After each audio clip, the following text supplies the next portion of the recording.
something very... Hey, Byakuya, where'd you get it from, huh? I'd never seen that rope before in my life. You lying bitch! No! No, that's wrong! Moving my hip, moving my hip, moving my hip, moving my hip, moving my hip, moving my hip, moving my hip, moving my hip. Pop, lock, chopping that ass. Pop, lock, dropping that ass. Pop, lock, chopping that ass. Pop, lock, dropping that ass. It's a motherfucking New Year in this motherfucker. It's 2025 in this bitch. Yeah, I'm here with my Discord people. We out here slaying together. We out here slaying together. We out here playing Among Us. You already know I got Brooklyn Kayla. I got Erica Lashonda. I got Anthony Grande. I'm just trying to throw like options out there. I don't know. I'ma just. All right, hey YouTube, hey Twitch, welcome back to another episode of Danganronpa. Right? Yes.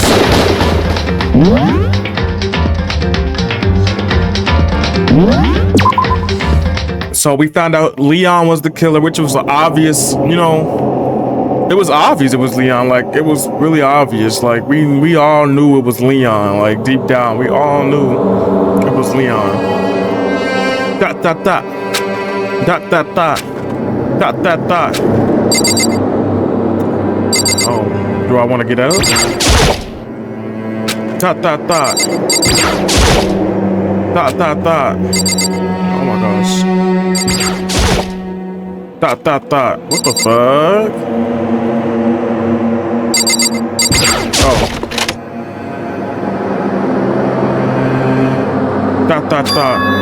It's gone. Hey boo, how are you? Hey Elizabeth, I'm doing good. How are you doing? Welcome in. Dot dot dot. She really is gone. Dot dot dot. It's almost like there was never anything there to begin with. Every last on the side because assistant has disappeared without a trace. It's just like he said. After the class trial, before we took the elevator back up, Monokuma told us. Oh, I almost forgot. Since the trash trial is over, I go ahead and dispose of all the corpses. Going to put me, Emily, in lurk mode. Okay, thank you for the lurk. I appreciate it. Thank you. What are you gonna do? It's okay. No need to thank me. Just seeing your delighted, smiling faces is thanks enough for me. After all, nobody wants to look at a rotten corpse every day. That can't be good for your health. A mess. A mess we are, Monokuma, ain't we? I didn't even have time to mourn Sayaka and Juko's death. I'm sure that's exactly why he did it. It's a bad joke, a sickening dream, but I have to accept the reality of it all. I headed back to the dining hall to meet up with the others. Sorry, I'm late. So, Hey, are you okay, Makoto? Listen to me! You sure took your sweet time. I was just about to go get you and drag you back here. Sorry. So, what happened? Was your room fixed up like he said? I imagine it would be pretty hard to sleep with a rotten corpse in your bathroom. Hey, come on. Jeezy, that's fucked up, man. Why would you say something like that? My room was spotless. There wasn't anything left. Like the whole thing never happened. I see. It must be tough staying there, knowing what happened. Why don't you just stay inside this room? Well, staying there with her scent still hanging in the air, that would hurt just as much. Plus, I decided I can't turn away from her death. Yeah, thank you for the lurk. I appreciate it. Thank you.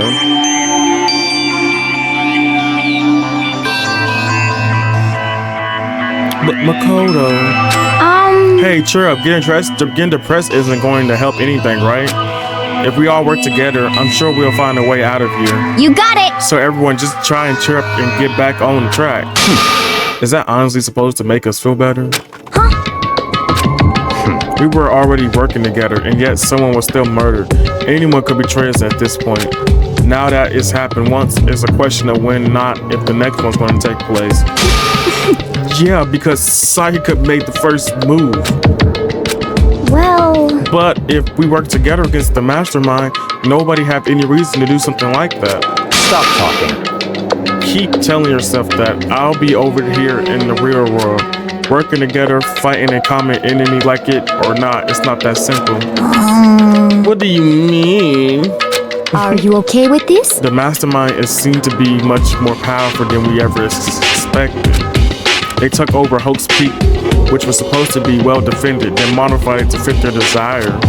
They created Monokuma, which seems to be incredibly advanced, and they're providing for our every need. And the cherry on top is the execution we witnessed. Honestly. Everything has been planned down to the last exaggerating detail. This is not the work of your everyday psychopath. Defying them may be the great of a risk. So then what are we supposed to do?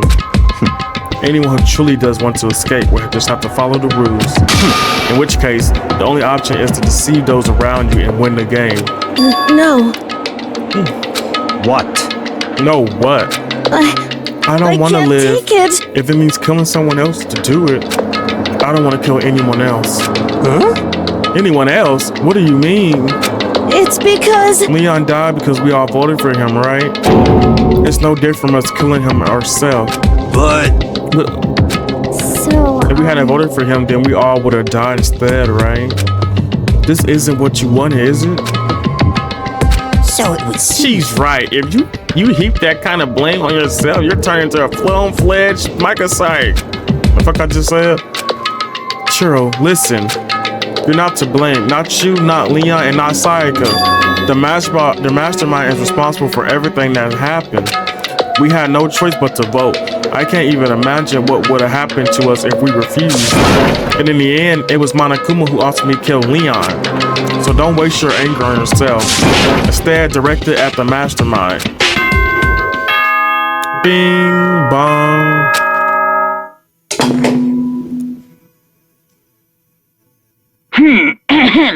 This is a school announcement. It is now 10 p.m. As such, it is officially nighttime.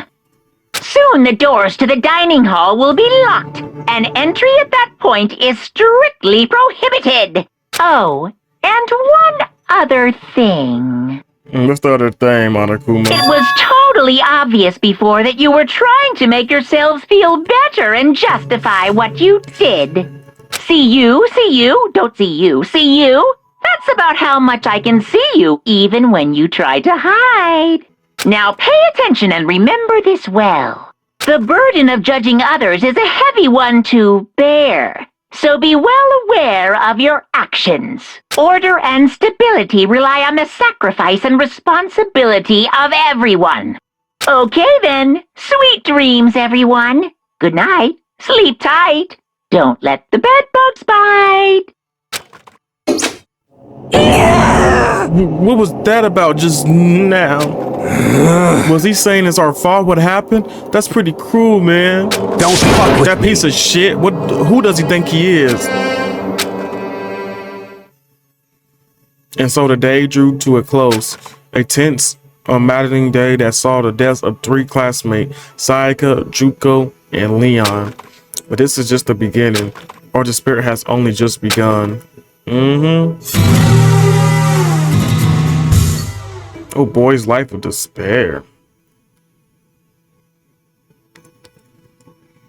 I woke up the next day to Monokuma's normal morning announcement that he called us all to the gym. What's he gonna do to us this time? We were practically frozen with fear, but Monokuma was determined to get us involved in his little game. And with that goal in mind, he began it. Okay, lift your arms up and down. Oh, can I take a picture of this? 1, 2, 3, 4. Oh. 1, 2, 3, 4. Now reach way up and bend way down. Tighten those muscles. Let's add a little strength, a little speed to those young bodies of What's yours. going on here, man?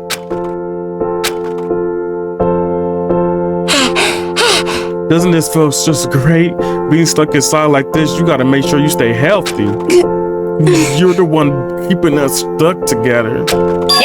Don't sweat the small stuff. That's my motto. Whoa, I sounded pretty cool just now, don't you think? Did you fall in love with me? Am I just to die for? Am I just to die and ridding a Nagati for? So why did you call us here? Certainly it wasn't just to make us exercise. Just to make you exercise, just to make you exercise. Hey! If exercise makes you laugh, exercise will make you cry. Now, if you keep doing these exercises, you will uncover the secret of the assassin fist. Passed down from generation to generation in the Empire of Darkness. The power can be yours. That sounds like the kind of junk a middle schooler would come up with. It doesn't matter. Just get to the point. Did you really call us down here just to exercise? Hey! Of course not. You think I have that kind of free time on my hands? Okay, so then. I like to make an announcement. Every time you overcome a class trial, here's at Havoc Peak, a whole new world will open up to you. What the heck? A whole new world. You guys? It really sucks if you had to live here forever with nothing new to stimulate you. Besides, I know how you kids get these days with your ADD and ADHD. I gotta keep you motivated. Very So go ahead, nice. look around. All you want, enjoy the brand new post-trial world till you explode. With that, Monokuma disappeared, leaving us even more confused than when he showed up. But a new world. Could it be? Is he talking about a way to get outside? I wonder about that. That seems unlikely. Piece of shit! Well, we don't know till we look. Hey! Whatever he meant, it seemed like we have to scratch the school one more time. You hear me? Okay, then let's split up and start investigating. When you're done, everyone meet back up at the dining hall and we'll share what we found. You're basically a one-trick pony. You know that? Got it! More like a stable food source. Let's get moving. Seeing his words as their signal, everyone scattered and left the jail. Hey Tati, welcome in, welcome in. Okay, Tommy and Lee.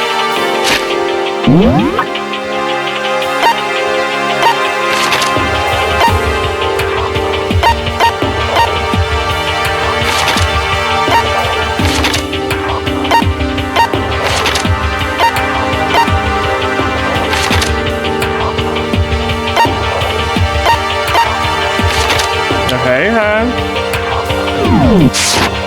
Hey, Lilu. Hey, Lilu. How you been? What point are we on? We on Boys the Spirit. Tati, help me with my... Ooh, what's going on? I'm just actually... It's crazy.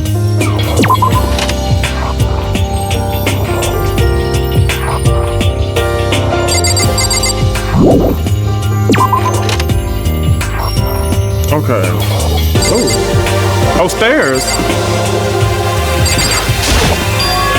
The gate that was blocking the stairs has been opened. Is that what Monokuma meant by a new world? If so, what's up there? This is the second floor of the school. Maybe there's some kind of clue here. Yeah, I'm sure of it. There's gotta be something here.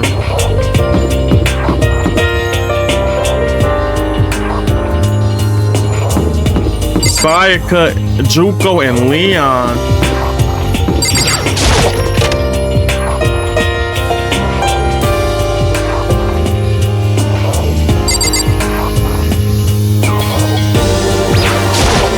I see. Must be what he meant by a new world.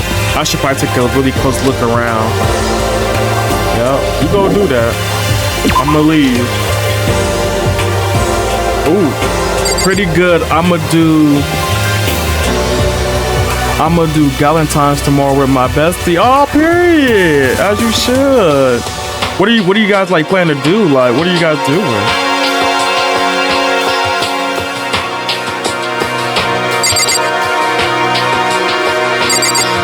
Oh, what the fuck am I going? Okay, I'm going over here.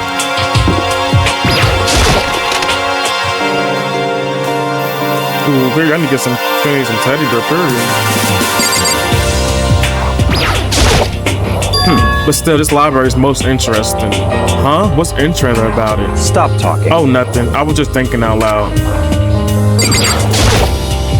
You must be pretty happy to have all these books around, huh, Toko? Not particular. Nothing really caught my attention so far. Instead, there's a plethora of books. It's true, but the content seems lacking. Where's the comic books? Where's the young adult section? Comic books, young adults. That stuff is a waste of time. I seen what you write, Miss Farquhar. Talented as you are, this stuff isn't any more worthwhile. My stories are filled with true love and pure feelings. Don't compare them to the garbage of yours. You writing doesn't even mean anything. It's just a bunch of jumbled up letters. Someone should just burn it all. Oh, the lady protest too much. Me thanks, I bet you're secret to boy on boy action. Boy on boy action? I don't care if it's an anime or cosmic or fanfic or whatever. It's all filth, throwaway culture. That's all trash and forgotten in a half of a decade. Ugh, just talking about it makes me sick to my stomach. I feel like I'm gonna throw up. Girl, you just assaulted me and you're assaulting my honor. These two are really starting to freak me out. I never see anything like it. We're going to John's Incredible It's a Burger and it has games. Buffet, I mean, ooh, I love buffets. Yes. Ooh, you better eat that up. Eat that up. Period. We love buffets, man, over here. Is it like just like a regular buffet? They have like burgers and stuff. Like, ooh. Okay, so what do I need to look at here? If nobody want to do nothing, I gotta do everything. The shelf is packed tight with books. But looking at it, the whole thing is incredibly dusty. Looks like the library been neglected for a pretty long time. Even though it's prestigious high school, they pretty careless about keeping it nice.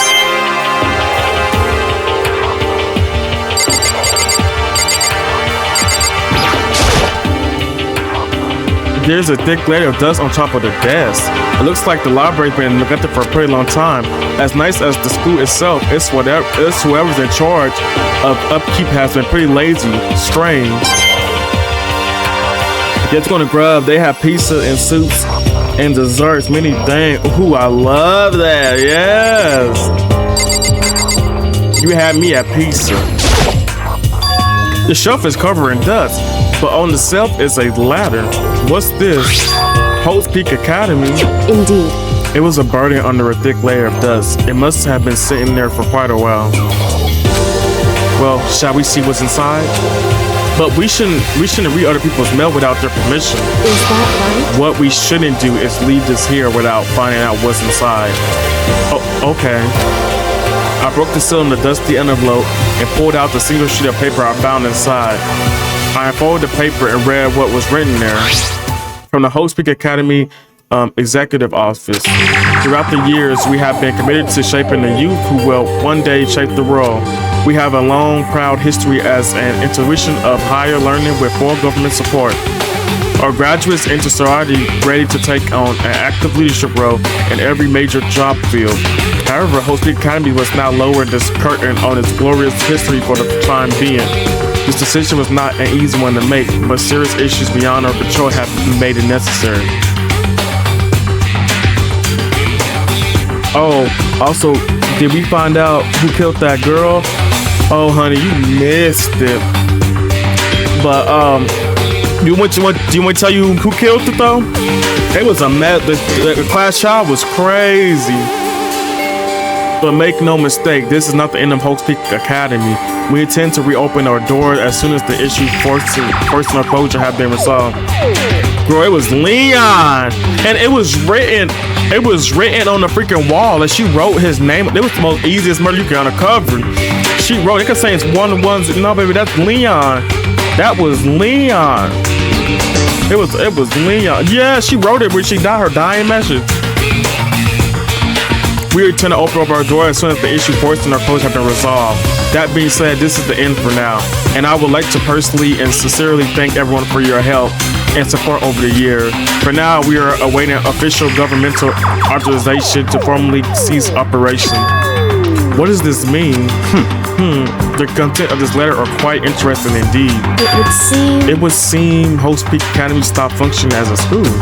And judging by the amount of dust the letter had collected, it doesn't seem to have happened recently. If I had to guess, I'd say this letter could be at least a year old. So you're saying Hope Peak Academy closed down at least a year ago? Most likely. That's why I took over to Bend's school in order to put on this little performance. But this would mean it was closed when I got here just a few days ago. But I didn't get that sense at all. Plus, if the school has shut down, don't you think it would have been in all the newspaper and stuff? I mean, you're saying it could have happened over a year ago, right? But before I got here, I looked stuff up online about the school and never saw anything about this. Yes, oh my god. The video, you want to watch it, it's on Twitch and it's also on YouTube. I uploaded it too. It was a whole mess. It was a mess. They were blaming me for the murder because she died in my room. Like, no, I didn't kill Sayaka. I didn't kill no Sayaka. I didn't kill Sayaka, man. It was a mess. So in other words, that must have been all part of the plan, the mastermind's plan. They lured us all in here. Someone who could create a play to judge and execute people could potentially be capable of anything. Of course, that's all assuming that this letter is real. However, if it is real, though, that is solve one mystery surrounding the school. The reason that there are no other students here could be because the student had already closed down. That would be a nice, simple solution. It's true. But then, what about this other part? The decision was not an easy one to make, but serious issues beyond our control could have made it necessary. But make no mistake, this is not the end of Hope Peak Academy. We tend to reopen our doors as soon as the issue forcing our closure have been resolved. What do they mean by serious issues? That's apparently why the school had to close. Is there any connection between that and what's happening to us now? no. If the two events are in fact connected, uncovering the connection would be a useful clue on top of figuring out the mastermind's motive. Although I can't really say anymore until we find more detail. So in other words, only the mastermind knows the truth right now. The mastermind's motive. If we can figure out why they would want to imprison us all us there, would that be enough to get us out of here? Or I don't know. Right. It made you look so. It sure did. What's the YouTube though? It's the same name as my Twitch. It's that kid XD1. I just posted it like I just uploaded like literally just now. It's the one with the crazy girl. Her hair. She was her right here. This thing right here. Her. She the dumbbell. That's that one. But yeah, you can watch it later if you want to. Or you can watch it now. It's up to you. But yeah, I just posted. Oh. I'm telling you. Okay. Okay, girl, okay, calm down. Okay, I didn't know the fuck. It looks like a laptop. The laptop looks pretty old and it's all covered in dust. So it's broken. I tried pushing the power button earlier, but nothing happened. It's broken, huh? Too bad. I was hoping I could use it to go online and see what's going on in the outside world. If it's broken, there's nothing I can really do about it. Let's check this door. What's behind this door? It's some kind of archive. All I saw in there was stacks of old books and files. I can't imagine what businesses you would have in there. That's true. I don't really have any reason to check it out. Okay. The fuck? Alright, bet. I'll check it out tonight, yes. Bro, it was crazy. We gonna see what happened next, because I feel like somebody else about to get murdered. Like, they not about to stop right here.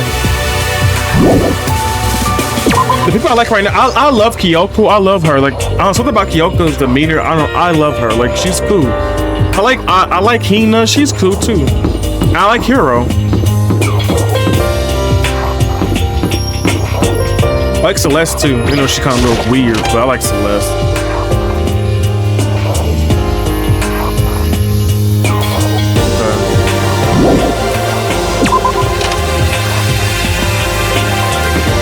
I think I went the wrong way. The library.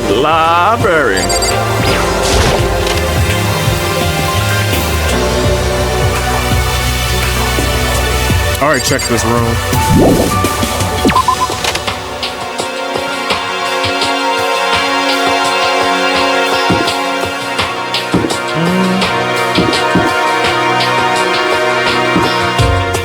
is this, the library? Yeah.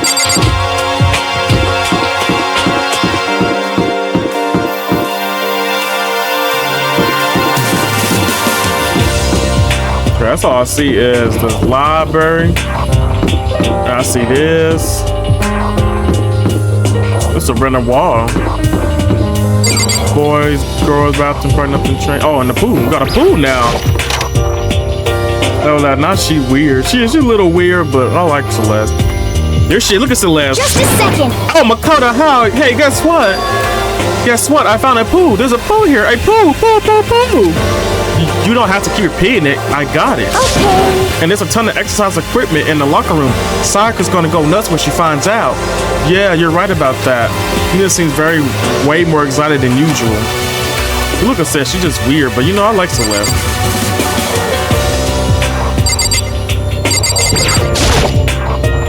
Is that a real gun? It's not like we're at war here. Why would we need something like that here? The second floor has opened up. The living room areas has grown. A number of faculties are now available. Whatever else is going on, I must admit things have been much more comfortable for us. Do you understand? If vacancy like this, the occasional class trial may not be so bad. Dude, just Celeste is weird, but I like Celeste though. There are a bunch of different pool items on the shelf. Thank you for the kind. Hey, Churro, have you checked out the pool yet? No. I don't like wearing swimsuits. Yeah, you do seem like that type who might not be into that kind of thing. But still, it sounds like the locker room have all the equipment, it's exercise equipment you can ask for. Maybe I give it a try.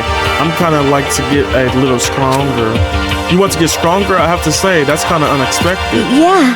But I'm not even brave enough to step foot into the locker room. Huh? You don't even want to go into the locker room?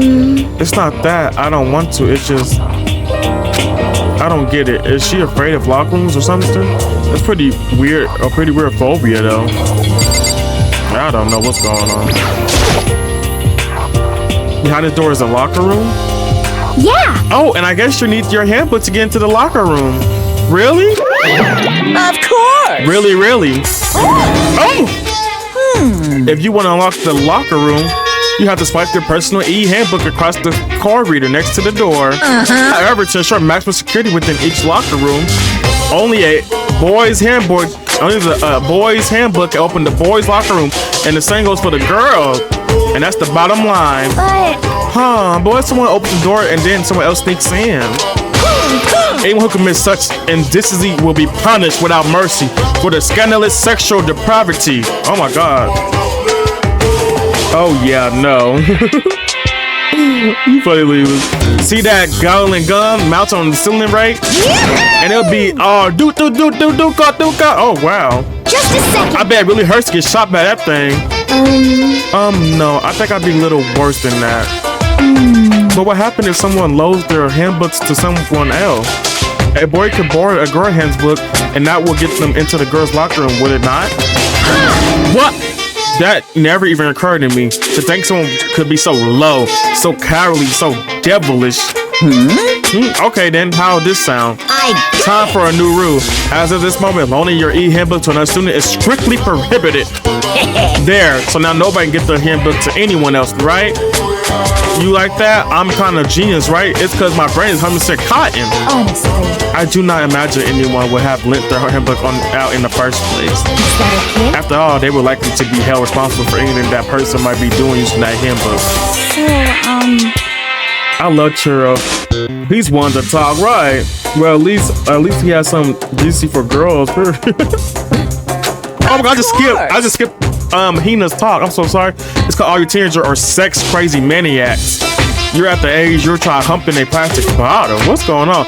So to keep anything unseemly from happening, I have to maintain a rigorous watch. Then in that case, I would ask that you would keep the same close eye on our dorm. If some man and some woman decide to share a room, there would be nothing to stop them. All I care about is protecting the holy image of the school itself. I don't care what happens in your private dorms, by force or by cunning. Do whatever you want. just the worst. I hate you so much. See ya. Okay, so the new regulation is now in place. See ya. Oh, wow, right. Man, that stupid bear totally ruined all my mood. Maybe I'll go take a dip to cheer myself up. You got it. Celeste, Chiro, you want to come with me? As for me, There is nothing I hate more than getting water on my face. I'm Sorry, I passed this time. How come? When you're in the funk, there's nothing better than a good swim to pull you out of it. I'm pretty sure that's only applies to you. Anyway, now I have a good pretty idea of what's going on the second floor, but I didn't see anything that might lead to any kind of exit or anything. All I can do now is hope someone else found something worthwhile. Okay, I better head to the dining hall as soon as possible.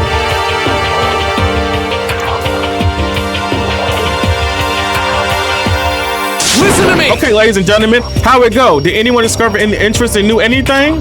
Yes, indeed. There's a library. okay. And a pool. A freaking pool in a locker room filled with exercise equipment. Well, There was not, however, anything resembling an escape route. Yeah, she's right. I see! Well, hey, there's no reason to get all sulky. Wait till you hear about my amazing discovery.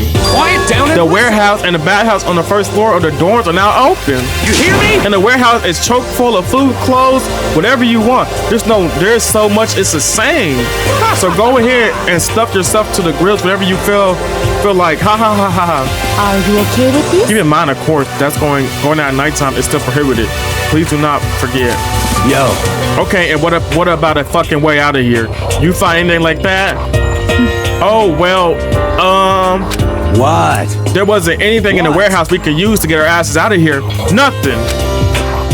Unfortunately, no, not that I saw. Hey, come on. You fucking people. What? Who gives a shit if you have a goddamn pool now, or a warehouse, or whatever the fuck? Stop fucking We're still around. trapped in this piece of shit school. We need to find a goddamn way out. Now, there is no point in taking your anger out on us. Adaptation. I can't say that fucking word.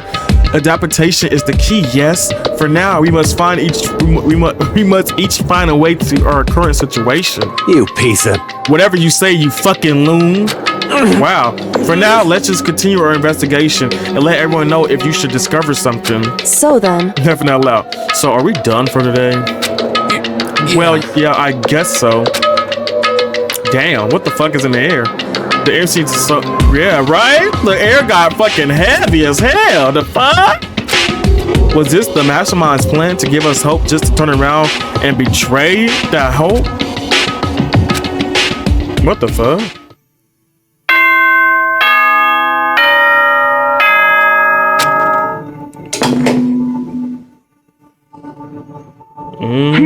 This is a school announcement. It is now 10 p.m. As such, it is officially nighttime. Soon the doors to the dining hall will be locked, and entry at that point is strictly prohibited. We get it, Monokuma. We get it. Okay then. Sweet dreams, everyone. Good night. Sleep tight. Don't let the bed bugs bite. Oh, whatever. We all promised not to leave our rooms during nighttime. There's not much else to do. I guess I'll just go to bed.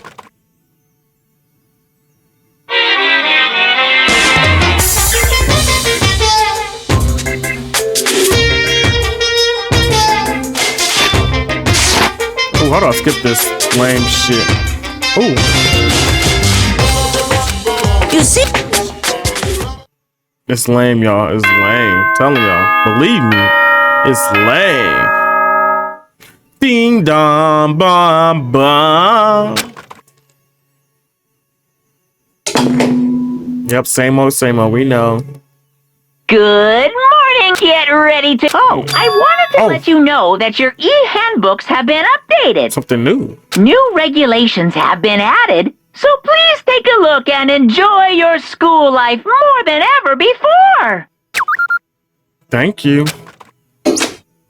Not like I care. He must be referring to yesterday. Loaning your e-handbook to another student is strictly prohibited.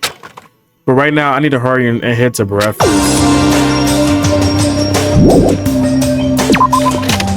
Yes, let's hit the breakfast. We're big backs. We're hungry. We need some food.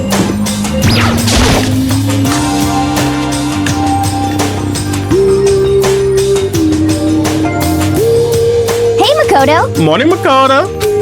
Good morning. Is everyone here already? Yo, yo, yo. Oh, nope. Still waiting on Byakuya and Taka. Byakuya, no surprise, but it's great Taka not here yet. Knowing Taka, I imagine he is trying to get the king of toys up and out of bed. I'm sure they'll be here soon, though. Just be patient. Let's see. I don't mind waiting for them, but there is one problem, which is I am thirsty. Hey, come on. How the hell is that a problem? Fumi, would you make me some tea? Milk tea, if you please. Well, Why me? let's see. Your roundish figure reminds me of the owner of the coffee shop I used to frequently. That's your reason? This is fine. I can feel my throat drying out. Quickly, please. Oh. Okay. Damn. Lisa, you right. For me, I like him, but he's just big, man. Like, what's all this bigness? Apparently, unable to refuse Les' order, Hifumi slunk his way into the kitchen. And a few minutes later, thank you for waiting. Hifumi reappeared with tray in his hand, the gentle aroma growing stronger as he approached. Finally, you could make some of the rest of us, you know. I'm sick of her. I'm so sick of her. She would blame me during the tribal council. Fuck you. I don't like her either. She weird too. I emphatically decline. You're not my type at all. Right, tell her the fuck. It's all about the law of casualty. Basic instances, acts and react. Girl. Well then, if you don't mind. A small plate across her lips as she held the tea cup delicately in her hand. Oh. Wait. She cocked her head to the side. She clocked her head to the side and threw the cup as hard as she could at the wall. What the fuck? Oh! Well, Fumi, what did you do? What? What the? Hey! What are you doing, my little red rabbit? I hate this kind of tea. I don't understand.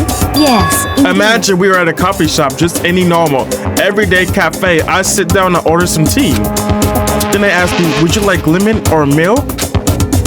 Now further, imagine that I replied, yes, I would like milk tea, please. In this case, along with my tea, they may bring me a small container of milk, yes? But this is not for me. I am among those who prefer the milk to be part of the process from the outset. The fragrance is just overwhelmingly sweet that way. Girl, she doing too much over some damn milk tea. I have no idea what's going on. I'm just here for the vibes. You play Agony. Just sit down and Agony. Sit down. It gets crazy. This thing a rope. It's a murder happen every time. A murder. Adding milk or lemon right before you drink is like dosing your fries in ketchup. Mere condiments. Whenever I look for a cafe, I first review their menu to see if it offers the proper style of milk tea. She doing too much. She's like, girl, what's all this fucking milk and shit? And I cannot acknowledge any milk tea. Does not add the milk during the brewing process. If I had to describe her sheer reaction to what we just heard, I have to go with wide-eyed bewilderment. Right, she doing fucking too much. Like, Celeste, what's all this shit, honey? I went to all that time to make you that tea, and you wanted me to go even farther? Yes, I realize it could be a bit of a hassle. Even the cafes offers proper milk tea. It's always more expensive than a simple tea with milk. This is getting crazier and crazier. Oh, girl, don't say my name. She love her some milk tea, Equity. Oh, I'm dead. It takes more time to prepare suddenly, but why even bother creating a menu if you're not going to offer the highest level of quality?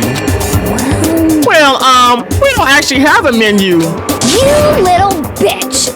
That don't matter. Hurry up and bring me what I asked for, you swine. Say what?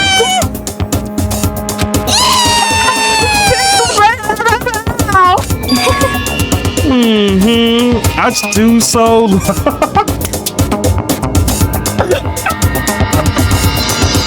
I had to change that voice real quick. Oh no. What that? Yeah, she got mad when I changed that voice. How to change that voice? I do so love. I don't know what the fuck that word. You were like a totally different person just now. Yeah, shit. You really went psycho there. Yeah, she crazy. That bitch is crazy. You is crazy, but I like you. I like you. You crazy. I love that. I knew there was more to her when I first met her. I hate to have her as an enemy. Serious, man. She's one scary shit. The free laugh from my ass off. Yeah, she was crazy. She is a crazy chick. The fuck? Hey Trey, welcome in. Hello, what's up? What's up? I'm gonna shout out Trey. Y'all make sure to check out Trey. I'm gonna wait because my shout out thing is playing, so. All fun and games till she can't read your mind, right? No, bro, you right about that. Ooh, let me make sure my camera looks good, man, y'all. I feel like it's low. Okay. Maybe that fixed it. I don't know. I feel like my camera's like a little low. Alright. Yes, no problem, no problem. How was your stream? Was it good? Was your stream good? Sis, man, she's one scary chick. The diner hall door flew open and one of the late arrivals come storming in. But bad news, everyone. There is a mystery afoot. Huh? This game looks comp. Screen was cool. Low key a big gap sesh. Okay, nice. This game is crazy. That's what I'm gonna say. This game is freaking crazy. Huh? What happened? It would seem Byakuya refused to leave his room. I stood up there pressing the doorbell over and over, but he never showed himself. Maybe he just wasn't there. I think maybe. I like to think so, but I'm worried something might have happened to him. What he meant by that, he didn't have to say exactly else. Everyone understood exactly what that might mean. It might be a good idea we all split up and go look for him. Listen to me! I was just about to suggest the same thing. What's your problem? Stop trying to open up everyone. Okay, now I'll go check his room one more time. I'm just gonna keep hammering that button till I don't think that bitch is dead. I ain't gonna lie, he is not dead. Ain't no fucking way. I don't think he's dead. Very well, then the rest of us can go check the rest of the building. Yeah, before it's too late. Anyway, we have to just do our best to find Byakuya. So where might Byakuya have gone? Maybe he went to go check out the second floor of the school again. Yeah, let's check that library. He might be, because we didn't go in that, the arcade could be in the archives. Celeste, what are you doing? Celeste, what are you doing? Celeste, are you going to help look for Byakuya? I have not had yet my tea yet. Huh? Until my thirst is satisfied, I have no urge to do anything. If you're in a hurry, feel free to motivate Hifumi to move faster. Okay. But aren't you kind of being selfish? Girl, I ain't asking no Hifumi nothing. I heard split up. I said, oh, hell no, right. He never split up. But he has to be, he probably in that fucking first floor. Like, come on. Like, they being funny, man.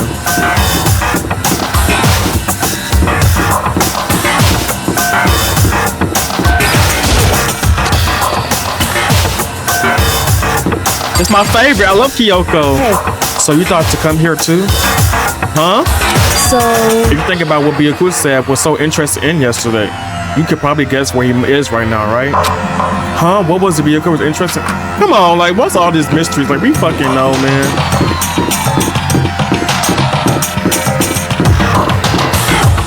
Oop, I went the wrong way.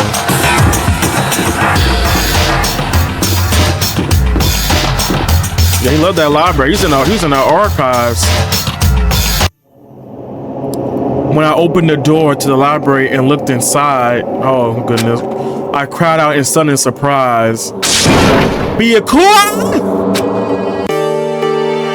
Of course, they so dramatic. Like, come on, what the fuck is this dramaticness? Of all the things I imagined, this is definitely wasn't one of them. Hey, what are you doing? I'm fishing. What does it look like I'm doing? Oh. I'm trying to read, so if you could be quiet. Oh, sorry. Wait, no! What are you doing here? Everyone's super worried. We've all been looking for you. Who asked you to do that? Because we're all supposed to meet up in the morning and eat together. We made a promise. A promise? Can't I get a second's peace and quiet around here? Miku stopped his book shut and slowly stood up, smooth and silent as a shadow. Meanwhile, the other must have heard me yell and started showing up one after another.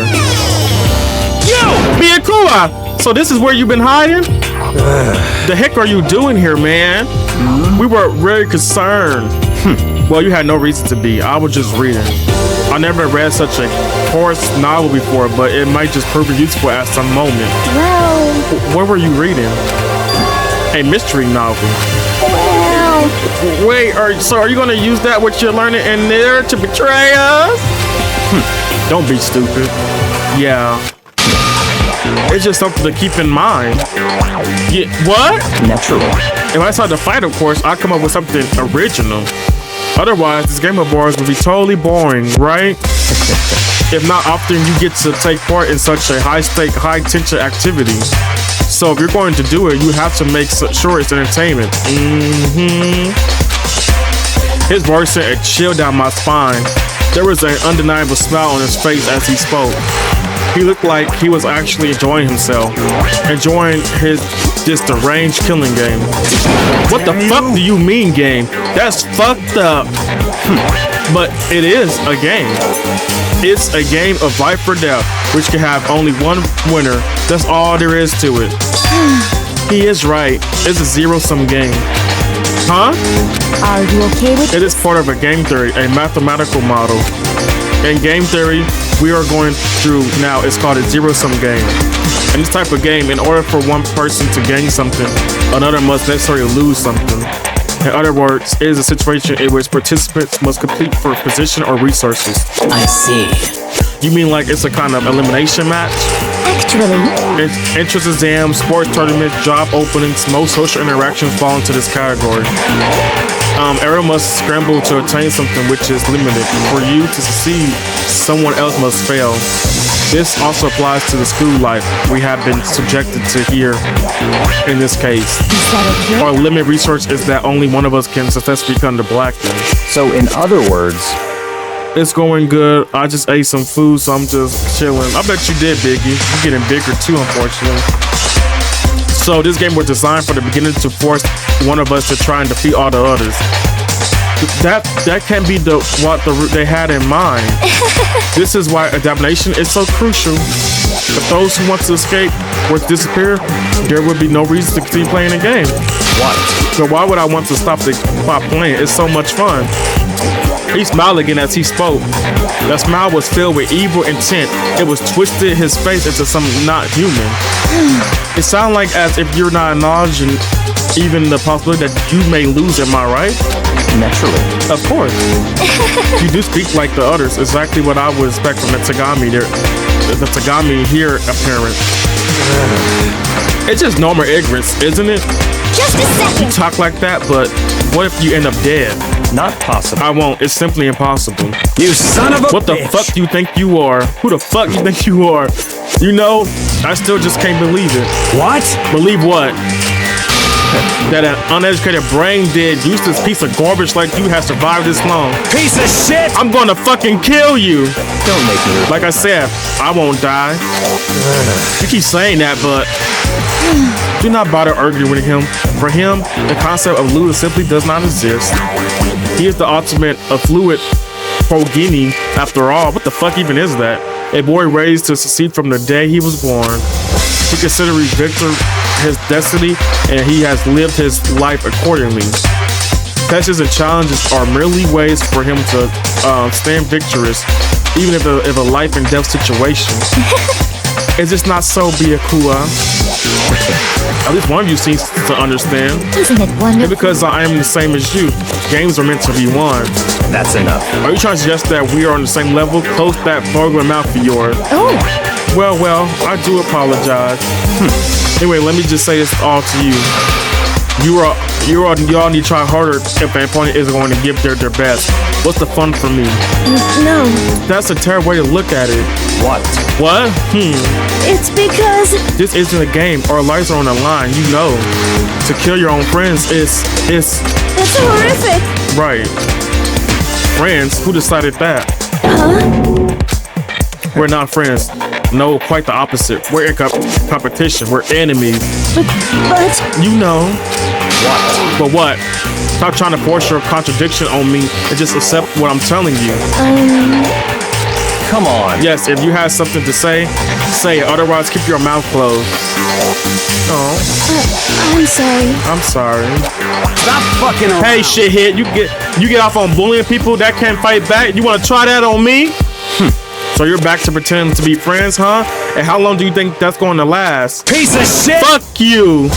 What? Is that all you can say? It's unfortunate you would waste your breath on such empty gibberish.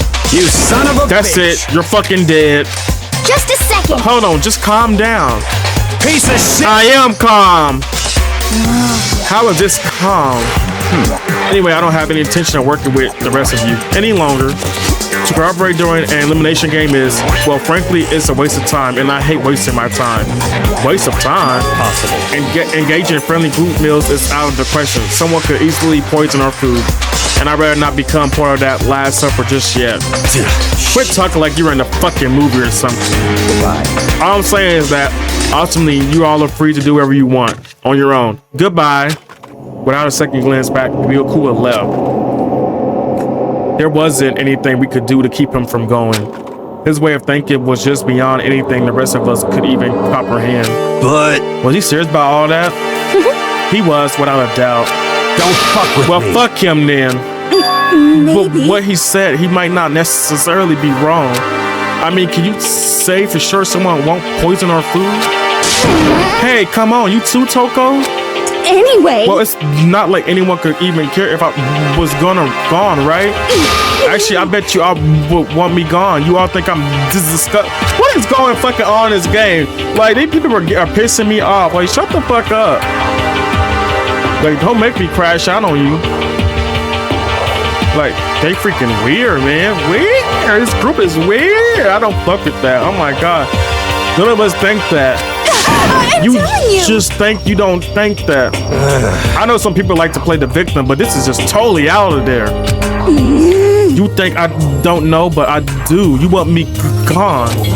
And I'm sure the rest of you want the same thing, don't you? Hey, Toko, wait! Just let her go. Once she gets like that, there's nothing you can do to bring her back.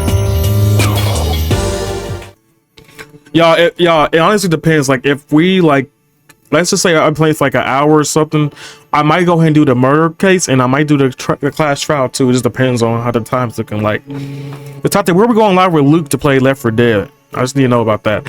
Ultimately, our breakfast meeting came to an end without answering any questions. Everyone headed back to their rooms.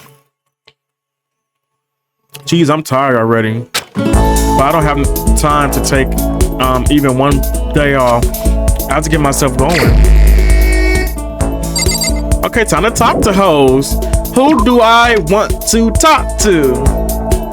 That's a good question.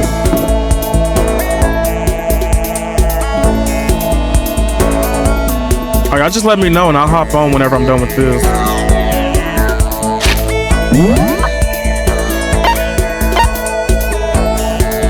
Let's talk to Celeste, crazy ass. Celeste, where you at, you crazy motherfucker? You crazy. Where you at, Celeste? Celestia. Right, okay. Did you need something? Well, if this isn't the rank Monokuma, it's something, I mean, Makoto, is something the matter? Should I hang out with Celeste for a while? The time Celeste. This is fine. Well then, shall we have a bit of a conversation? But don't misunderstood. I have no affection or for you or on a personal level. The fuck? I guess the time with Celeste. So it's like we're a little closer today. You gotta get Celeste. Hell, fuck your dog. I know shit. Koda, I would like to share something with you. What is that? What is it? My perfect gambling strategy. Is there this really such a thing? Indeed. Of course there is. Are you ready? Please pay attention. Whatever the game, you must have in mind for strategy to allow you to increase your odds of winning. However, the exciting part about gambling is that there is a power which can overwhelm any strategy. There is? Indeed. That power is luck. Luck. Actually, There are only two types of luck, good and bad. There is no in between. And that luck is built into every human at the moment of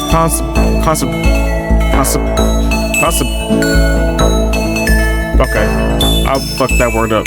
Like a computer program. is that okay? Some call it fate. The bottom line is, luck is life. Well, Do you see what am I saying? You know, that's your perfect strategy. Correct. You see, I was programmed to have good luck when it comes to gambling. This is why I had never lost. So that's all there is to it? You are the ultimate lucky student, yes? Does this perhaps exceed my own luck? One day I hope to put that to the test. I hope you are well. Well, then have a nice day. But I know worse, let's quietly disappear. I say my life been more bad luck than good lately. Gambling probably not a great idea for me. Bro, Celeste is just crazy. I ain't talking up. I'm going my ass to fucking sleep. I'm waiting for Celeste. I'm going back to my room. Yep, I'm going back. I'm going to bed. These people are weird. I need a 1 day break from these crazy bitches. Crazy people. Yeah, I'm going to sit here and lay down. The fuck? They done drained me. I need time to sleep off after freaking. The hearing that is crazy.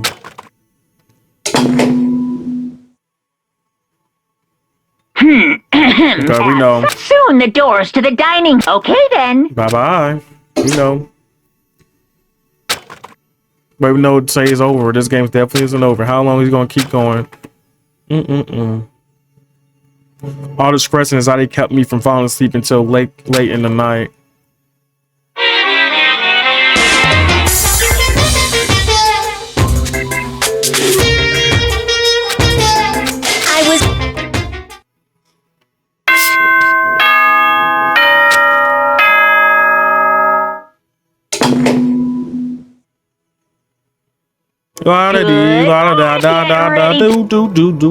Same old, right? Well, I guess I better hit the dining hall before anything else.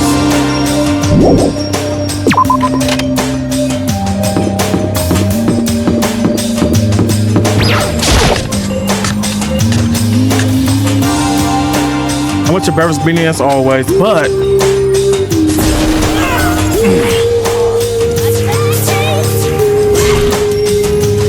thank you for the resub, Tati. Appreciate it. When Tati. Let me shout her out. I'm sorry, y'all. Tati, thank you for the resub. Shout out to Tati.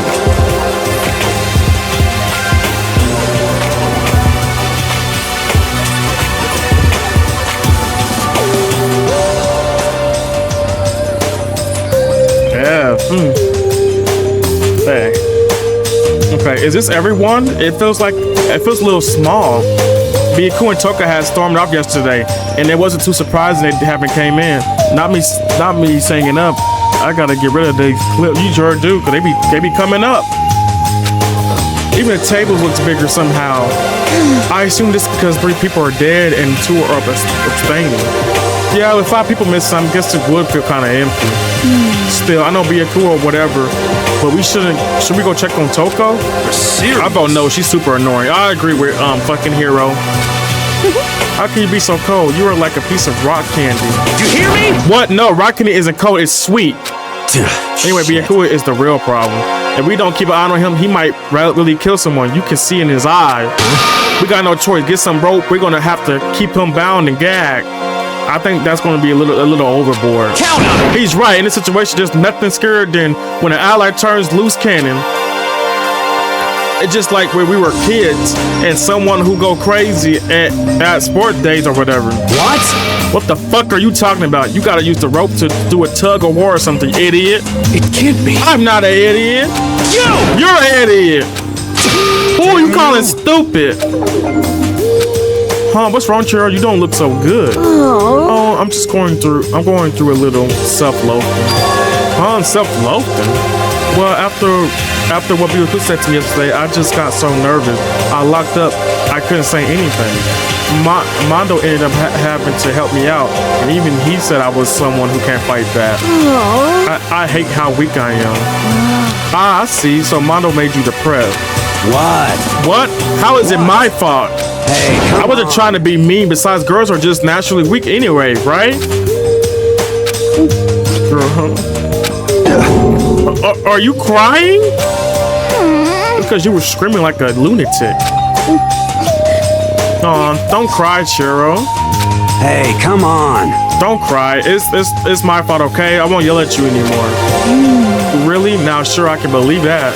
Huh? Just shut up. What? I got it. I'll make you a promise as a man. Promise as a man? Yeah, that's Maybe I mentioned this before, but ever since I was a kid, there was one thing my brother told me over and over again. He said that no matter what, a real man always keeps his promises. That's what he left me.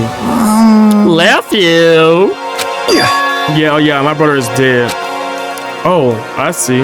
That's true. Anyway, I don't want to talk about it. Don't want to make all you guys cry. Yo. Anyway, so you can trust me when I make that promise. So you don't gotta cry anymore. Oh, okay. Thank you. Thank you, Moto. Sure. Oh, he blushing? What's going on? But I still don't like how I am right now. I have to be stronger. If I'm so weak, anything can make me cry. That's not good. Still, don't stress out too much about having to get stronger. No, I want to get stronger. Maybe I should start working out. In that case, I would be happy to help you out anytime. But then Miss McGregor would get smashed to a billion pieces. just a second. Shut up, you. You know? Oh, finally cracked the smile, huh? I see. Yeah. Thank you. Everyone, thank you. Looks like Churro got some life back. Yeah, man, if we keep helping each other out like this, we're bound to get out of this crappy place sooner or later. I mean, someday, I'm sure. Well, let's hope. Not everybody feels the same. Still, our bigger concern right now is the other two who never showed up at breakfast. Why is... So I was looking at, because I saw somebody went live. Why is Stephanie driving while live? Stephanie, stop all that driving. What can I do to try to understand those two better? Okay, so what should I do today?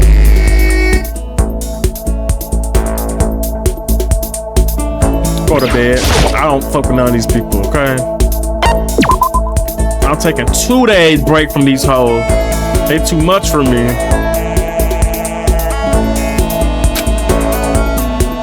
No, I want to sleep.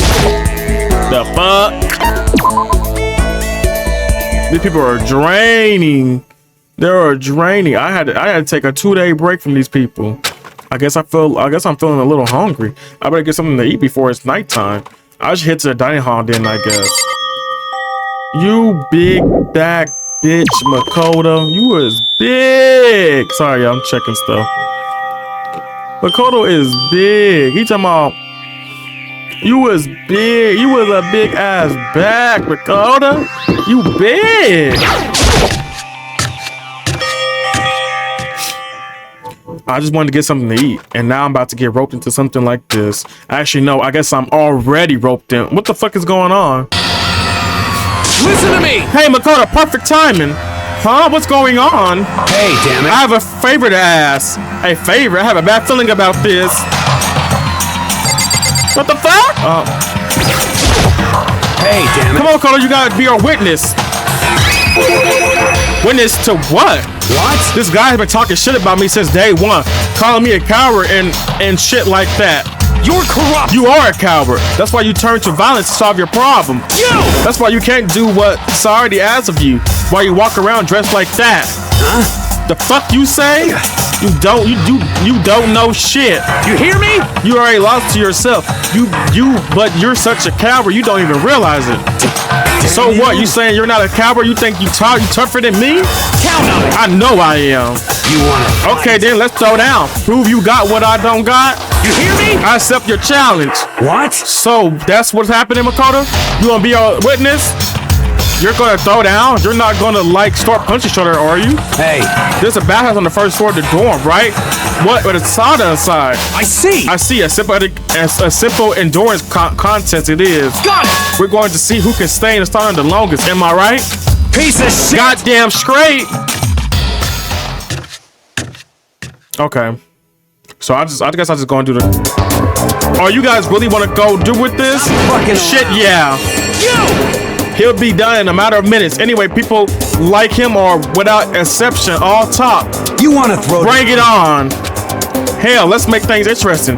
Wouldn't want to win without a challenge, right? Interesting. You son of We're gonna battle with all our clothes on. Ridiculous. That's idiotic. Suicidal. You want to fight? What? You afraid? You're gonna regret this. Stop fucking Shut up and let's do this. Crazy bitches. Hey, Mondo. What, asshole? You can take off your uniform, you know? Go ahead. I won't judge. And you can shut the fuck up and mind your own business. I mean, look at you. Your face is all red. What are you, one of those goddamn hot spring monkeys? It just so happens I was born with a red face. You don't have to act all big, man. Act, you say? I'm still plenty good to go. I'm so good, I could eat a steaming hot bowl of soup right now. Are they okay? I try to push my concern aside. A few minutes passed, then a few dozen minutes, and then an hour. Oh my god. Don't you think it's about time you gave up? What about you? You can't even hardly talk. Dumbass. Say whatever you want. I'm still totally good to go. In fact, I'm starting to feel kind of cold. That's probably not good. Hey, crazy. Hey, guys, I know you both want to prove how big of badasses you are, but don't you think you done enough? Shut up! Bitch, fuck both of y'all. Okay, I'm going to ask the fucking bed. Fuck y'all. God just can't win. Yeah, goodbye. I'm going to sleep.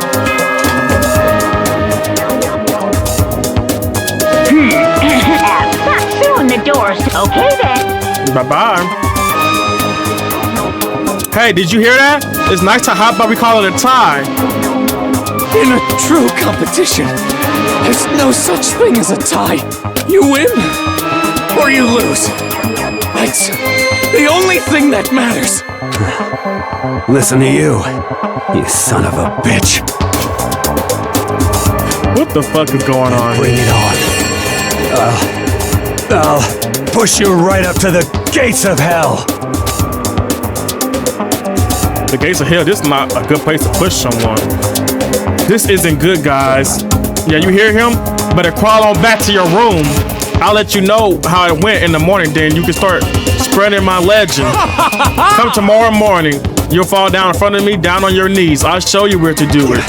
Big talk to someone, that sounded crazy. Big talk to someone whose face is about to explode. Right back at you. Okay, well, good night then. Crazy bitch. I really hope these two don't overdo it. But I'm sure to the death? No, surely they wouldn't go that far. I don't fucking know, but hey, my business. I'm going my ass back to bed. The fuck? The concern stayed with me as I slowly scrambled to sleep.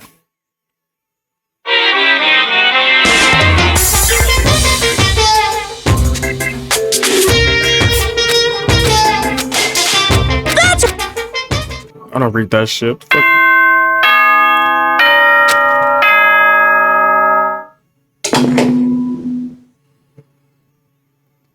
Good morning, everyone. Get ready to Morning, hon. I hope Mondo and Tonka survive. Worry about the two of them. I hurry to dining hall quicker than usual. And when I enter... What are you talking about, bro? What are you talking about, bro? What the? Yo. Hey, Makoto. Thank you so much for acting as our witnesses yesterday. Huh? Are they friends now?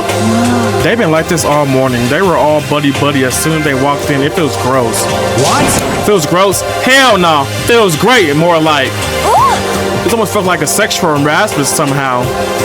Forget her, bro. A girl like her just doesn't understand get our manly bond. You hear me? Friendship between men is stronger than blood. A woman could never understand. Ain't that right? What you just said, bro? That was cool as shit. I should get a tattoo for it. Without a doubt. No, bro. You mustn't. Your body is a temple given to you by your loving parents. So, who won the contest? Piece of shit! Who gives a shit? Got it! You don't ask stupid questions. What what matters is that we both took part. What the fuck happened in that fucking sauna? That's really different from what you were saying last night, right? I see. Friendship between men seems very simplistic. Nothing like what I'm used to with girl. Yeah, for real. Bro. Although, all throughout breakfast that morning, any motherfucker with you, they fuck with me. Not the hunger, don't get fucked. Catch that shit then. What are you saying? Aggie, you being funny. What's Aggie is funny, man. The room was dominated by Mono Taka overpowering a brotherhood. And all that was pretty unfortunate experience. Now I don't want to go out. But I might talk to Taka. So what should I do today? Oh, I think I did talk to Taka. Oh, what could that be? Wondering who had come to visit, open the door, and someone forced their way in. Oh, fuck her. Get out of my fucking room. Taka, what's the matter? What's your problem? Why are you so surprised? Am I really that annoying? Well, I already know I'm annoying. I came here knowing that, so that's what makes it okay. No, you're not annoying. I just wondered what was going on. I have favor to ask. I want you to go somewhere with me. And where is it you want to go? Well, the library. Huh? Are you looking for a book or something? Why don't you just ask Byakuya? He spends all the time in the library anyway. Did I say something wrong? You're not a barber, right? That has to be a secret. I don't have no idea what you're talking about, but if you want me to be quiet, then I'll be quiet. Then let's go to the library. Okay, I got it in the library. Jeez, why so pushy? Girl, go to your fucking cell. Don't drag me to this shit. Quiet. Be quiet when you go in. Don't let him see you. She actually was starting to get annoying, but I did what she said and gently creeped into the library. A mess. Surprisingly, Byakuya was there by himself, absorbed into a book. He's here. He's really here. You loud, girl. Okay, Makoto, go talk to him. What? What? The fuck? Stop being so loud. Just hurry up and go talk to him. You go talk to him if you want to so bad. I can't. I don't want to interrupt him. That's kind of crazy.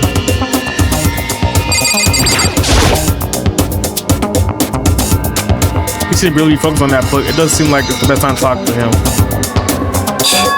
Hey, you. What are you doing back here? I hate even having to look at you. Ah, so you noticed me, huh? Naturally. Of course. Now hurry up and leave. And take her with you. Hey, Byakuya. Remember how you said, don't be a woman who dominates weak men, be a woman dominated by strong men? I never said that. Well, actually, I just thought it sounded like something you might say. Get out. And go take a bath. You smell. Don't make me repeat myself. Don't make me say it again. Go now before you stench lashes onto the entire room. Okay. Man, he said your pussy stunk. He really dug us in there. Maybe he's in a bad mood. She seems super depressed. Did he really upset her that much? Byakuya to go that far. He must be.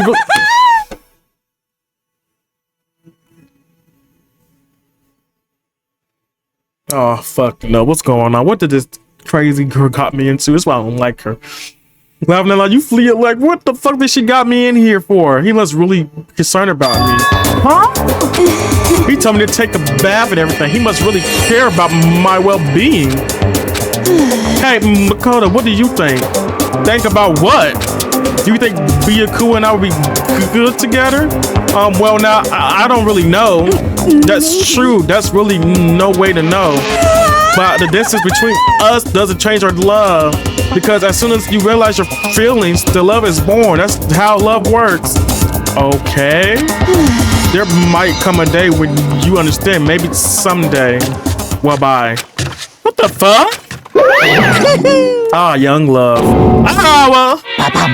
We would have ever guessed she would go for someone like him. But eager passion can also be scary. Sometimes things leads people off in the wrong direction. What the fuck is going on here? All of a sudden, I feel exhausted. Maybe I'll head back to my room for now. Let's just stay in our room. I'm done with this weird shit. People are being weird. The fuck? There's still some time left. What to do? Where my girl? Actually, I'm gonna go find my. Where Kyoko? Kyoko, I'm gonna find you. I like you the most. Where you at, Kyoko? I'm gonna find my girl Kyoko. I like her the most because everybody else is fucking weird.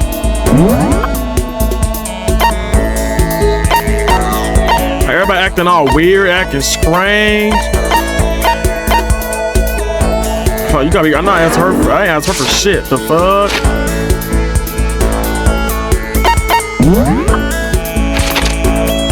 Kyoko, where you at, girl?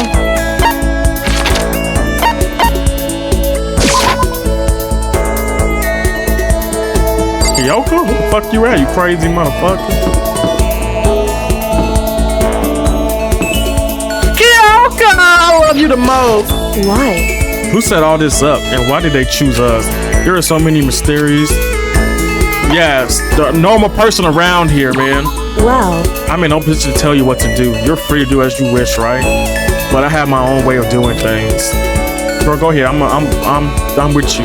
I drunk Kyoko while she searched the school. We didn't say anything to each other. Kyoko and I grew a little closer today. I got no gift.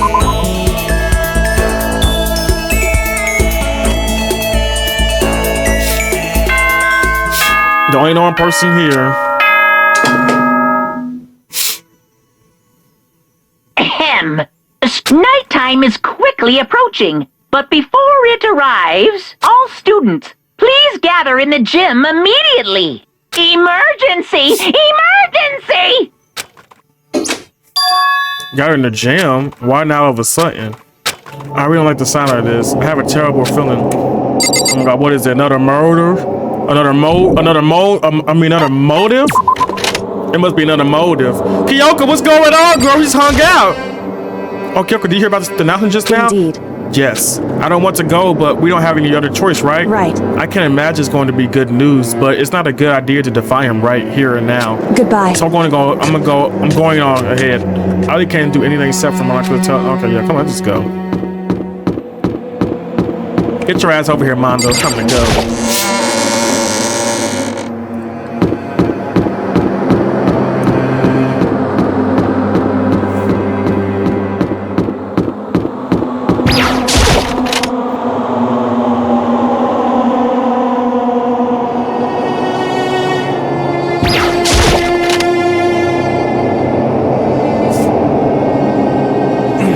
Ask us to gather all of a sudden like this. What could possibly want? Well. Indeed, what might await us this time? He keeps things interesting, that's for certain.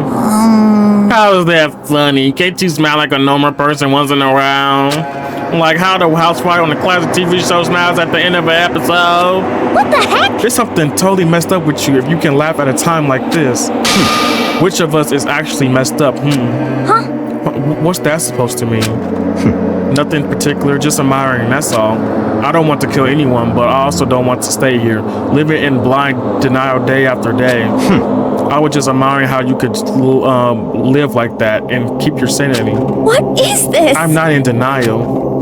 That reminds me, remember how you kept talking about how the police or whoever would come help us? How that turned out. It seems like there's no sign whatsoever of possibly rescue. Well... And that's just... Huh? I wonder what actually happened. Certainly. It's strange. That's true. There's no way the police would know about it. We're in the middle of a major urban area. What? The police sucks. On the contrary, the mastermind might just be that powerful to take control of the police. Could it be? Oh, this might not be related, but then don't say it. No, gonna say it. It's not like it's about last night. I was near the main hall, just starting off into space. And all of a sudden, I heard it. Huh? You heard what? A sound that I don't really know what it was. What kind of sound? It was like I said, I really don't know. But if I had to describe it, could it be? It was like a construction site, I guess. A construction site? Serious? I mean, I could just be making that up. I only just barely heard it, anything. Then you definitely made it up. It must have just been the sound of the ocean in the head of yours. Say what? What you talking about, Toko?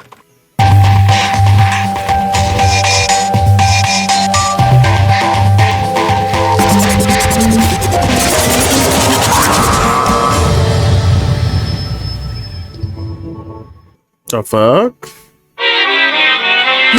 He's arrived. What Hero heard wasn't the sound of construction, but it could have been an explosion.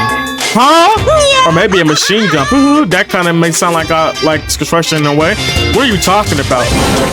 Beyond this point is my mouth is zipped, my lips are sealed, I am fully puckered. It's a secret, little secret. And? Fine, let's move on to what you can tell us. Why did you call us here? Say what? You don't beat around the old bush, do you? Ready for me to get to the point, huh? But before that, you mind if I vent a little? I'm all on energy these days. My stitches even losing all its shine and luster. I'm thinking it's probably because of this ho-hum, boring old everyday life. I'm looking for something with a little more simulation, something ripe with danger and intriguing. Yep. This cannot just be frank. Today. The next lecture hasn't showed up yet, and I'm getting bored. Hey. So I decided to come up with a little new way to motivate you. Motivate? Is it another set of videos or something? Are you gonna show us some demented thing to try and drive us all to murder? Drive you to murder? What a mean thing to say. Just awful. You hear me? I don't know what that you got planned it, but we're not going to kill each other anymore. Got it. No matter what you do, I swear to God, we won't. That's very big talk. You do your best to back it up, okay? Now then, with your permission, let me begin. So this time it's embarrassing memories and secrets. As long as you're alive, it's given that there are things you don't want people to know about you. So I did a little investigating of my own, and I dug up some of your darkest secrets.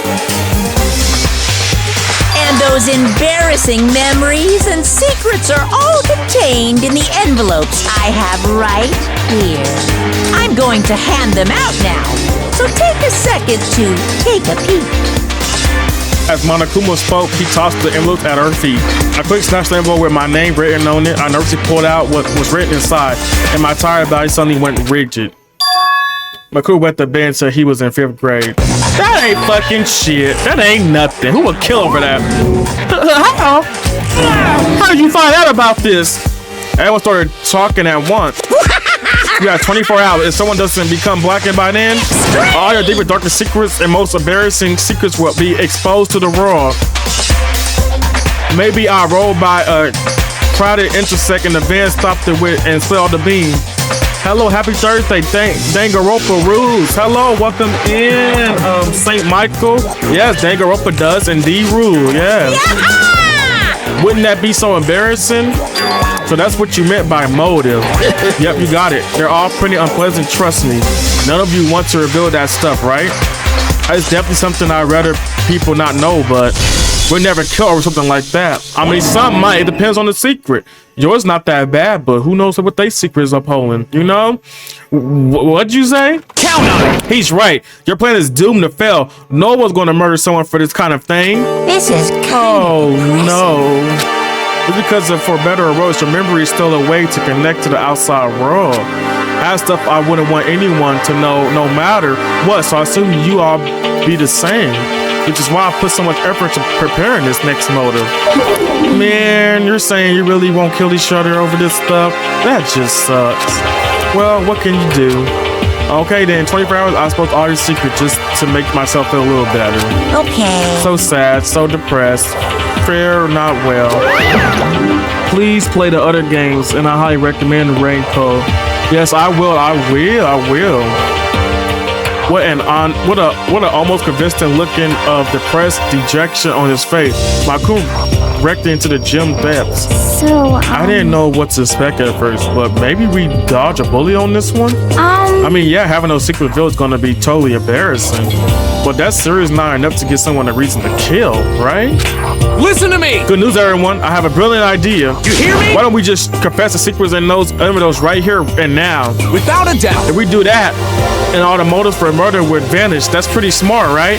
Quiet down. Okay, and so listen. my embarrassing thing is, I don't want to hear your stupid story. What? Besides, I don't want to talk about it. I don't care what anyone says. I don't want to talk about mine. as for me, Neither do I. Not because it's unpleasant, but because it is impossible. Oh? Well, it's just a human nature to hear it when you say it's impossible. Come on, it'd be good for you. Absolutely not. Come on. It's okay, just a little bit. Come on. Honestly. As I said. Here we Come on. Hey! I said I don't want to talk about it. You human bag of lard. Say I agree with them. There's no need to discuss it. What do you think, Shiro? I'm sorry. Sorry, I don't really want to talk about it right now. But I also don't want to leave things the way they are, so maybe I can talk about it later. After all, I try my best to become stronger, then I can tell everyone. So, If you don't want to talk, you don't have to. I'm not super excited to talk about it either. That's true. If anyone that much against it, even if my bro's the one suggested, I just gotta say no. Well, that's okay then. Either way, if it's just a few secrets, I'm sure nobody's about to kill over it. I hope you're right. It's get so bad because somebody to keep it. Nobody's got something like that, right? Okay, I stop with all the secrets talk, but You hear me? each of us has 24 hours to get ready. Having our secrets exposed is going to be fun, but it's not like we're gonna die because of it. So don't do anything hasty. That way you keep repeating, it kind of makes me worry even more. Oh, okay, sorry. I know it's gonna be tough, but. And he said, "Ooh, right." He was crazy. Like, she said, "Leave her a fuck alone." Soon. Okay then. Nighttime already, huh? Okay, let's call it a night. Of course. Good idea. We need to prepare for tomorrow. I was left with anxiety. I just couldn't shake it, but we left things as they were and left as delay. One by one, we headed back to our room. Secrets are memories you don't want anyone to know about. A way to connect to the outside world. Honestly, all that crap Monokuma was spouting didn't have any effect on me. There's no way anyone would kill over stuff like that. At least that's what I thought. But maybe I was just being optimistic. Which is probably why I wasn't too much of a struggle. Yeah, yours not that bad, Makuma, so why would you cover that? Jeez, I'm more tired than usual. Super tired today. Yeah, because I'm drank. That fucking Tiyoko motherfucker hoe brought me. I fell asleep. But what I didn't know is that even then a tragedy was taking place. What? Who killing bitches?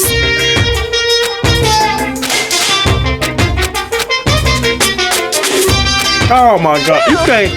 Oh my, yeah, we honestly might do the class trial too, I guess. Morning. Good morning.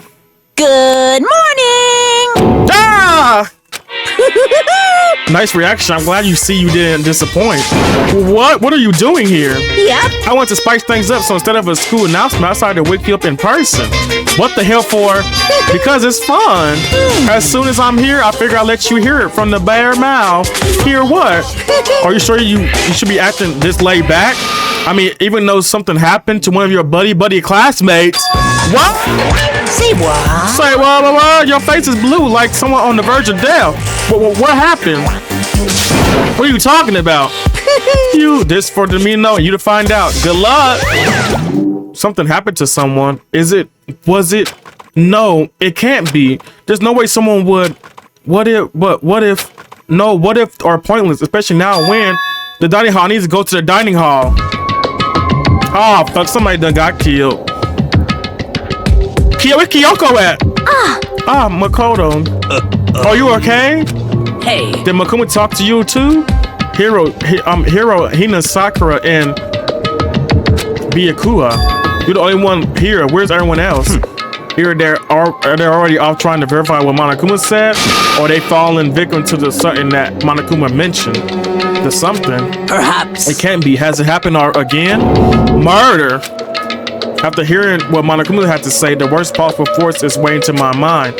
It took everything I had to drive the thought away. So if something did happen, does that mean someone did it because of what happened yesterday? Huh? It can't be. That stuff was just a bunch of old memories. Just old memories? Don't be so sudden about that. Please, someone felt it was more important than that. Huh? To judge someone else's values based on your own outlook, do you realize how dangerous that is? What the heck? Why didn't you say something yesterday? Naturally. Did you already forget? This is a co-op game. It's every man for himself. What's good does it to me to go out and help to help you. Just the word. Stop saying that already. There's something wrong with him. For serious. Did he get brainwashed or something? Wait, That's not important. What matters right now is that we find out what happened. that's fine. She's right. Let's all split up and begin looking. The game is afoot. I don't fucking know where they look. The fuck? Well, let's try that fucking poo area. The fuck? I don't know what else to look. Nothing ain't happened over here. Nothing. Yeah.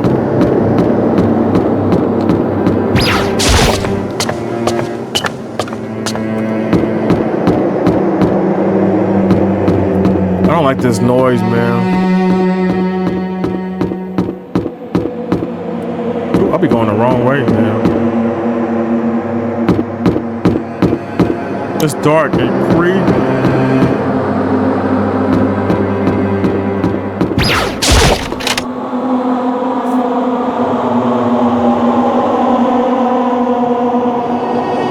Everything's. Oh, I can't leave here. It's something with that. Huh? The door's open, but aren't they supposed to be locked?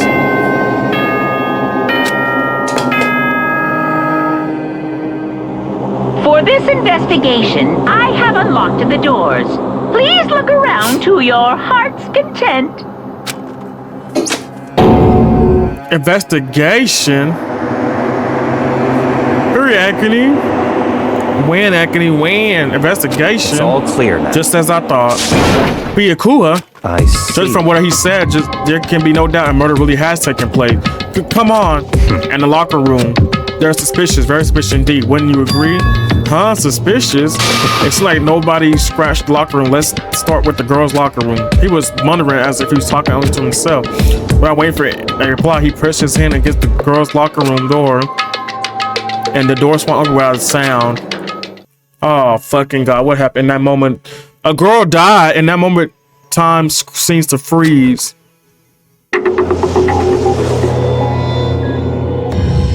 Oh, Chiro! What? Oh, no. I didn't know how long it took for me to fully comprehend the reality of what I was looking at. But as I did... A wow, almost pivotal scream escaped from my mouth. No, Chiro! What the fuck? Acne, you in that picture. That's you, Acne. Thick up, ass out. That's you, Acne. I tried to suppress my scream, but it was useless. I shot out of me like water, like from a surprising gushing out of the bottle. Byakuya, on the other hand, Very most usual, don't you think? He was totally calm, almost like he was watching this all on phone in front of a TV screen. I see. Like Chiro, of course, has been suspended somehow. And something been right on the wall in blood. Bloodlust. Such a brutal way to kill someone. Not this is beyond brutal. Wouldn't you agree? They killed her. How could they not be brutal? No, that's not my point. This murder is far too bizarre for any everyday amateur to have committed it. Unlike with Sayaka, this murder was not a crime of passion or necessity. So as someone who did it for fun, you see what I mean, don't you? What? My head was swimming. I was still reeling too, confused to understand what he was trying to say. But before I could even begin to clear my head, What the heck? hey, I heard something. There's something. Chiro!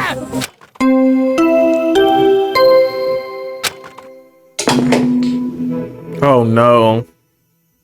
A body has been discovered! After a certain amount of time, which you may use however you like, the class trial will begin. What the heck was that? What? Oh, that's right. You're unconscious during Sayaka, so you don't know about it. What you just heard was the body discovery announcement. Apparently, when 3 or more core people discover a body, announcement plays to let everyone know. I imagine it, so that's the search for the culprit can proceed fairly for everyone involved. Proceed fairly? The body discovery announcement, it sure really is. Dead, yes. Before you start screaming your head off, go around everyone up. It seems another game has begun. Another life or death game to recover a killer. Oh my God. Talk about it out from the locker room, and everyone made their way to the scene. It felt as no time at all passed. It was like my senses of time had just swung and flown away. When I finally came back to myself, I saw everyone had the same look of confusion, fear, and anger. We all just stood there gathered around Chiro's body. Damn, I couldn't keep her safe. So there's another victim. Which means we are now in the same position once again. Fuck, man. What the fuck is this? It's a tree. This is a tree. It's just all just a tree. In fact, I haven't even born yet. I don't have any memory of ever being alive. Shut up. Right, he annoying. No, there are more important things to worry about right now than not the dumbbell. For now, pay attention to the wall. Huh? I said it once already. There's a red wall in there on the wall. The word blood is written on the wall in blood. So... I don't think this is any kind of dying meshes. It's just too strange.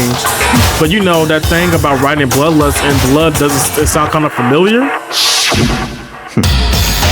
A murderous fiend kills and again using a bizarre and brutal method.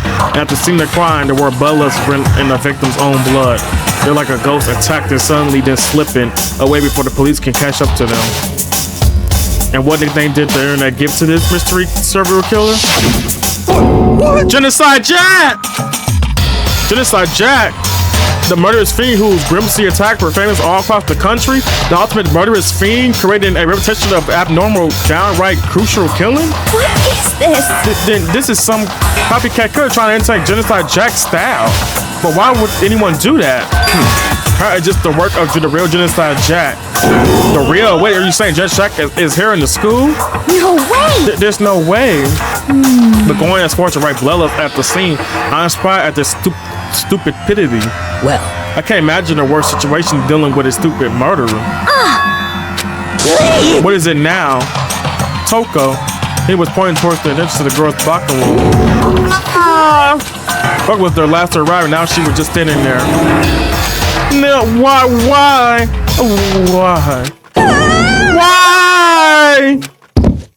What the fuck? She fainted. That did not sound good. Toko. They rushed over to their class. Toko started trying to shake her awake. Toko, are you okay? Come on, wake up. Oh, that's right. I just remember when she said about she faints anytime she see blood. So she hepophobic? Imagine she does not watch too many horror films then. This isn't the violence or the rude. I mean, technically she passed out somewhere besides her room. No, I think she'd be okay. The rest is probably sleeping, like on purpose. Oh, so since she didn't faint on purpose, it doesn't count. Gotcha. Just a second. Tucker, you hear me? Hey, you gotta wake up. As if she heard her, Toka suddenly shot awake. As if she literally jumped up from where she was laying. And it was such a strange reaction, I was like total lost for words. She leaped straight up into the air, changing her stance as she did. In no time flat, she just stand up. And on the physical portation she had to go through, her emotions were totally haphazard. Huh? What? Sorry about that. I was just so shocked, you know. It happens, right? Was I the only one? Toko, are you okay? I'm fine. Hee. Whoa, is that a dead body? Hey, are you dead? The fuck? What the heck? She was hit her head real hard when she faded. That word has front and back, a top ending and a bottom, a seed, truth, and rebel lies. Well. Hey, thank you for the follow. Lovex, thank you for the follow. Appreciate it. This is quite concerning. I mean, she sounds completely different. No, everything's fine. At least the stutter's all gone. That's all good, right? I see. It's clear to me that everything is not fine. Your eyes seem strangely vacant. It might be best if we take her back to her room for the time being. So I don't mind taking her, but could someone help me? If you need help, I don't mind. Tucker, can you help me? She totally ignored me. Very well, you take care of the girl and the rest of you can begin that lesson right away. Can I assume nobody has a problem leaving Sakura and Monica on guard duty again? Hold on a second. Rush to her investigation. The mastermind isn't behind that. After what happened last time, surely you realize that. Yeah. There's no question that Sarah was murdered by someone among us. Is that right, Monokuma? Of course! Right as rain, but don't take it as a bad thing. It's just a fact of life. Because that's how graduation works. Then it happened again. Is that what you're saying? Another one of us killed. Another fellow classmate. Yes, we killed. What does that freak you out? You guys got no balls, you know that? Is there nothing down there at all? Well, I'm gonna let you play mine if you want. Actually, I don't have any either. Sorry. Stop talking. Stop monologuing and give us what you came here to give us. You did bring it, right? I sure did, chum. It's the Monokuma file. See ya later. So please do your very tippy-toe best on this investigation. No way! Do we really have to go out and do another investigation? Examine the course of one of our friends. Have to suspect all of our other friends. Why? I hate this. I can't take this anymore. I hate it too. I had enough. I'm getting out of here. Hey! Where you plan on going? There's nowhere to run. Just accepted already. After all, blood is just a liquid. A dead body is a simple object. You are very enthusiastic about all this, are you not? Naturally. How can I not be? If we don't amass corporate, we all die. That's true, but to jump into it so soon. What? Do you want to die? Fine, then go off and die somewhere right now. Go ahead. You're a waste of space. A dead body is an object. Piece of shit. Sure was not. What? Sure it wasn't an object. Show a little respect, or I'll beat some into you. Calm down. Everyone stop bickering. Listen, there's some truth in what Byakuya said. Kyoko, if we don't solve this murder and find the killer of our own lives or forfeit. And if Byakuya is right, that genocide track is somehow the one that killed Chiriko. That's right. Then unless we do something, more victims could start falling up. To get more victims, if we mess this up, we're all dead meat. Hold on. If that's your word, you don't gotta worry any longer. In any other killing game, guilty party may only kill a maximum of 2 people. Well, I don't remember any rule like that. I just came up with it. I mean, if one person went around just killing everyone, you love your students, light would be all over, right? So then. In the case, why not limit to only one person? Hey! Well, good mystery, you don't want to miss out on at least the potential of a serial killer angel. Yeah, just one would totally murder that possibility. Farewell for now. I'll catch you guys at the class trial. I can't say I understand his thinking, but if we can kill up to 2 people, then one more person's life could still be in danger, which is definitely not good. We need to uncover this culprit before something else happens. You son of a bitch. You need to shut the fuck up. Well, for now, Taka and me are gonna talk off at our room. Nice, I'm gonna get dropped off. There is nothing. We have no time to stand around here. Let's begin. Is that okay? Yeah, let's get started. Yeah, let's get started. The fuck, I just talk. That's what they do. Talk. First of all, I better check the Maku file to see exactly what's going on. The victim was Chiro Fukisaki. The time of death is estimated to be around 2 a.m. The body was discovered in the girls' locker room on the 2nd floor of the school. The cause of death was a blow to the head with a blunt object. She was killed instantly. Damn, that's all it says. Well, it's not like there's any point in complaining about it. No matter what I gotta do. Himiko, do you have a second? Huh? Do you need something from me? Naturally. Of course, life without purpose is quite dull, you know? So what do you need? I'm going to let you cooperate with me during my investigation. Huh? What? I'm purchasing your talent, the same talent which allowed you to solve side escape. Solve? No, I just... Stop talking. You seem to have some limited use, which is why I've chosen you. You had the honor of contributing to my investigation. So you're inviting me to come with you. You're doing in the most ignorant way possible, though. Let's go. Now then, shall we get started? But we need to get moving. There's no time to be standing here around. I don't really know what's just happened, but it looks like I'll be working with Byakuya on this one. There's a dumbbell on the floor and this blood stain. A blood stain on the dumbbell. The Monaco fellas say a blow to the head with a blunt object. Is this what killed her? Does that mean this dumbbell was actually the murder weapon? That's right. I don't imagine it could have been anything else. Yeah, it's definitely that. There's a fresh blood stain on the carpet. It must have been splattered with blood during the murder. I can feel the light draining out of my own body. It's a dead body. Chiriko's dead body. Very but the more I look at, the more strange it all seems. This must be genocide Jack handwritten. Well, but what? But we're still not sure he did it. It's just what you want to say. I wonder about that. The poster got some blood on it. Must have been happened during the murder.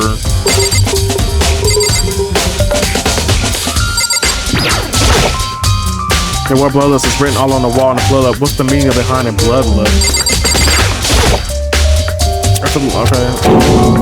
Very strange. What?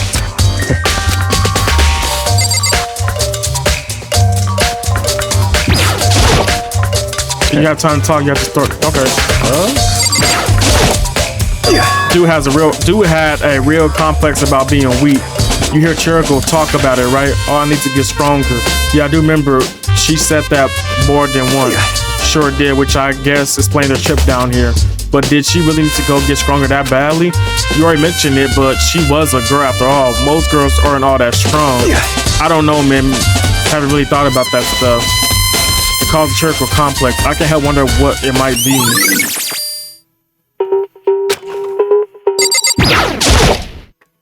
I used the locker room all the time. Now it become the site of Chirico's death. But why was she killed in the locker room? Actually, if you think about it, she could have been killed anywhere else and carry her.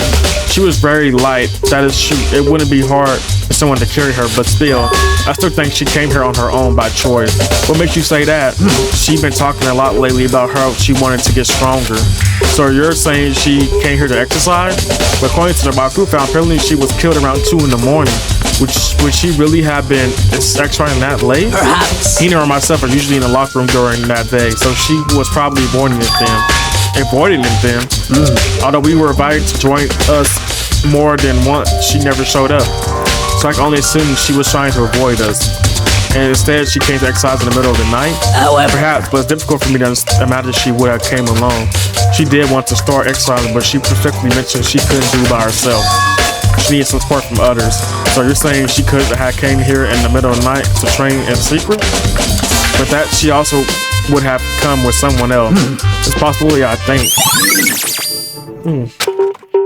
Now I believe it's about time for us to move on. Hun, already? What? New clues won't magically appear by standing around here. We need to check every aspect of the escape. That's true, but let's go. If you're satisfied, let's hurry up and proceed. He's so pushy, I got caught up with the wrong person this time.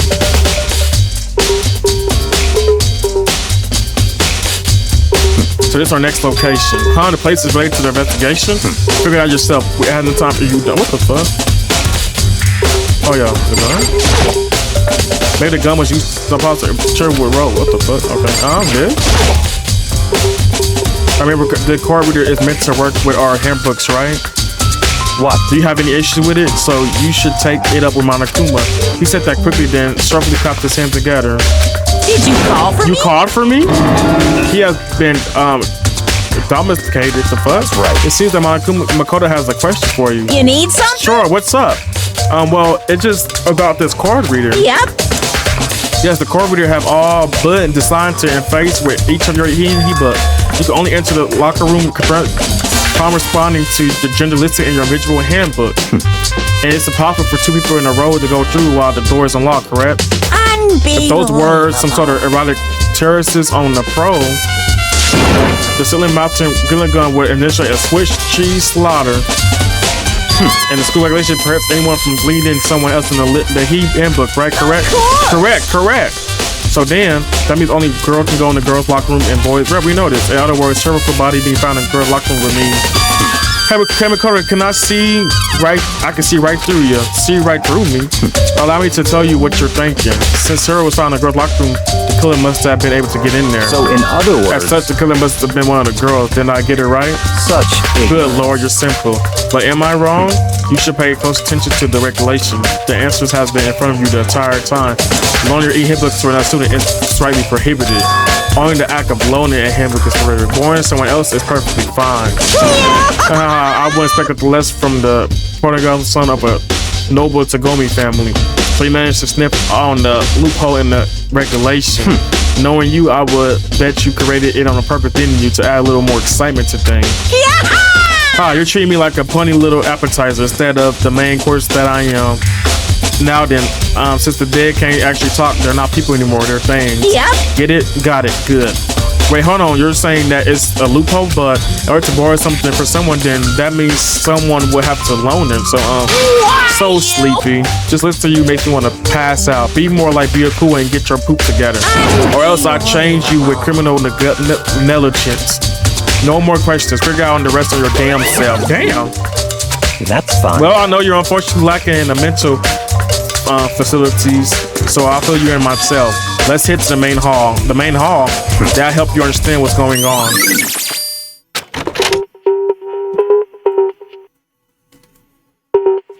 We came to the main hall. So what are we looking for here? Does that mean I have to figure out myself? Where's these books then, bud? There's a mailbox here. Could this be something inside? It's an e-book. No way, there's 3 of them, but what are they doing here? So you finally found them. Huh? Do you know these were here, Pikuya? I happened to find them by chance myself the other day. It seems like there's a system in place where the handbooks of dead students get delivered to this mailbox. So then these are the handbooks belongs to Chuko, Leon, and Sayaka. You can go ahead and confirm it yourself. I immediately turned on one of the handbooks, and when I did,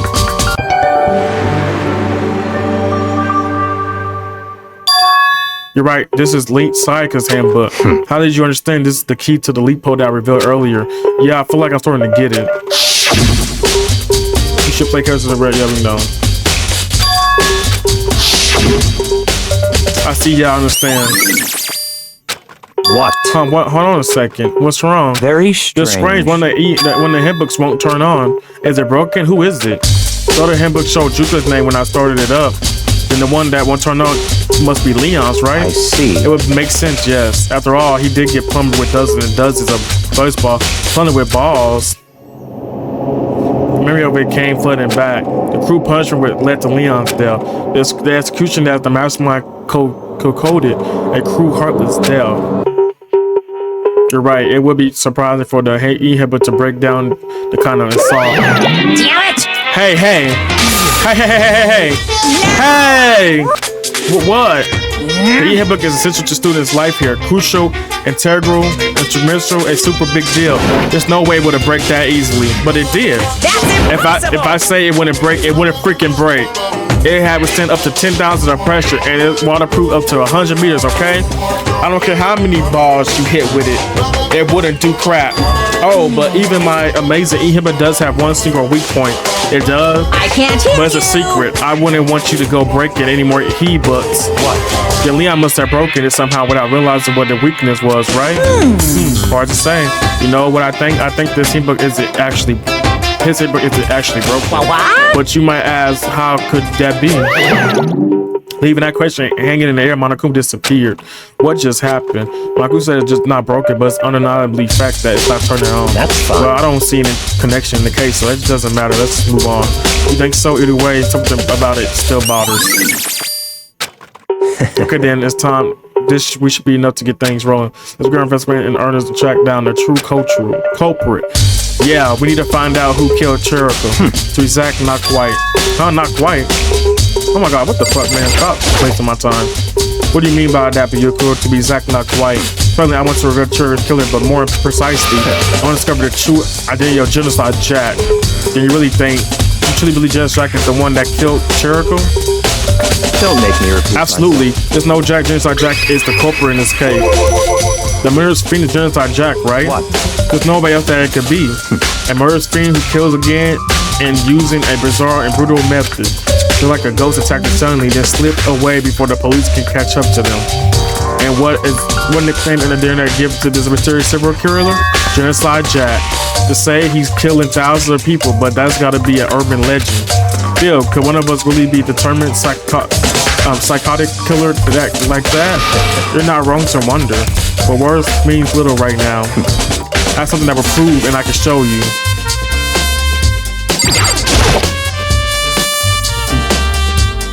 First, I want to reveal Chiro's killer, but precisely, I want to discover the true.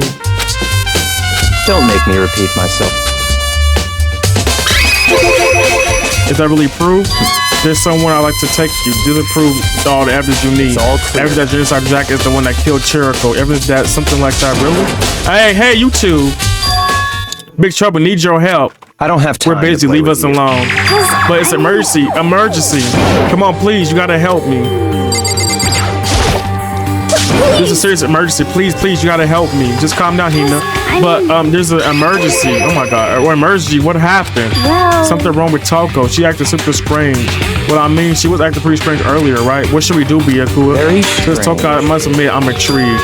I suppose we can take a second look to see what's going on with her. Are you sure? Don't make me repeat myself. myself. Okay, go ahead. I expect that. I thought sure he'd just say no, but that'd be the end of it. Yeah. Okay, come on, hurry.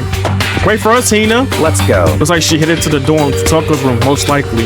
You're right.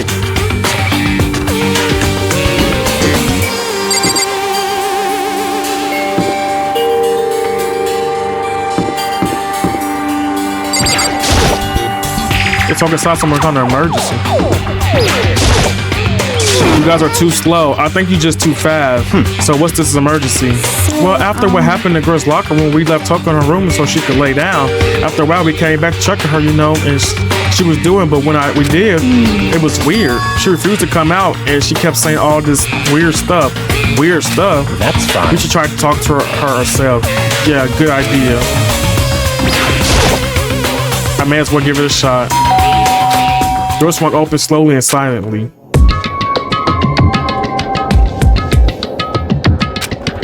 Holy crap. An arrow of negativity flew out from the behind the door, facing a gasp of time. What? Oh, nothing.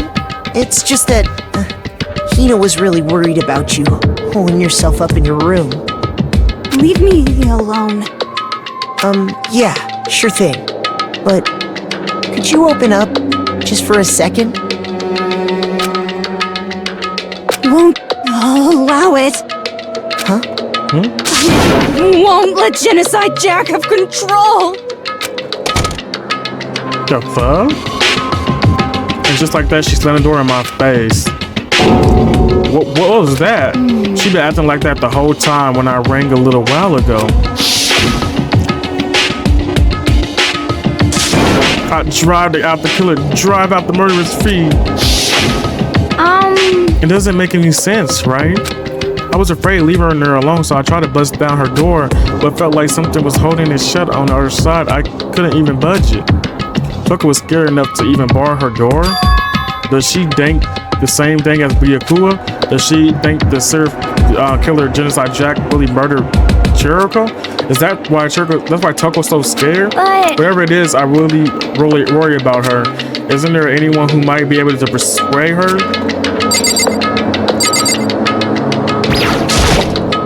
Hey, Byakua, you think you could ask her to come out of her room? I mean, that's fine. Sure, whatever. Huh? You gonna talk to her, Byakua? Wow, I guess you can be nice when you want to.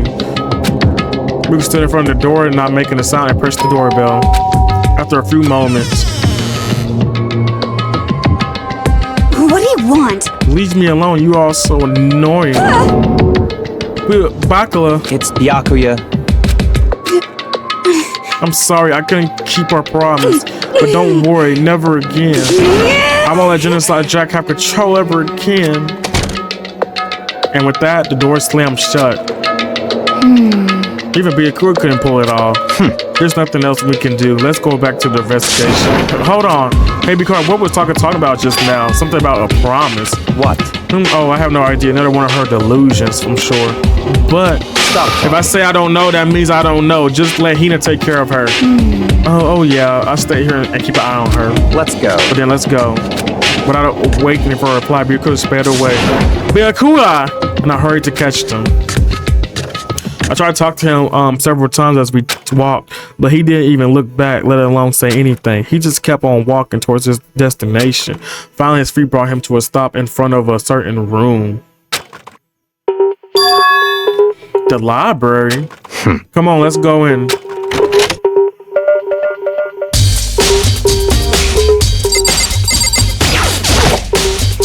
Is there evidence to provide that it was Genocide Jack Lily in the library? Don't make me say it again. There's no clues here. If I remember on the other side of the door, it was the archive, right? Hurry up and go inside. Oh, here? Let's go. It all makes sense once you're inside. Yeah, I never went in here, so. Well, there's so many books and files, and so many dust too. So I would say there's enough value in the place to enjoy the dust.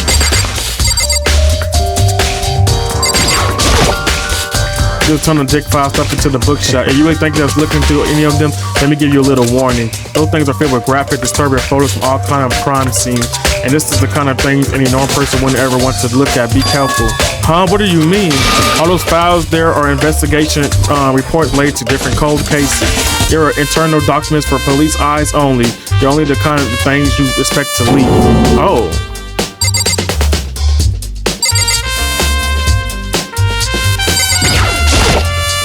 This stuff with type files without thinking about pick one out random. Also, you have a sharp eye. I need to select that file. Huh? That's right. That's a part of presidential assassination. The original it kept at the National Library. It won't be disclassified for another 30 years. Are you sure you want to look at it now? There's no telling who crosshairs you might wind up in for peeking at. Without making a side, return the file to the shell.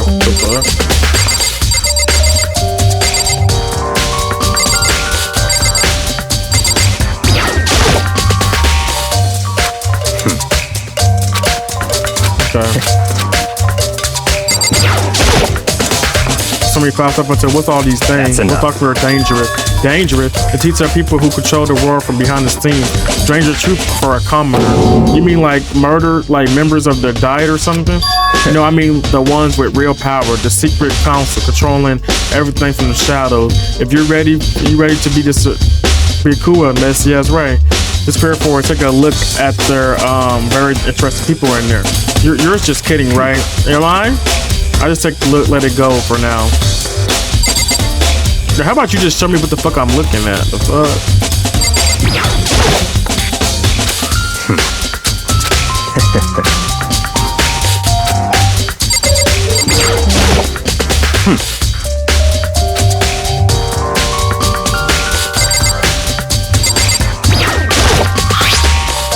It's empty, although just by the smell, it looks like there was something inside. I wonder what it was. There was a stitcher cord plugged in there. It proved very useful when I was at the library. A stitcher cord, huh? Okay, well, I need a fuck touch on. Like, don't make me mad, man.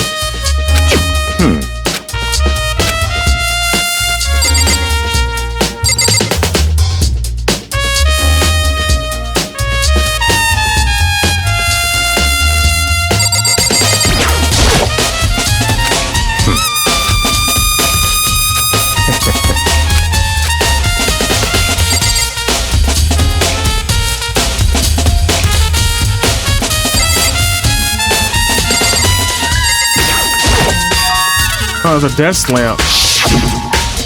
Oh yeah, it's the same one.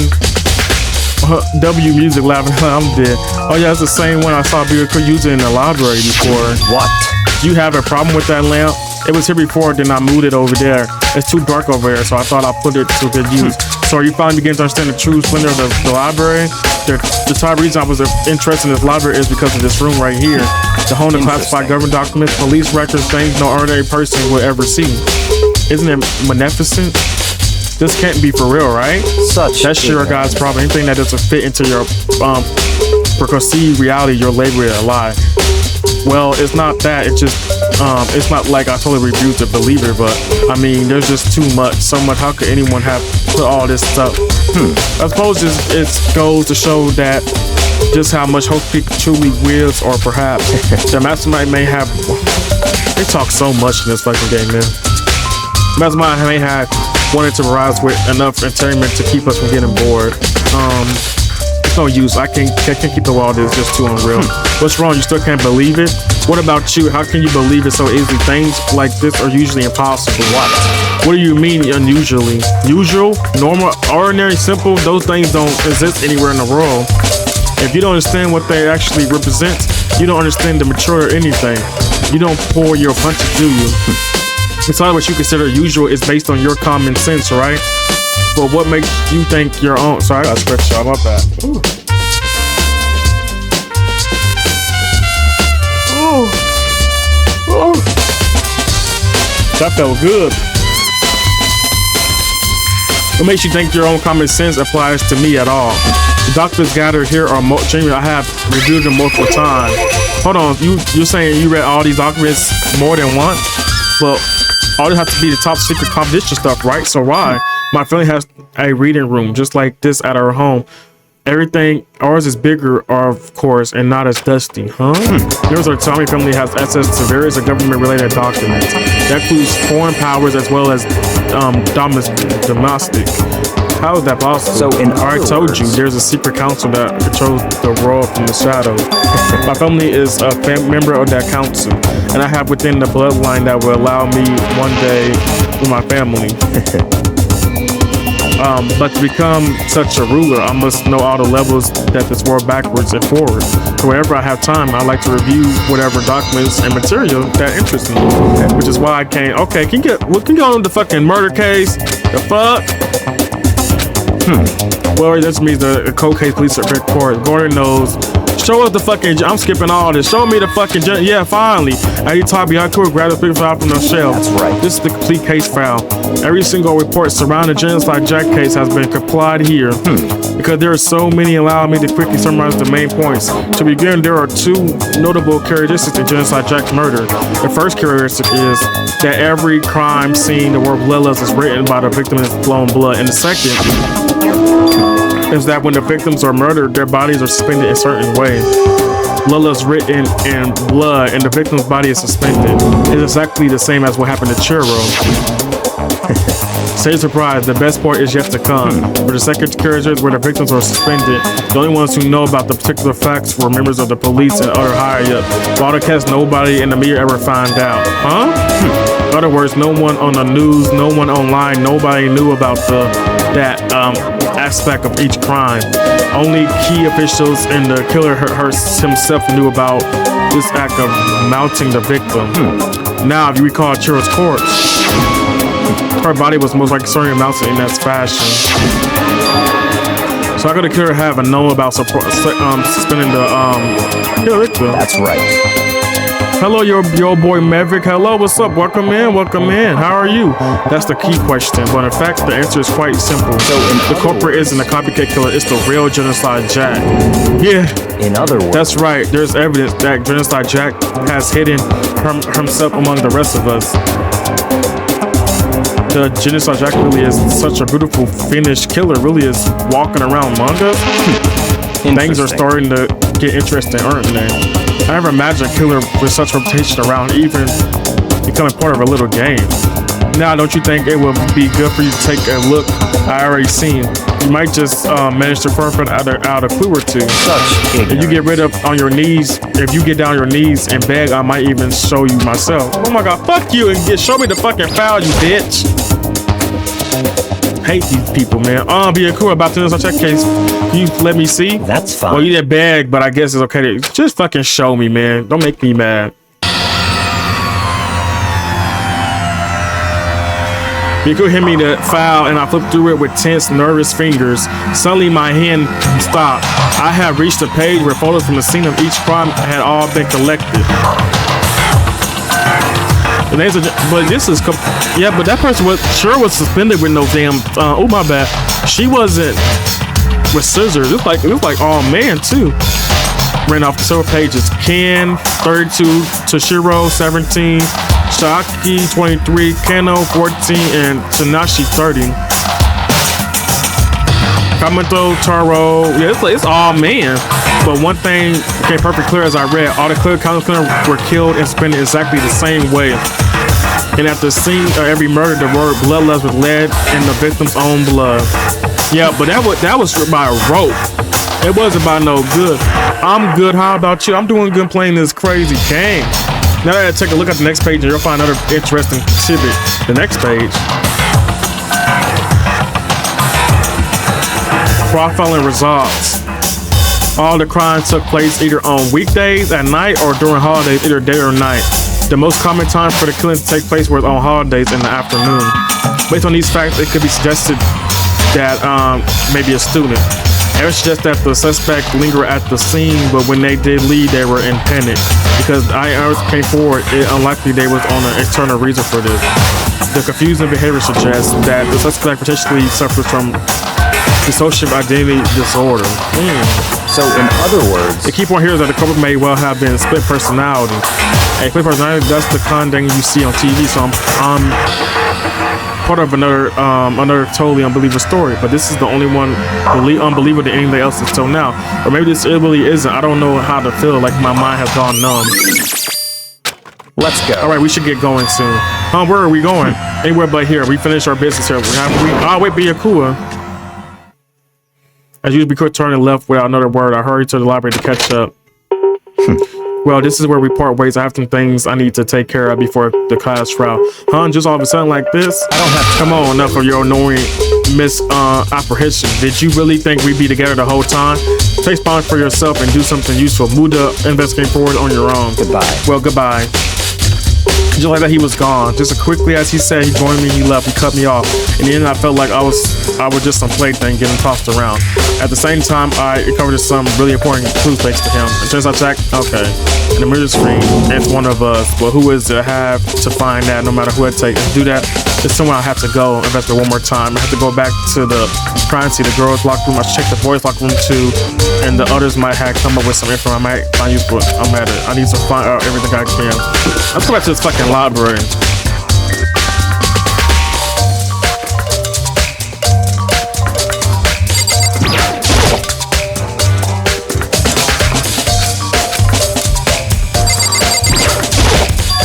This lamp, why is it turning it on? Oh, I see it's not plugged in.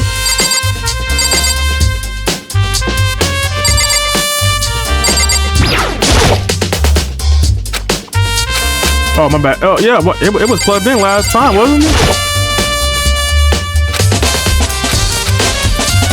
Okay, I guess not.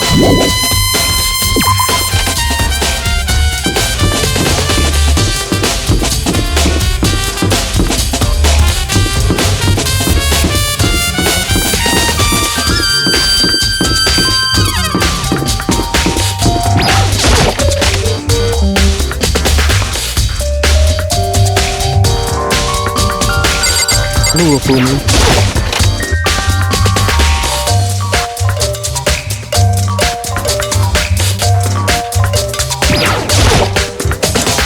On the poster, it's a popular boy band called Tornado. Somehow it doesn't quite seem to fit in the boys' locker room. What's this big brown shit thing? There's a strange stain on the carpet. What is it? I don't know what the fuck that is, but it's something.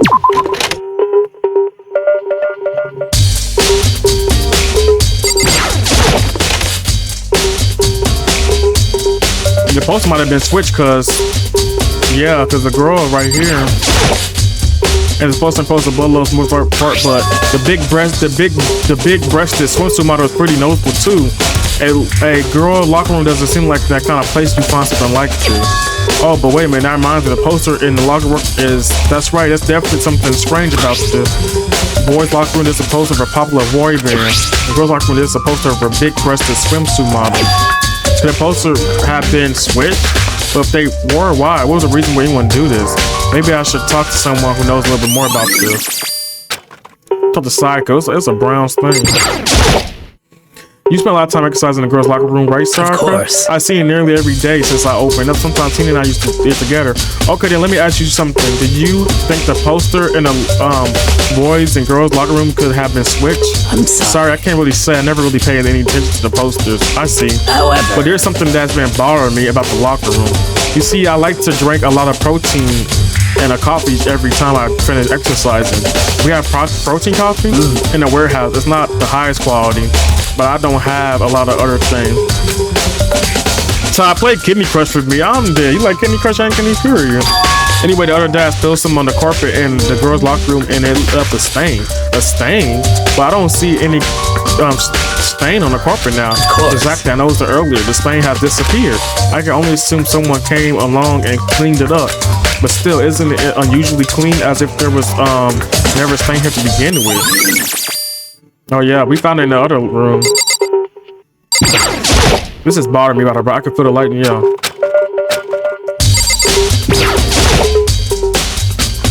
Oh my god, okay. Hey Kyoko, have you made up any progress on your investigation? Generally speaking. However, but I have to get going. I have something I'm ready to take care of. Something besides the investigation? What is it? well, Nothing you need to worry about. Just concentrate on the murder. But so before I then, go, let me give you one piece of advice. You should examine her body one more time thoroughly. Also, her handbook is missing. You might want to determine its whereabouts. goodbye. That's it. I'll be praying for your success. I guess I'll take another look at the body then. And Carol handbook is missing. Definitely worth worrying about. Looks like I should examine the body one more time. I know she said thoroughly, but I do have my limit. Well, I better give it a shot anyway. Let's see. Her hands are bound with looks like some kind of rope. Rope was used to prop up her in kind of a crucifix position. Huh? The rope has that plug? Wait, so this is the rope at all. But the more of it, I think about it, the more that's not the only thing that concerns me. Cheryl fed her injury with a blow to the head, which means someone stuck her in the head in order to kill her. That's right, there's the issue for being suspended and the fatal blow. At first I didn't see any reason to think too much about either of them. But seeing them again after looking through the inside jackpot, something's not quite right. Yeah, it doesn't match up with the body. What does it all mean? Yeah, this doesn't match. Well, that's the one thing most likely to tie all these mysteries together.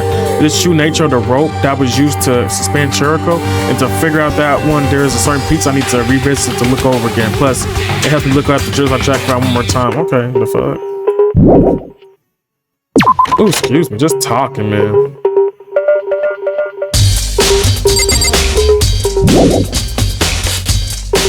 What? What? I talk to this big fat bitch? Like, oh my god. I feel it. I can't reveal that just yet, but I guarantee that where I found where. Okay, are you sure about that? Oh yeah, Miss Lunenburg, and she wishes something worked out too. Really, what did she see? She refused to tell me. It's like the girl bullies the boy she's lying. Right. Okay, so where's Celeste now? The warehouse by the dorm. She was there, but at the same time not there. What's going to be? Get out of my fucking face, you big shit. You get on my nerves.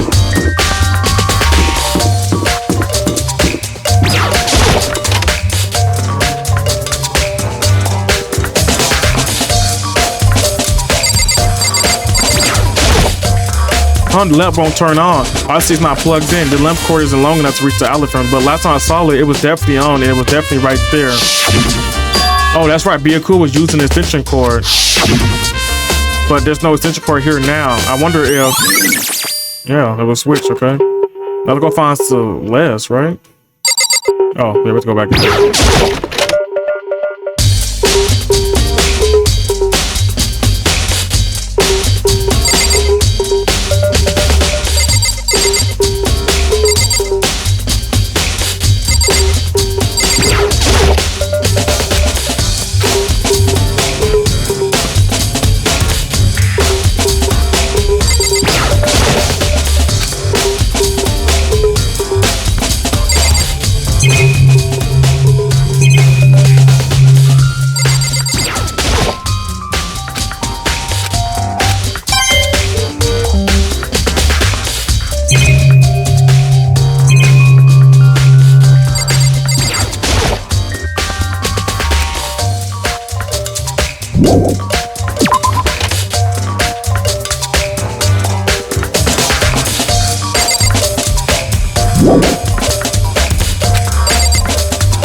What the fuck am I looking at? Don't make me mad again.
it was around here somewhere.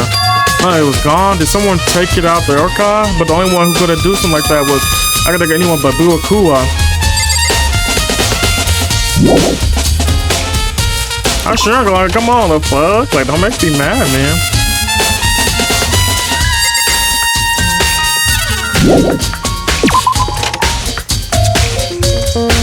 Yeah, we gotta find Celeste. Where the fuck is she at?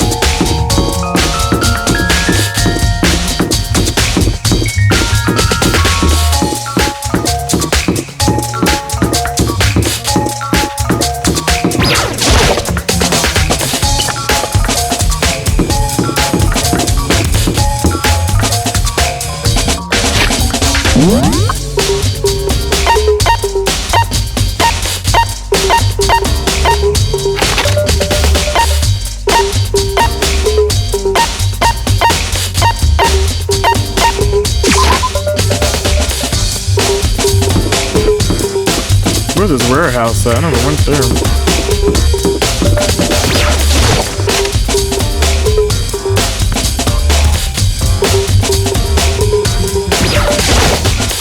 Celeste, what are you doing here? The warehouse is amazing. It has absolutely everything one might need to live a full life. From food to clothes to tile, there are endless supplies to choose from. I see, but how you find anything related to the cave? I knew you were going to ask me that.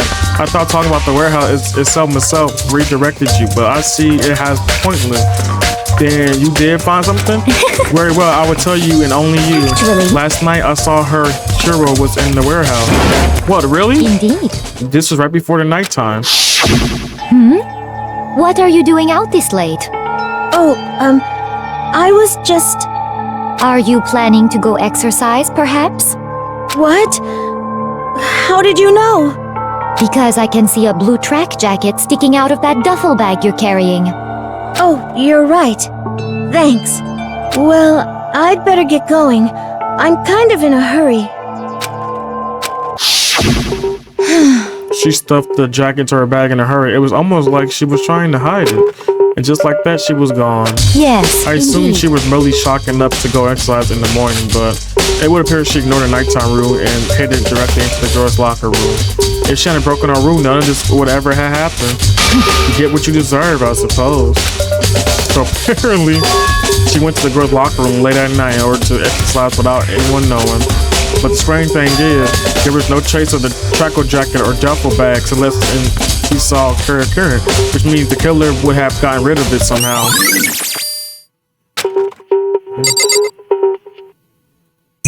Okay.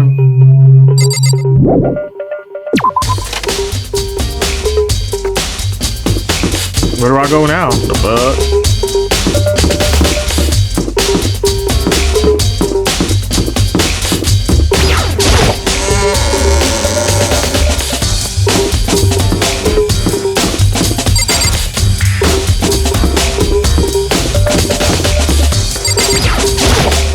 How unfortunate.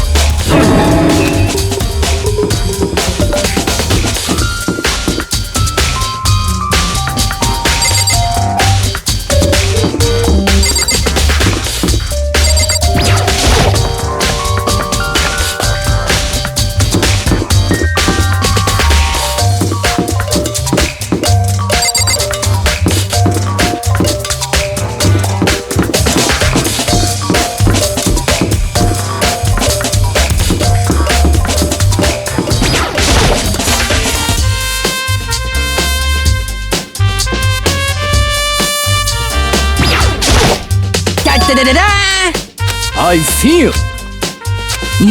That's it.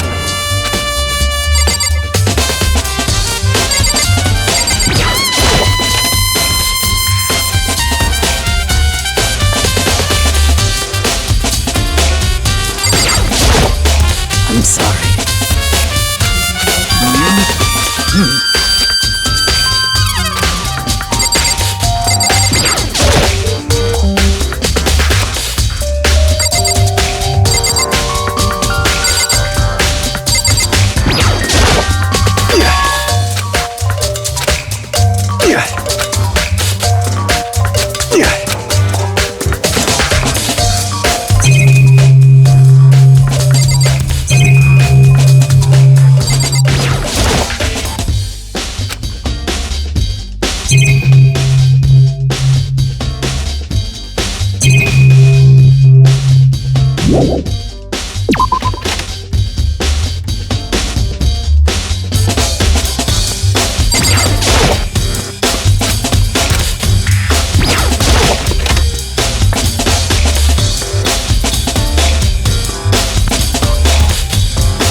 About to crash out, man. The fuck?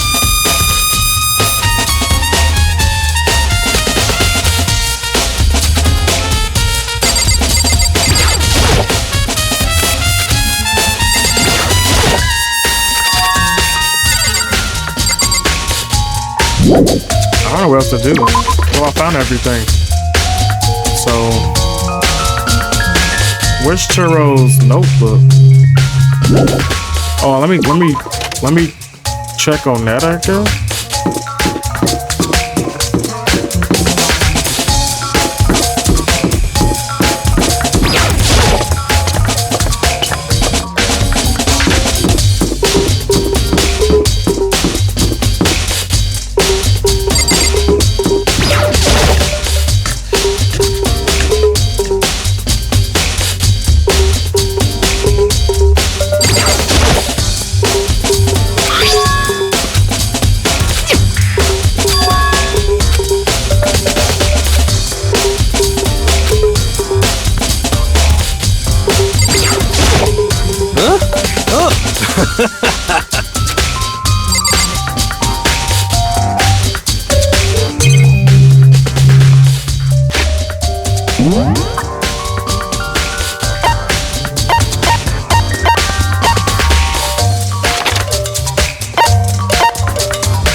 Hey, now, how's Toko doing? Same as before, she won't come out and she just keeps on mumbling something about Genocide Jack.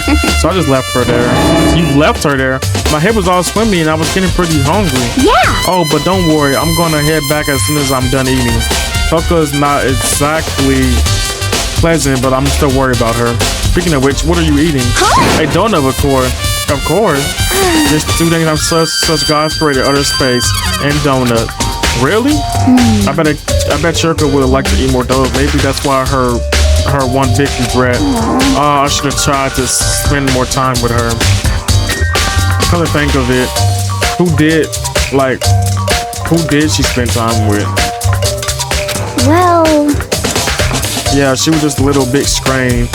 Didn't really hang out with the other girls much. It was like she was trying to keep her distance from us. I saw her something similar. She said that even though you and her invited Shirko to exercise with you, she always refused. yeah, totally. Yeah, it's true, and it wasn't just us either. It was like stay away from all the girls. Was she just shy? I don't know. She talked to the boys all the time. Is it kind of weird to be shy around your own sex, but totally fine with the opposite sex? Oh wait, maybe she used the guy spoiling her. The law said you can't judge a book by its cover, right? You think I would never really saw her as that kind of girl. Ayano's account has been added to the True Bullet section of your hymn book. Ding dong ding boom.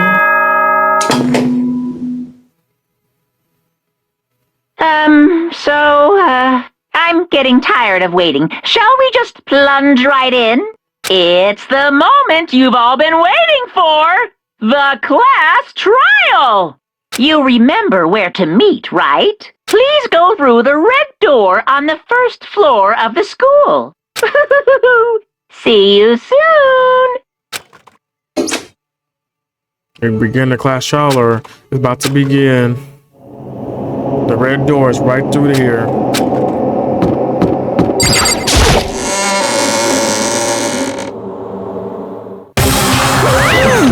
Sorry, is everyone ready to what? Am I blind or are we missing someone? Yo. Yeah, Toko's not here. And Toko is, yo, really don't understand. Kidding. I'm just kidding. How can I forget that little nut job? She's a crucial part of the class trial this time. What are you gonna Okie dokie, do? I'll go ahead and drag her out of here, kicking and screaming. Just one moment, please. Just like she said a few minutes later, he repeated dragging Toko behind him. I told him I didn't want to, but he forced me. I can't believe you would drag a girl around. Terrible, you're terrible. here. Phew, so now everyone's here. Okay, then hustle onto the elevator and let's get to this show on the road. I see you guys around there. Let's go. So shall we get going? It's time to find out who killed Chirico. Chirico Fasati. She was gentle, so calm and meek. Nobody had any problems with her. And someone made the choice to kill her, a girl like that. And the murderer is one of us. Someone standing right here. We have no choice, right? We have to get to do this. It's true. Yes. I gave a small nod in reply. With one last take breath, I walked toward the elevator and shaky lids. With each step, I could feel my heart shaking to race faster and faster. As soon as everyone was on, the elevator began to descend. I couldn't get a handle on my emotion, couldn't stop speculating. Wait, a nasty girl, yes. The steel box sank with heavy clunking sounds deeper into the ground. As we went deeper, the uneasy in my heart grew bigger and bigger.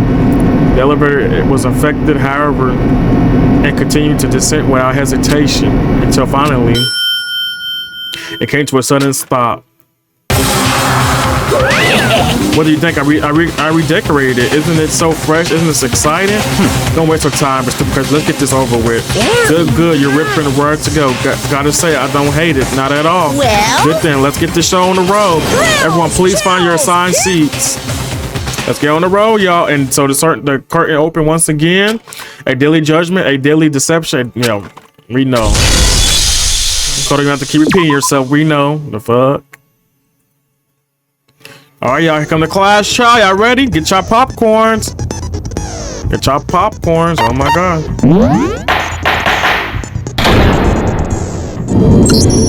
Let's begin with a basic explanation of the class trial. So if you can figure out who done it, then only they will receive punishment. But if you pick the wrong one, then I'll punish everyone besides the blackened, and the one that deceived everyone else will graduate. Okay then. So, first off, let's talk about the murder weapon. We're going to make clear what was used to deliver the fatal blow. We know! We already know!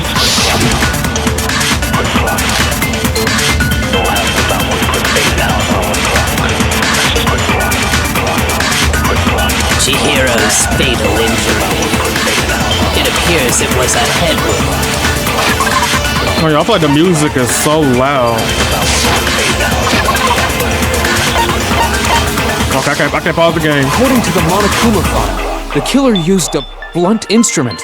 But what kind of blunt instrument could it have been? I bet it was an iron pipe.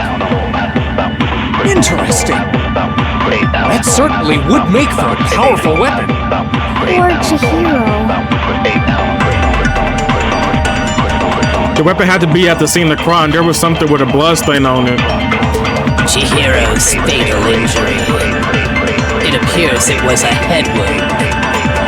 According to the Monokuma file.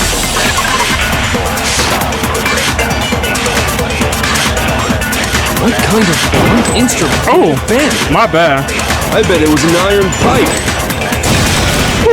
No, it's wrong. No, that's wrong. Can we agree that the object that dealt the fatal blow was the dumbbell found at the scene of the crime? Thank you. Now, can I pause real quick so I can change the... But the music is a little loud on here. I don't know why. That music.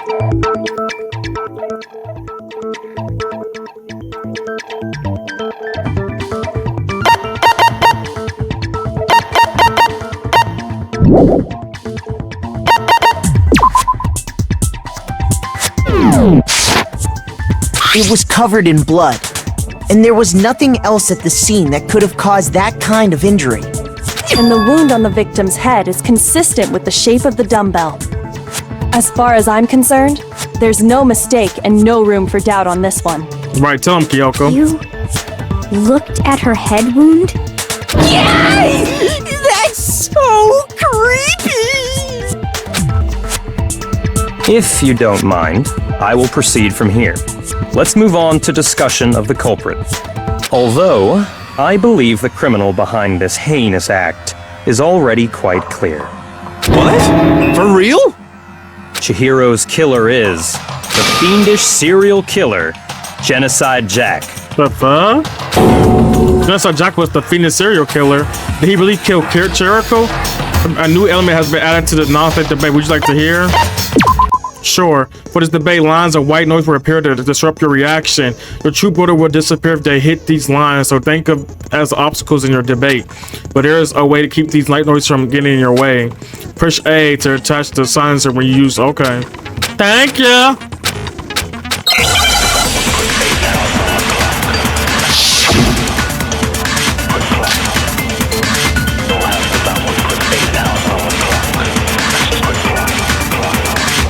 The culprit is Genocide Jack. Oh! Oh my god.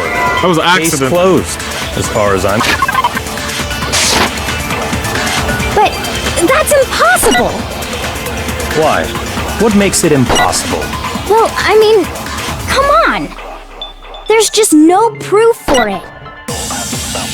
Hey, so, speaking of Genocide Jack, I don't know who that is! The thing Bianca showed me in her archive one thing at the time and it would be convinced. It shows that this is work of Genocide Jack. The culprit is Genocide Jack. I'm sure of it. Case closed, as far as I'm concerned. But that's impossible! Why? What makes it impossible? Well, I mean, come on! There's just no proof for it. Ah! Hey, so, speaking of Genocide Jack, I don't know who that is!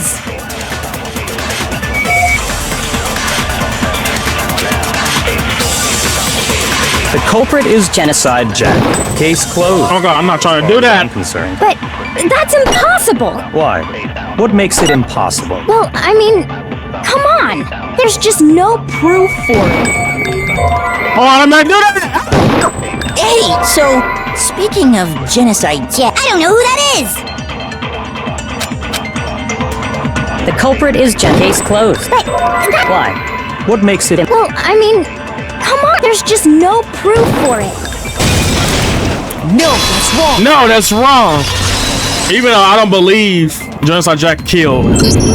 I just don't believe it. Might know one reason he could be involved. What? I found this file while I was looking around the archive in the library. Oh, what'd you find? I guess it's some kind of confidential file the police put together about the Genocide Jack case. What? That's kind of weird as shit, isn't it?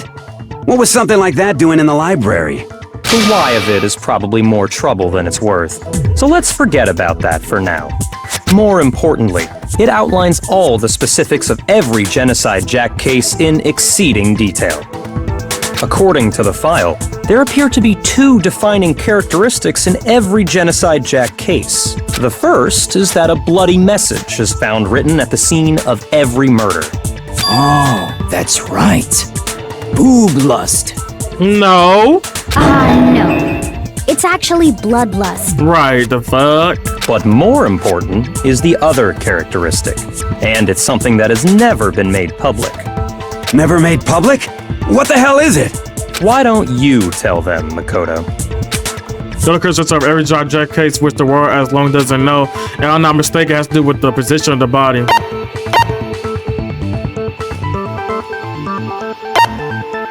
I got it! I got it! Apparently, in every Genocide Jack case, the killer suspends the body in a certain way. Other than the killer, the only people who know about this are the higher-ups in the police department. However, Chihiro was most definitely suspended in the same way. So, how did the culprit know about this when only high-level police officials were aware of it? There's only one logical answer I can think of. It's because the culprit in this case is the real Genocide Jack. No fucking way! You're saying Genocide Jack is one of us? Yes, in fact, it's Toko. What? What? Genocide Jack's true identity is Toko Fukawa. Oh, he damn. It's a girl. What? Hey, okay, wait, hold on a sec. Toko has like bloodophobia or whatever, remember? What kind of serial killer is afraid of blood? Is Toko Genocide Jack? The answer is yes and no. Another riddle? Man, why is this gotta be so complicated? I don't know for sure, but I feel like I understand it. I mean, she got that split personality. It makes sense. That bitch passed out. She passed out. The fuck?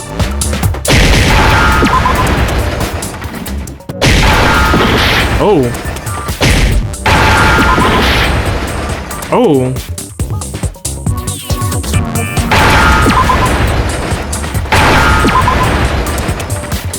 Now I understand. I guessed that. Now I understand. I just guessed that shit. The fuck? Is it because Genocide Jack has a split personality?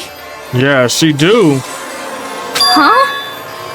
I think I read that somewhere in the file too. They thought that the suspect might have, what did they call it? Dissociative identity disorder. Oh, okay. But still, to go and say that about Miss Fukawa is... Perfectly acceptable. Toko's strange behavior after seeing the body is proof enough that she has a split personality. One thing about that show Toko has split, yeah, she fakes it. Oh. Shoot! My bad. I got it! You're talking about how she started acting totally different than usual, right? That's right. Think back. She fainted when she saw Chihiro's corpse, and then, when she woke up... I'm fine. Wow, is that dead body? Hey, are you dead? Hey! She must have hit her head real hard when she faded. The world has in front and back, a top ending and a bottom, a sea of the truth and lies. This is quite concerning. I mean, she sounds completely different. She was acting funny, that's for sure. That melancholy tone of hers completely disappeared. Don't go assigning adjectives to my tone without permission. Not to mention, once she regained consciousness and saw Chihiro's body again, she was utterly calm. In other words, within her is one personality that can handle blood, and one that obviously can. So when Toko trapped herself in her room, it's because she was scared of Genocide Jack?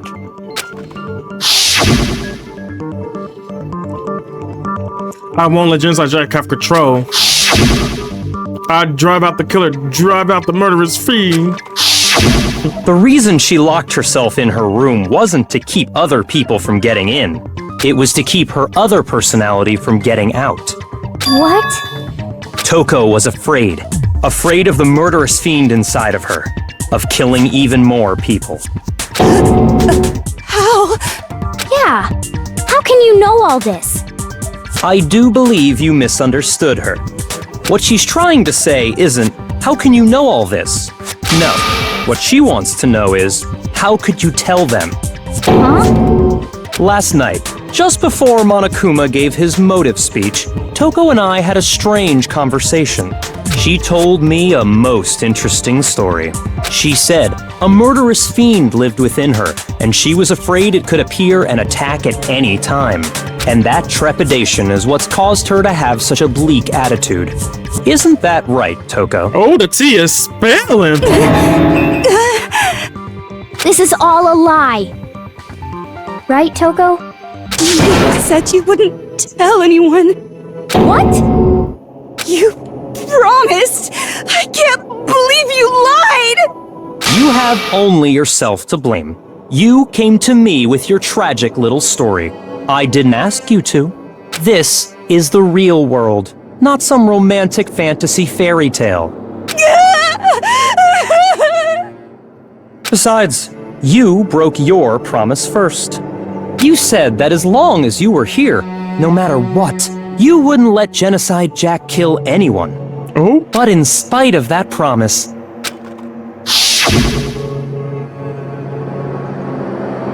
I'm sorry I couldn't keep our promise, but don't worry, never again. I won't let Genocide Jack have control over ever again. Oh no. You said if I kept my promise, you would go out with me. That's the only reason I promised. How many times do I have to tell you? I never said that, but you weren't able to do it. You just couldn't resist that rush you got from killing, could you? I tried. I swear I tried to control it,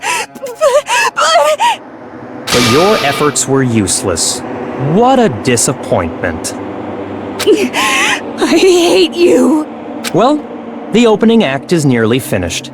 All that's left is to hear from the person in question directly. The person? You don't mean... Toko's body suddenly lunged backwards. A huge thud echoes across the courtroom, but in the next second... What the fuck? Hello there! Is it me you were hoping to see? What the fuck? What the heck? So you figured it out, huh? Well, whatever. What are you gonna do? I'm the ultimate murderous fiend, Genocide Jack! Or better yet, let's go with Genocide Jill! Oh, wow. What the fuck is this? Toko, what happened to you? Not Toko, that's a loser name, and what happened is a textbook split personality! So what if one of them happens to be a serial killer? You should turn a blind eye to one's faults. Whoa, what the fuck? So intense. Right. Like they say, sound in murderous mind, sound in murderous body. This one is so different from the one we've come to know. Yes, well, the world is composed of a front and a back, you know. Just like how every inning has a top and a bottom, or how in the depths of every truth lives a little lie. Behind every dark and gloomy soul lives another that shines as bright as the sun! This is the murderous fiend, Genocide Jack. This is beyond insane. Miss Jack, Jill, can I ask you a question? What's up? Some of us think you might be the mastermind behind our entire situation. What are your thoughts on that? Well, I'll tell you, I am the mastermind of all masterminds! Just kidding! Then it's not true? Of course it's not true! How dare you try to link me to that creepazoid! And another thing, the police and government and society in the outside world are totally powerless! I mean, they just let this idiotic bloodthirsty maniac go buck wild all over town! Sure, I'm a bloodthirsty maniac, but life is pain, right? To live is to hurt other people.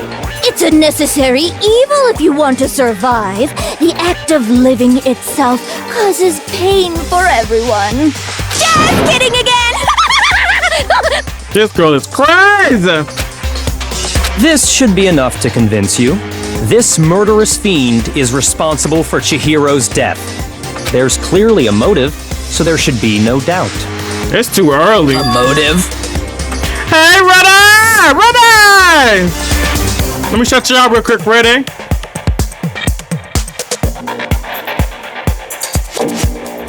Y'all, it's the real Ready. Chop every single one of your luck. It's the real Ready. She got everything. Hold up. It's the real Ready. Hey, the real Ready. It's the real Ready. Remember what Monokuma told us? If someone didn't murder and graduate within 24 hours, an embarrassing memory or secret would be revealed. Well, let's assume that Toko's secret was about Genocide Jack. No problem, Ready. The stream's going good, just chilling. Trying to finish this real quick and then hop on Left 4 Dead with Tati and Loot. If a secret like that came to light, Toko's life would have undoubtedly been forever ruined. So she had a very clear motive to never have that side of herself exposed. Interesting. Very, very, very interesting. But sorry, as much as I hate to admit it, I'm not the culprit. Huh? Oh. But I cannot imagine anyone other than you could murder someone in such a bizarre fashion. Maybe so, but nevertheless, it's the truth. Do you really expect any of us to believe you? Yeah. I could never believe a word you say, you monster! Maybe she's totally right about that, but something's still bothering me. What she said, I need to get some details about all of this.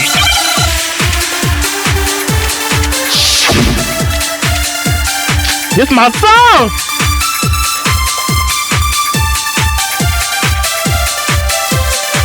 Sorry, but I didn't kill anyone! Okay, let me lock in. You say that, but do you really expect any of us to believe it? Perhaps if you had an alibi, that would change things. Oh, an alibi, huh? Now we're talking! When you compare your past murders to this incident, the modus operandi matches completely. What more proof do we need? No, I don't think that's right, Biyukua. It don't match. She stabbed him with scissors. There's scissors through their hand. It doesn't match. It was a cord. There's a cord on her body. No, I disagree with that. Sorry, but I didn't kill anyone. Oh my god. I did not mean to do that. That was an accident. Shoot. Shoot. Sorry, but I didn't kill anyone. You say that, but do you really expect any of us to believe it? Perhaps if you had an alibi, that would change things. Oh, an alibi, huh? Now we're talking! When you compare your past murders to this incident, the modus operandi matches completely. No, it doesn't! What more proof do we need? Shut that! You killed her.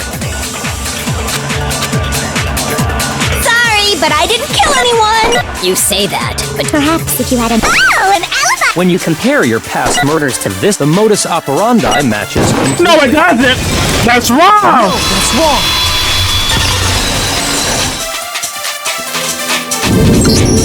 Are the methods of murder really exactly the same? Right, let's clock that I'm not T. so sure about that. Right, we gotta clock that T, right? I think there's a slight difference between the Genocide Jack cases and this one. Huh? How's it any different? Uh-oh, you don't know? Right, come on. Well then, human garbage, let me tell you! Oh, that's acne, honey. Acne, what that tongue doing? I murder with passion and conviction. I consider myself a professional, and I have a very particular way of doing things. Imagine you go to a fancy Italian restaurant. They're very picky about the noodles, the sauce, everything. But what happened to Chihiro? It'd be like if that same Italian restaurant started using ragu or Chef Boyardee. This is no creation of mine. Let me rephrase that in a way that maybe makes more sense. There are two clear differences between the Genocide Jack cases and this one. There's one clip between the murderers. The photos of the Genocide Jack case, look at the neck and stomach. You see a clear difference. Yeah, the victim energy, yeah. For one, the cause of death is different. Yeah, it was like a bolt to the head. In the Genocide Jack murders, all the victims were killed the same way. According to the case file, they were all apparently killed with a pair of scissors. But Chihiro died from a blow to the head, right? Mm-hmm. Ah, yes. That is remarkably different from the other murders. Wouldn't it be strange for someone who kills the same way without fail to suddenly change their method? And there's more. One more conflicting detail. They all were male, right? That's right. In my recipe of murder, if the bloody message is the tortellini, then the arrangement of the body would be the pesto sauce. Could you please stop comparing killing people to cooking? So, are you saying the other difference has to do with how the body was arranged? Right, the second difference later to how she was suspended. Photo does John Jack case, all the victims were stabbed through their hands. Have you seen the clean every yeah? Yeah. I got it! That. Do you remember what the killer used to suspend her? They used some kind of rope to hang her up by her wrists. Right, they got stabbed through the scissors. What is your point? Well, in all the previous Genocide Jack cases, something else was used to suspend them. Specifically, pairs of razor-sharp scissors. Mm-hmm. And guess what? I used my own specially designed scissors for the murders and the arrangement. Like I said, I'm a professional, so naturally I'm very picky about the tools I use. And you know what else? Big Mac said there's 2 differences, but he's wrong. Big Mac? Are you referring to me? Listen up, Big Mac. There's actually one more difference. Oh? Huh? My word, you really didn't notice? Take a look at who the victims were in each Genocide Jack case. Oh. There's a pattern there, just waiting to be discovered. A Big Mac, right. Welcome in, Saki. Welcome in. Right, Big Mac. Pattern? Figure that out, and it'll be plain as death why I couldn't have possibly killed that little lolly girl. Right, it was a girl. The rest of the villain that they killed was man. Let's see. There was a pattern surrounding Genocide Jack victims, and Churro didn't fit it. If you look at the names of every victim, what you'll notice is, I think I figured it out. I know. Yeah, they were all. I got it! Yeah. Is it because Chihiro was a girl? Bingo! Bullseye! Right on the money! What are you talking about? In all the Genocide Jack cases, all the victims had something in common. Yeah, Ken, Toshihiro, Shoji, Kono, Tashashi. They all man, honey. They were all guys? They sure was. That's right! The people I killed with such passion and conviction are all adorable little men! I can't believe I said it! I'm so embarrassed! The hell is wrong with you? I can't help it! I'm just a full-throttle boy-on-boy fangirl, and the mopey side of me just hates it. Oh. But now I'm on the fast track to becoming a full-fledged fan madam! Oh, shit. So since Chihiro was a girl and not an adorable little man, you wouldn't kill her? Would an Italian chef suddenly start making ramen just because they're both noodles? Don't be stupid. I have too much passion and conviction to cross that line. That's the absolute reality of the one and only. We get it. You've clearly explained your hobby and your philosophy. But that's not all there is to it. It's a different matter entirely, when you're forced to kill in order to survive. Quiet, lowly cur! Lowly? Cur? Oh? I would never kill for a reason as petty as mere survival. And if by some fluke I did kill to survive, why would I bother with the message and arrangement? Right. It would make me the obvious suspect. That does make some amount of sense. Plus, whatever reason I have for killing, I would never leave out my prized scissors. Who would go out of their way to use a big, stupid, heavy dumbbell? Ooh, clock that T. Maybe you used the dumbbell because you couldn't find any scissors in the school? Any scissors? Right, any scissors? I don't just use any scissors. I only use my own set of high-class envy of the entire world scissors. Oh, okay, there must be some special scissors. Okay, whatever. There still aren't any in the school. Are you sure about that? Oh? What the fuck? She's fully equipped! That's right! So I can kill anywhere, anytime! Oh, shit! Why would I resort to dumbbells or rope when I have my trusty scissors by my side? Go ahead, tell me I'm wrong! You can't, can you, gutter dogs, all of you! Oh, wow. Not to mention, I have no clue how to tie a good knot! So rope's totally out of the question anyway! That's not even a rope, that's a fucking extension cord. Ooh, Taka? I have no idea what's going on anymore! Could such a heinous villain really be innocent? But the body really was suspended, right? And nobody but the police knew about that. Yeah. That's why we figured it had to be the real deal and not some copycat killer or whatever. Actually, hold on. There is one person who could have copied the Genocide Jack cases. Oh? Yeah, being cool. Come over here. Where you at? Yeah, you. Here's my answer.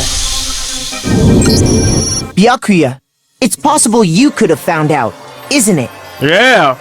You'd have no problem gaining access to classified government documents. or internal police records. Right, because he knew it. Plus, you'd already looked through the Genocide Jack file before this all happened. He sure did. Oh? Are you saying Mr. Togami did it? Then, the reason he pushed the theory of Genocide Jack being the killer so hard was because he wanted to pin the crime on her. Oh! So, he rearranged the scene to disguise it and make it look like I put my stamp on it! The adorable glasses man was behind it all! Oh, I'm on fire! Oh, calm down! Well, Byakuya, what's your response? I see. So now the suspicion falls on me. Right, Leah, it's time to get y'all teas ready, because what the fuck is going on? Some popcorn. Then I must ask, when would you say I began acting suspicious? Surely you must have an answer. Looking back and thinking about it now, the way you were acting right before we discovered the body was a little strange. In the locker room, they're suspicious, very suspicious indeed. Wouldn't you agree? Huh, suspicious. It seems nobody searched the locker room.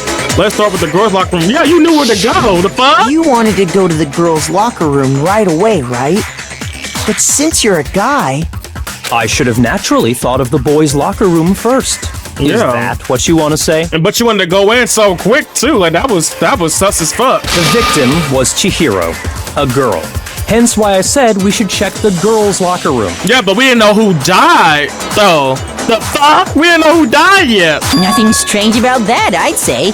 Yes, it is. We don't know who died. On the contrary, there's something very strange. Right, we didn't know who died. Okay, then. What's so strange about it? Go ahead. Share with the rest of the class. We didn't know who was dead. Yeah, just say it right. I need to make it clear to everyone, right? Sure. Next, we're going to add something called a true flashback. If you aim at a weak spot and hold down the Y button, then you memorize that weak spot. The memorized phase can only be shot once as a single true bullet. If you shoot or change, okay, so we got a whole shit and then put it together. Okay, whatever. Yeah, because we don't know who died. The fuck?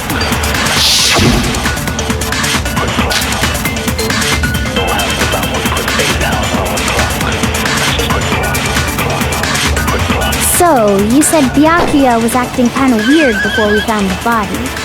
But he was acting weird... how? If you're presented with the opportunity to check out the girls' locker room, You absolutely take it! That's a natural reaction for any guy! Shut up! I'm gonna sick of your nasty The victim was self. Chihiro, who was a girl. So of course I would suggest we check the girls' locker room first. But we didn't know There who was no time for pointless distractions. What's so strange about that? We didn't know who it was. wish you'd taken me with you.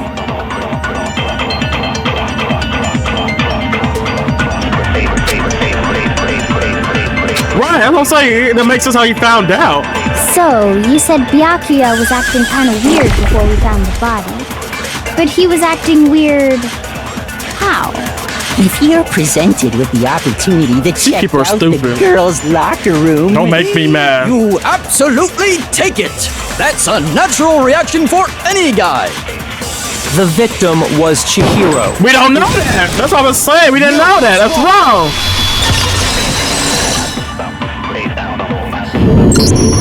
I'll tell you what's so strange about that. We didn't know who the victim was. Because up until we actually discovered the body, we couldn't have known who the victim was. So your claim that you went to the girls' locker room first because Chihiro was the victim doesn't hold up. Right, Kyoko, why you ain't saying shit, girl? You the detective in this bitch. I see. That's a good answer, I must admit. Interesting. Very interesting indeed. But your reasoning is still too weak. How is it weak? What's wrong? Is that it? Surely you've got more than that. Go ahead. Show us. What's with Byakuya's attitude? It's like he doesn't even care. I got him cornered, but he's acting like this has something to do with him. What's the matter? You're not finished already, are you? There must be more to it. There is. I think. There is more to it. Think about it. Finally, where you been, Kyoko? You be saying shit. We just talked about the differences between this case and past Genocide Jack incidents. The proof you're looking for is hidden in there. Oh? Proof that I'm the culprit, you mean? The difference between this case and other genocide Jack murders, evidence that Peral's vehicle is responsible is hidden in there. What could it be? I don't fucking know. I'm gonna find out though. Let me get ready.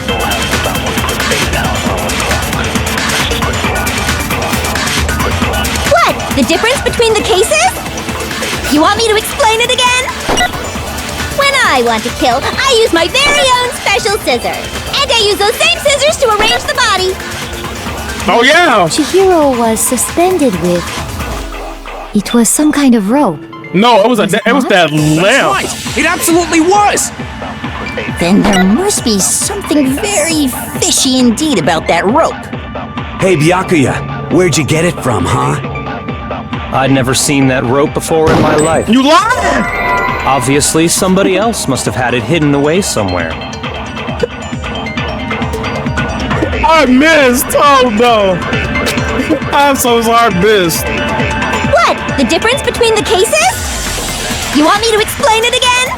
I keep missing. When I want to kill, I use my very own special scissors. And I use those same scissors to arrange the body. But, Chihiro, it was some kind of... That's right! Then there must be something very... Hey, Byakuya, where'd you get it from, huh? I'd never seen that rope before in my life. You lied, bitch! No! No, that's wrong!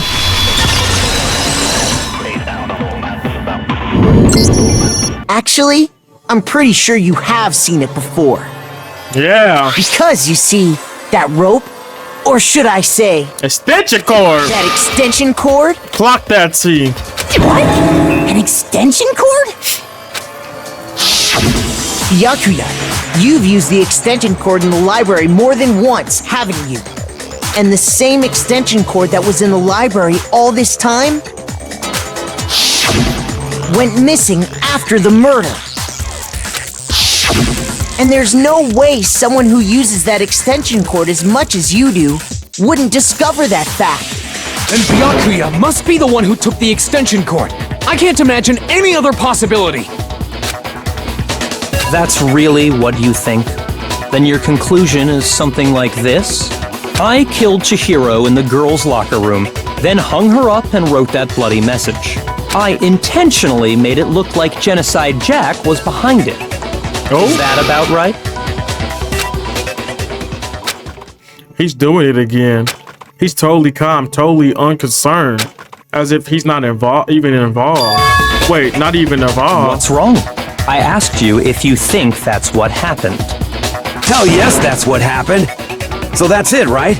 Byakuya's the killer. I don't disagree with not disagreeing. He kept calling this a game, right? So he'd be totally willing to do something like this to win. Sorry, but could we hold on just a second? I think we need to talk about this a little more. Huh? Do we really need to? Oh? We've already decided who did it. I know, but still, there's something that's still bothering me. Yeah, Is that right? And what, pray tell, is still bothering you? The evidence. I killed her in the girls' locker room, then disguised my crime. Specifically, I dressed it up to make it look like it was the work of a homicidal psychopath. What about all that bothers you?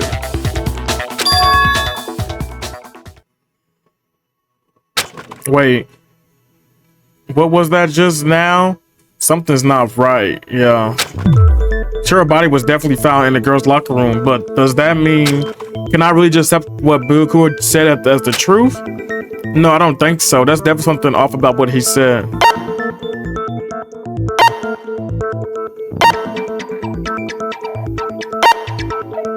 I got it! You say you killed was Chihiro sweating. in the girls' locker room, right? But are you sure about that? Isn't it possible that the murder took place somewhere else? Right, cause... How disappointing. What kind of question is that? Even in the world of disappointments, this is a true letdown.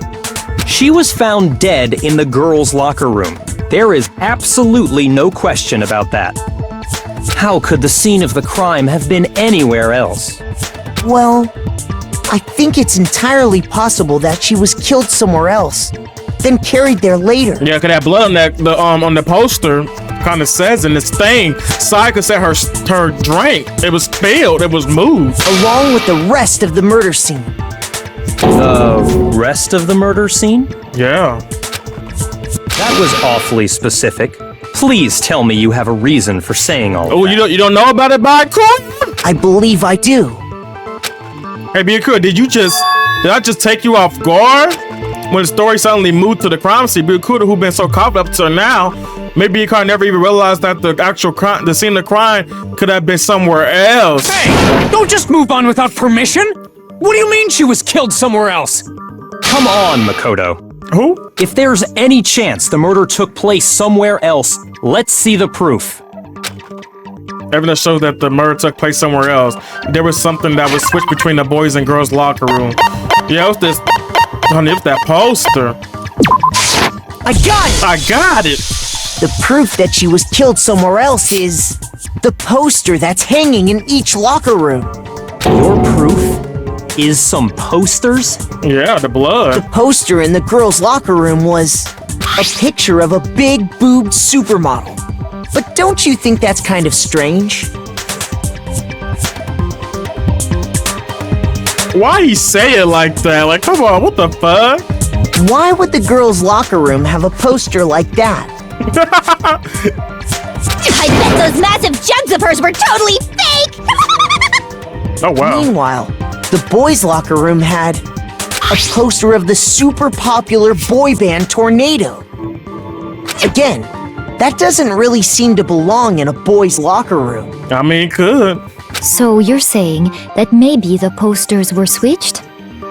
And there's one other thing I noticed about the locker rooms. Yeah. You know what I'm talking about, right, Sakura? Right, Sakura, you know? Sakura, speak up, bitch! You're referring to my protein coffee, aren't you? Yes. Protein coffee?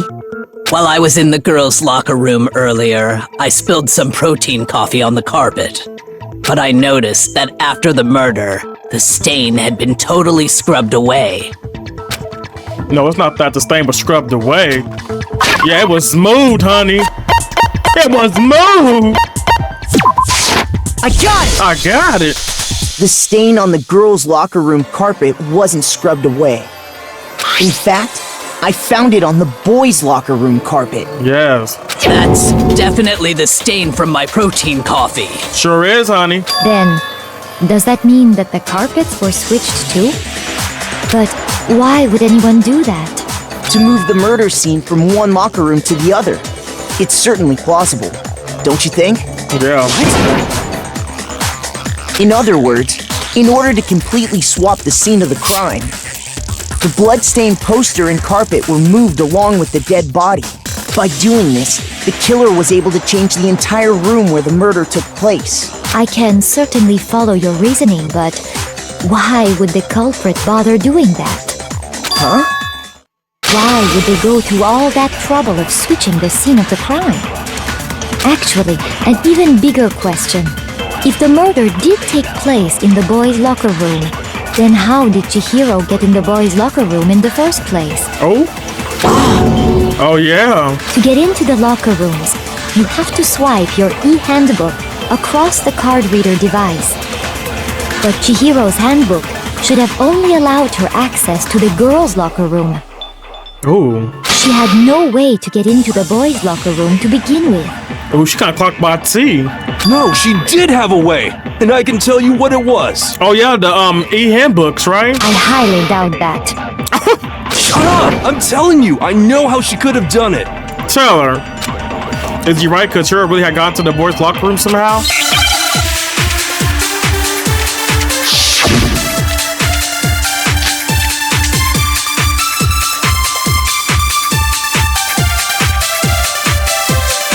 Is it really possible?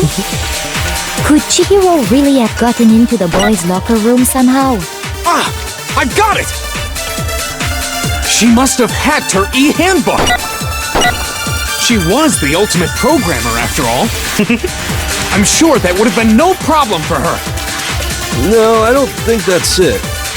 She used the thing that was in the main hall. Huh? What thing? I'm talking about Leon's handbook, of course. If she had that, she could get into the boys' locker room no problem.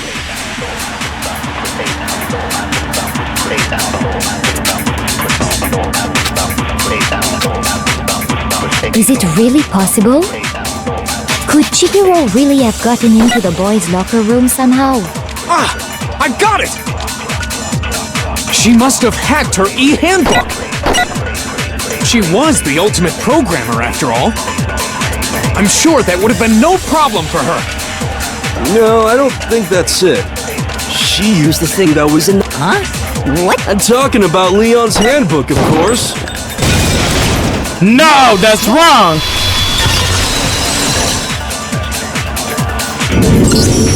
No, I don't think Chihiro used Leon's handbook. Why not? Because Leon's handbook was broken.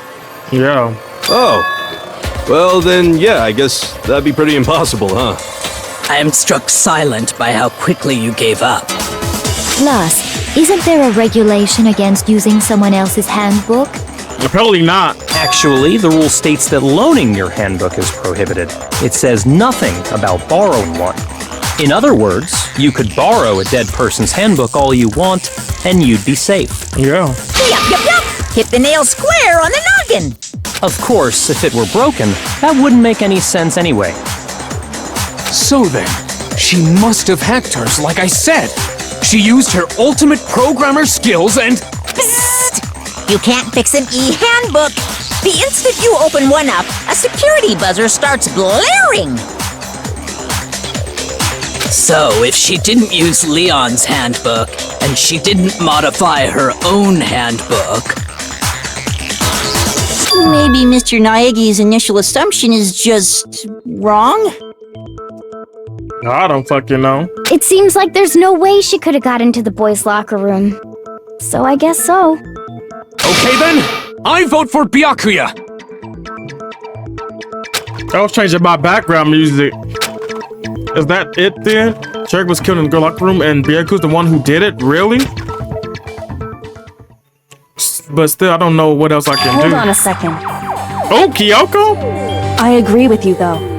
I think you're on the right track. What the? You finally decide to open your mouth and that's what you've got to say? There's no way she could get in the boys' locker room, right? So...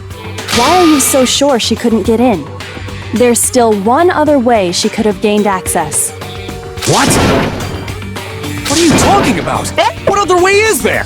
Well, to explain that, why don't we take a little break from the trial? I'd like you all to come see something. What? Wait. Just what do you think you're doing? Don't worry. This'll make the whole trial more exciting. I'm sure that thought must please you. Who? What's she talking about? It'll make things more exciting? Well, all right then. I declare an official class trial recess. For real? Now then, what is it you want to show us? It better not be boring or I'll be very unhappy. Oh, I have no doubt it'll meet your lofty expectations. So, shall we go? Oh, period. She slayed that. Okay, we're on a recess. So, shall we go? So, before I even knew what was happening, the class shot has been put on the hold. We hit it off with Kyoko in the lead, and where she took us was...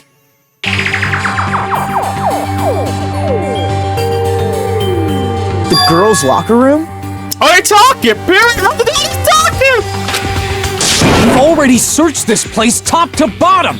What are you trying to pull, Missy? I'd like you to examine the victim's body one more time. If only they add this in the game where they actually talk while they spoke. But no, we have to do all the reading. You want to check it again? Be sure to examine the entire body very carefully. Take your time. Examine her carefully? Like using our hands? No way! It's probably best if I don't run my hands all over a girl's dead body. It's not that I'm creeped out or anything, it's just... Based on religious grounds, you know? Very well. I'll do it. But you're a girl. You shouldn't have to touch a dead body. Just let one of the boys do it. No, it's okay. I think Chihiro would rather have a girl examine her. So just leave this to me. Sakura. What is this? Some kind of secret girl-on-girl action? Is that what you two are about? Oh! That's not it at all. Stop screwing around. Okay, here I go. I'm sorry, Chihiro. Please excuse the intrusion. Put her hands together in a brief prayer. Sakura then begins to quietly examine her in her body. Be sure to check her entire body, and I believe we will solve this particular mystery. Oh? Her entire body? I know you say that, but... Nike, that's a girl. That's a girl. Don't play with her. Don't misgender her. That's a girl. What? This is... What is this? Oh. I think she felt a penis. What is it? Not possible. It's not possible. Sakura's eyes were staring rightly at Chihiko's lifeless form. Her massive frame. It must have been pretty big if she touched that. No, I'm saying I thought if it was a guy, it was a guy. Yeah. This girl is... Yes. Oh. Is what? Is a boy. Oh, jump scare. Ah, I see. So she was actually a he. Interesting. Thank you for confirming this fact. What?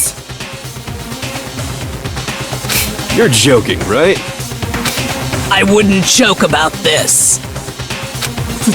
Then it's really true? Chihiro was a guy?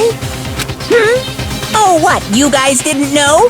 Heck, I knew that right off the bat. Chihiro Fujisaki was totally a guy. Damn. He was a cross-dresser? Oh, I'm really on fire! I wish I had killed him! Who? So that's what Kyoko wanted to show everyone, huh? Interesting. Right, Kyoko, that's my reaction. Really, motherfucker? Yes, that certainly does make things much more exciting. Now let's ride this wave of excitement back to the courtroom and get back to the trial. Now she phobic. Come on, cross-dresser, girl, whatever. I do apologize for keeping you waiting. Now then, let's resume the class trial. We've all just learned of the shocking revelation that Chihiro was actually a boy. Let's pick up from there. Yes, well, I don't know his reason for hiding it, but the fact is, Chihiro was not a girl, but a boy. I think Chihiro was actually a guy. The thought had never even crossed my mind. Because the victim was male, he would have had no problem gaining access to the boys' locker room. Oh. Assuming his handbook did, in fact, list his gender as male, then yes, that would be true. Yeah. Of course his handbook said he was a boy. He dressed like a girl, but he was a boy through and through. Oh, wow. So then, there should be no issue with Makoto's initial assertion. The victim was killed in the boys' locker room. Yeah. And was then later moved to the girls' locker room. So that must mean a boy had to kill him then. A man had to kill. So it was homophobic. And the killer could have easily used Sayaka or Junko's handbook to get into the girls' locker room. So Chihiro really was killed in the boys' locker room? I still don't understand the motive for moving the body, but yes, that does seem plausible. I don't know who it could be. Well, I must admit, I did find it rather odd. I knew he felt a little off. There was a certain incongruity to his female body. This is the most titillating situation! So now everything has been connected. All the mysteries have finally become clear. Okay, well, connected or clear or whatever. We still think you're the killer, remember?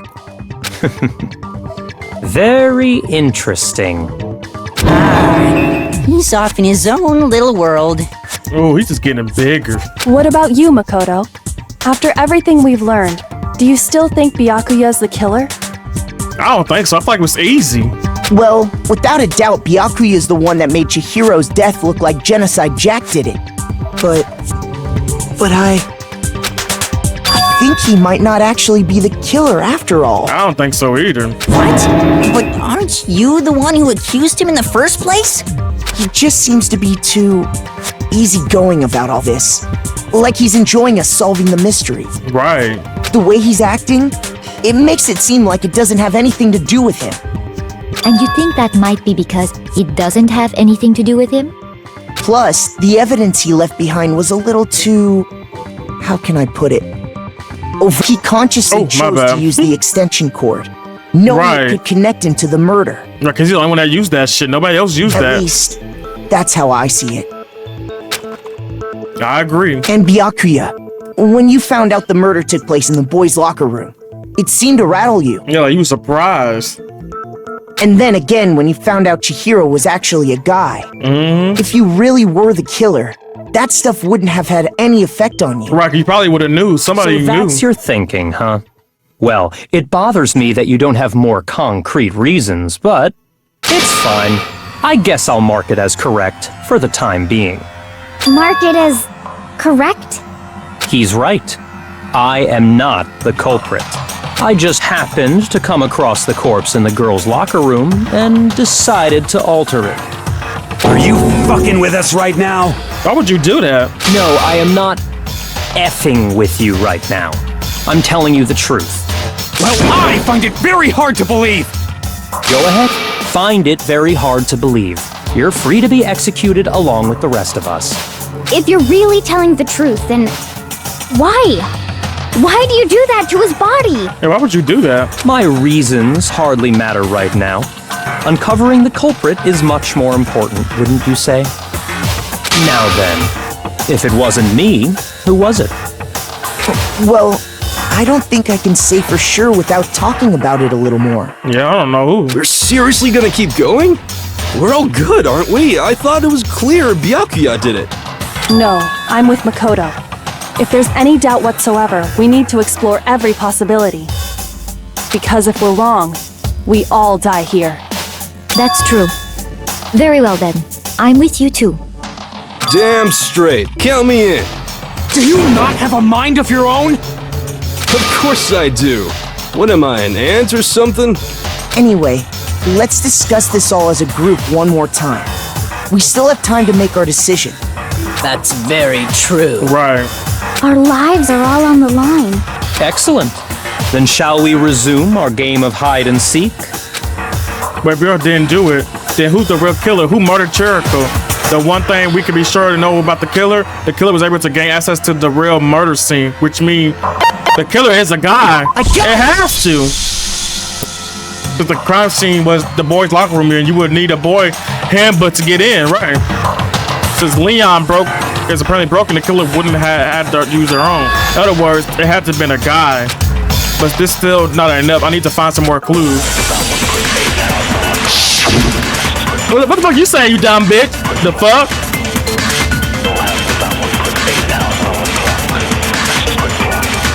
Isn't there a single clue that might lead us to who did it? Well, clues are one thing, but did nobody get a look at the killer? I'm sure if someone saw the killer, they would have said something by now. Perhaps someone saw the victim at some point. Even that might be enough for now. Yeah. All we need right now is any kind of new info. It's over. It's all over. Just stop, hero. You want to know who saw the victim? The killer. And only the killer. No, so let's saw it. It's not like they're just gonna turn themselves in. Game over, man. Game over. Yay! No! Not game over! Shut up! Shut up, you! You get on my nerves! Isn't there a single clue? Well, did nobody get... I'm sure if someone saw the... Perhaps someone saw the victim. Yeah. It's over. It's all over. You want to know who saw the victim? The killer. And only the killer. Yeah! Yo, that's wrong! So let's look at her! The fuck? I believe someone else did see the victim before he was murdered. What do you think, Celeste? Period. Now that you mention it, yes, I did see him. Period. Really? Oh, but I suppose only Makoto knows about this. The rest of you had no idea, did you? That is why you're all making such ugly noises. Ooh. Whatever! Just hurry up and tell us! It was last night, right before nighttime. I saw Chihiro in the dormitory warehouse. I saw him stuffing a track jacket into a duffel bag. And then, I assume, he headed off to exercise. A track jacket and a duffel bag? But we didn't find anything like that at the murder scene. It seems likely that the culprit destroyed them to get rid of any evidence. And that is when he said something that struck me as rather odd. I better get going. I'm kind of in a hurry. Chihiro told me he was in a hurry. But why would he be in a hurry? Only if someone were waiting for him, I should think. So, Mr. Fujisaki was on his way to meet with someone, and then they were going to work out together? But Hina and I had invited him to exercise with us plenty of times, and he always declined.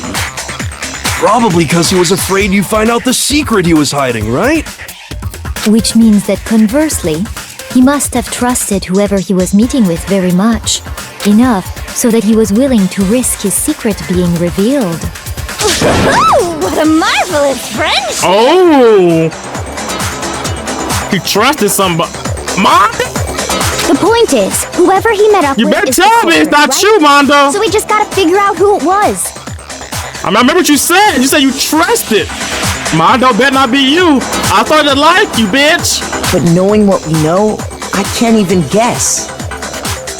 Me either. You already have what you need to make the connection. Damn, she said that shit. She said, Ty, nah, bitch, you need to lock the fuck in. Keep thinking, right? Okay, Kyoko. I will, girl. Just don't yell at me like that. The fuck? Huh? You know who the killer is. Seriously? Who is it? Who's the killer? Think back to the track jacket and duffel bag the killer disposed of. Oh. Focus on the details of these items, and it should become obvious who was waiting for him. Oh. Are you sure about that? You really think we can figure out who did it based on two pieces of evidence that we don't have? What? You want to track down some fingerprints or something? Even if we had the equipment for that, we wouldn't know how to use it. As was noted, the evidence is already gone. There's nothing to get fingerprints from. Maybe, but we can make certain inferences if we just take the time to talk it out. Okay. Easy for you to say. But fine. Celeste, did you notice anything special about the bag or jacket? The bag was just a normal duffel bag from the warehouse. All the bags in there are the same, so I can't imagine what would make that one special. Well, if I remember right, there was a decent variety of tracksuits to choose from. Yeah. Do you think there might be some connection between the culprit and Chihiro's jacket? Perhaps. Let's explore that and talk a bit more about the jacket he took. You're gonna crack me up. Girl, you funny. Does Chirko track really hold some clue about the killer? Somehow, it's really hard to believe. Well.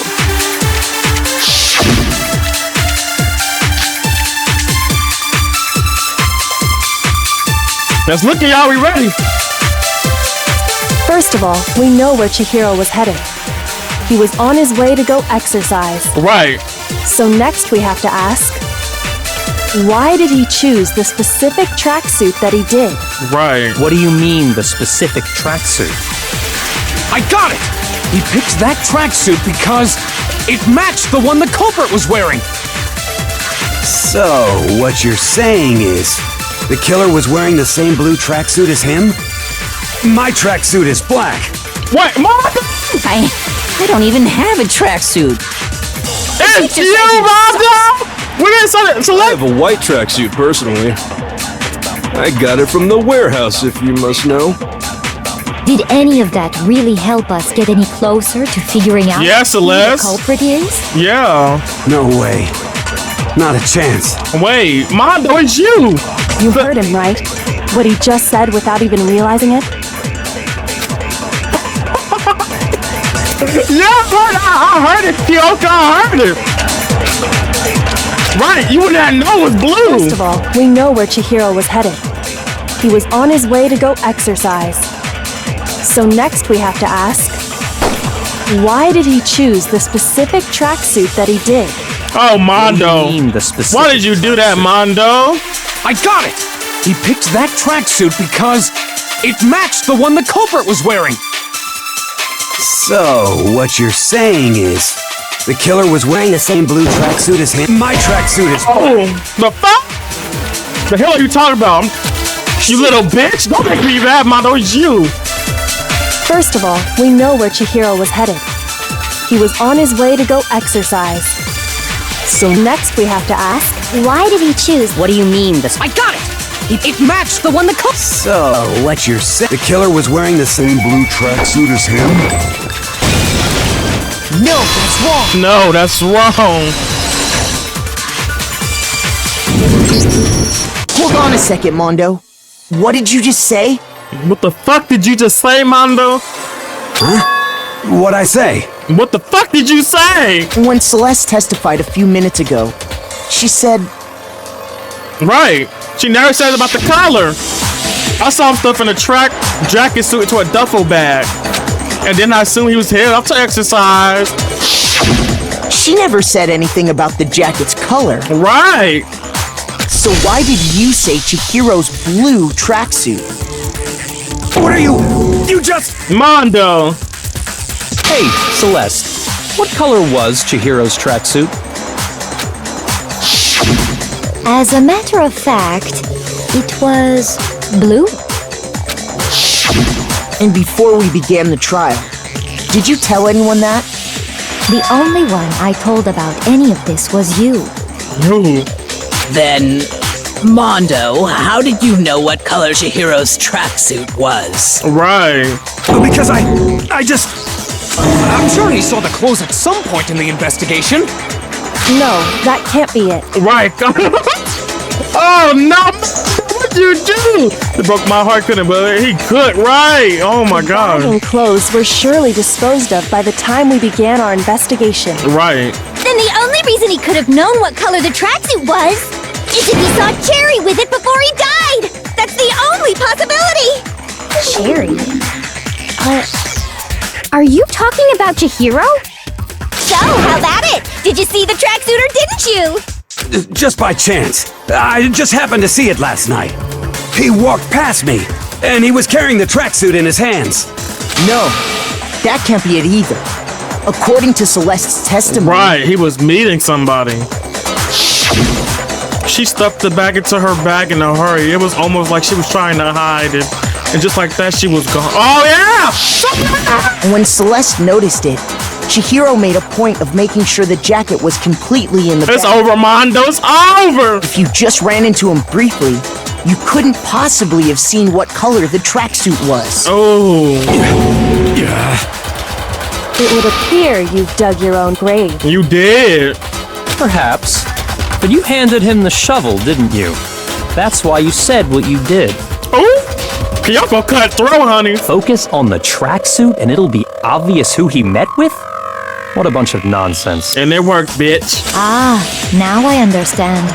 It was all one big bluff, wasn't it? Your true intention was to draw a slip of the tongue from the culprit. That's why you said you knew who did it, to put them on edge.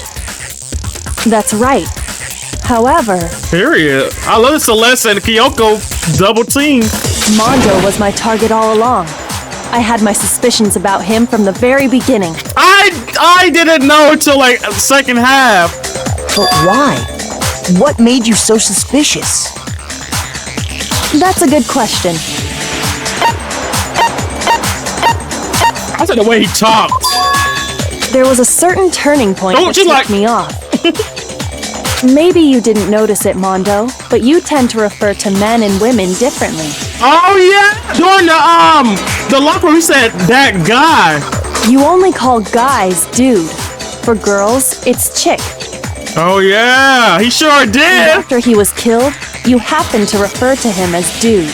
Yeah, oh, Kyoko, look at you, bitch. Once I picked up on that, it occurred to me that Mondo knew something we didn't.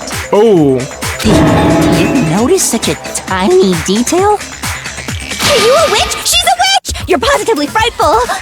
No, I'm not the frightful one. Not nearly as frightful as someone capable of murdering a friend. Oh, yeah. Mondo, was it really you? Mondo, what the fuck? Did you really kill Chihiro?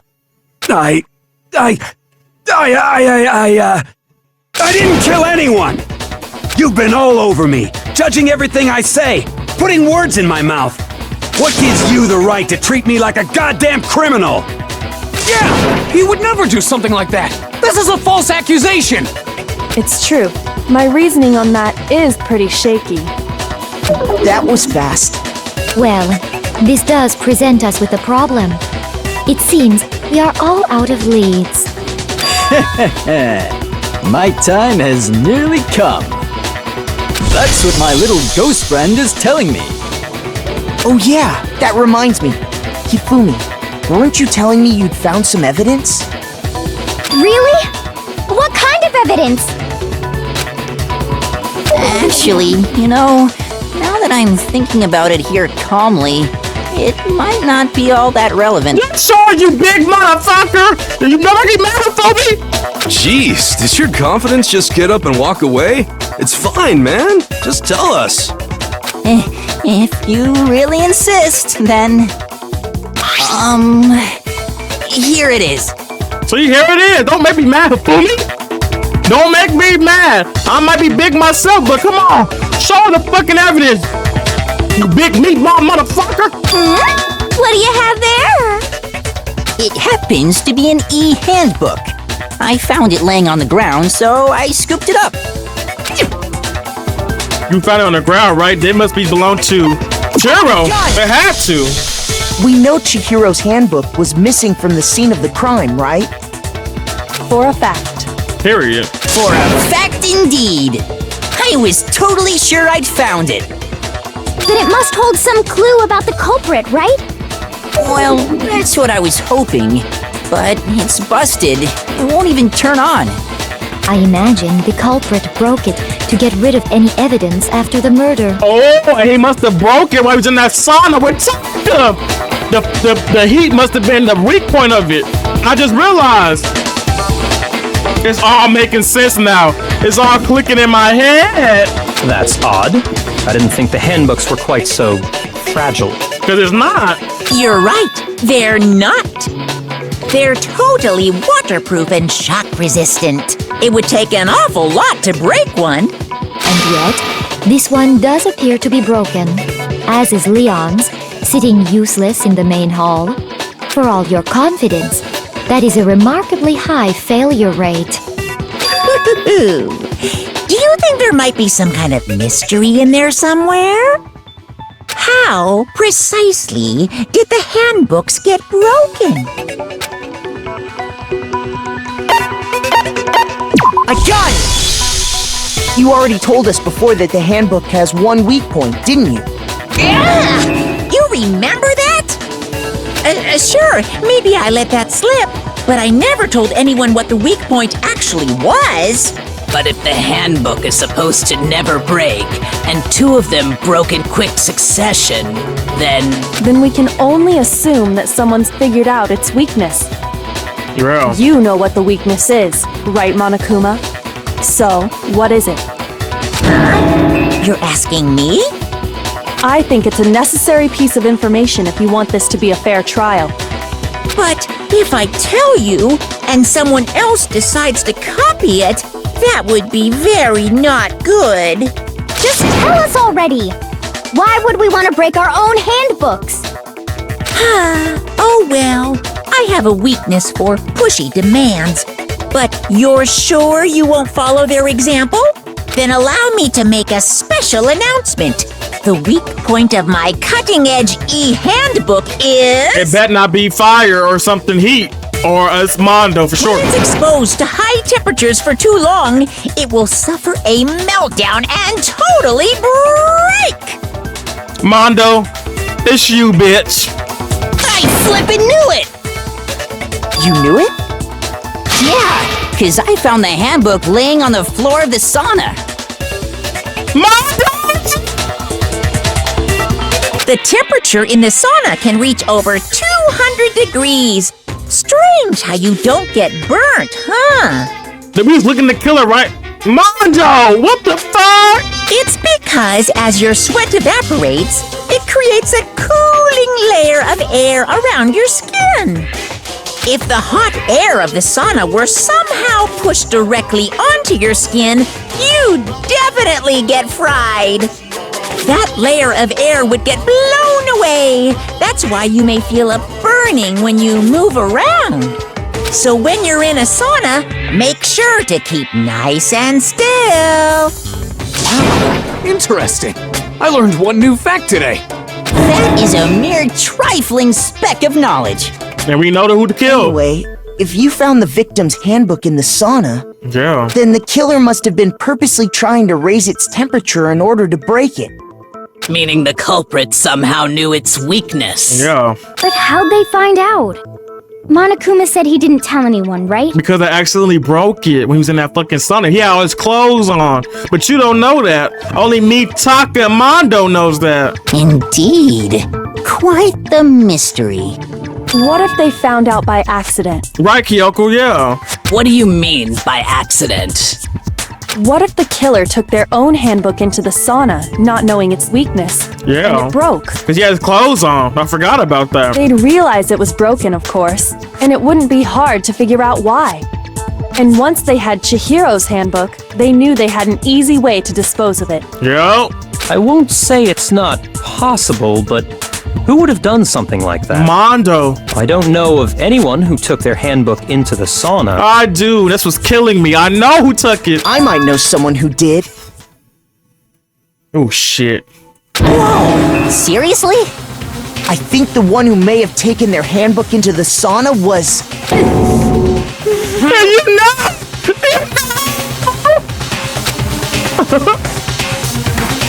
We both know! Like, come on, we know! Yeah. Oh my god. We know! We know! We know, man! Here's my answer. Mondo, your handbook got broken in the sauna, didn't it? What? Why? Why do you keep accusing him? Mondo and Taka had an endurance contest in the sauna not too long ago, remember?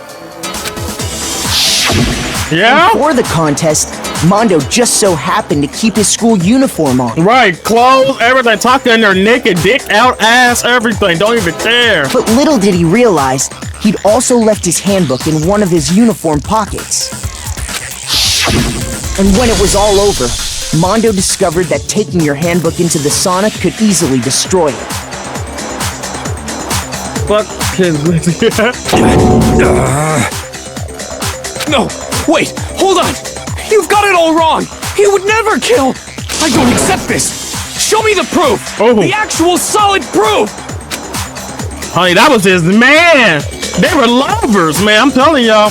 I mean, I don't want to believe it either, but I found something that proves it beyond a shadow of a doubt. Oh!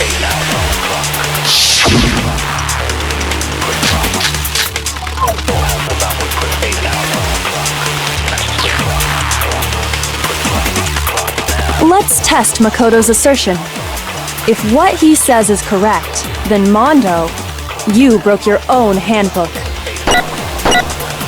In other words, if Mondo's handbook is actually broken, then that proves that what Makoto said is right.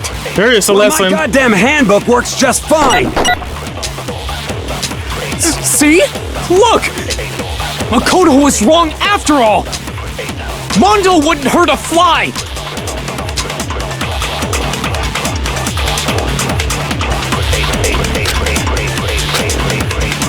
Let's test Makoto's assertion. If what he says is correct, then Mondo, you broke your own handbook. In other words, if Mondo's handbook is actually broken, then that proves that what Makoto said is right. Well, my goddamn handbook works just fine! See? Look! Makoto was wrong! Mondo wouldn't hurt a fly! Let's test if what he said you broke your own. In other words, if then that proves. Well, my goddamn handbook works just fine! No, it doesn't! No!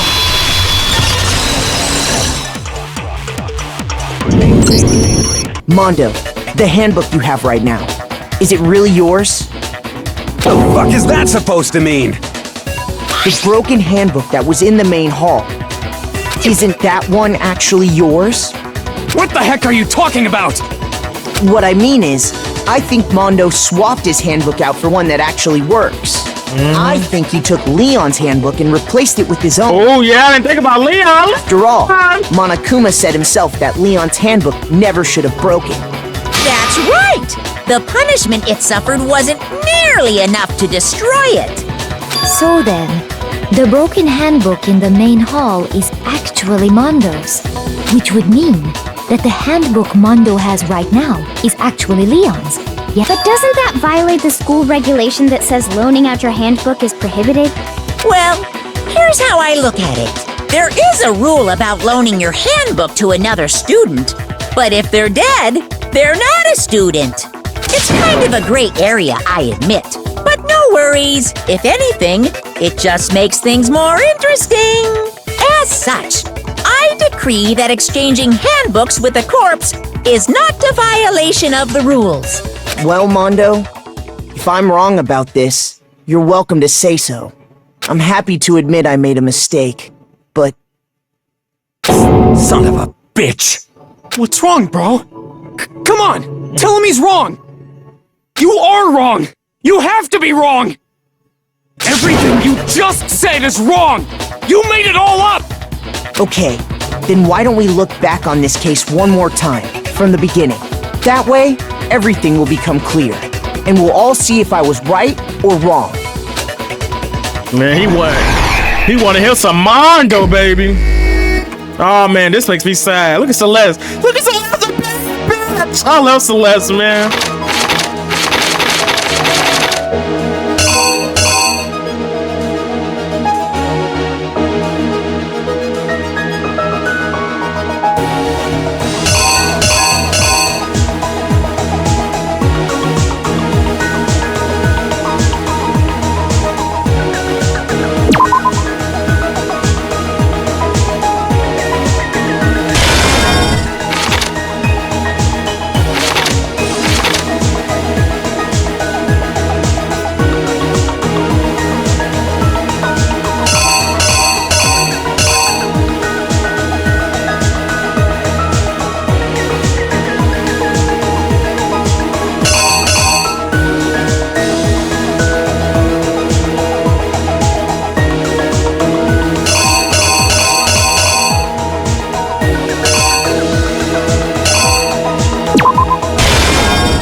exactly what happened. Let's see, I got this right, y'all. I don't know if I got it right. Let's take a look back to before the incident.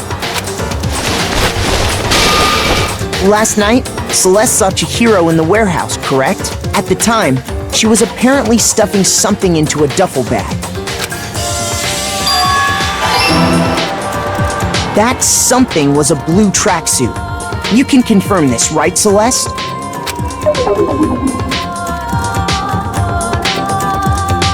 With bag in hand, Chihiro headed out, even though it was officially nighttime. She made her way to the locker room. But how could the victim, who was apparently a girl, access the boys' locker room? I think I fucked this one up, man. Oh, I didn't. Period. Simple. Because she was really a he. Ooh. Which is why he was able to use his own e-handbook to gain entrance to the boys' locker room. Once inside, he met with someone there. And the person he met was the one who killed him. It seems likely that the killer grabbed the nearby dumbbell, approached the unsuspecting Chihiro, and attacked him. And that's where the bloodstains on the poster and carpeting in the boys' locker room came from.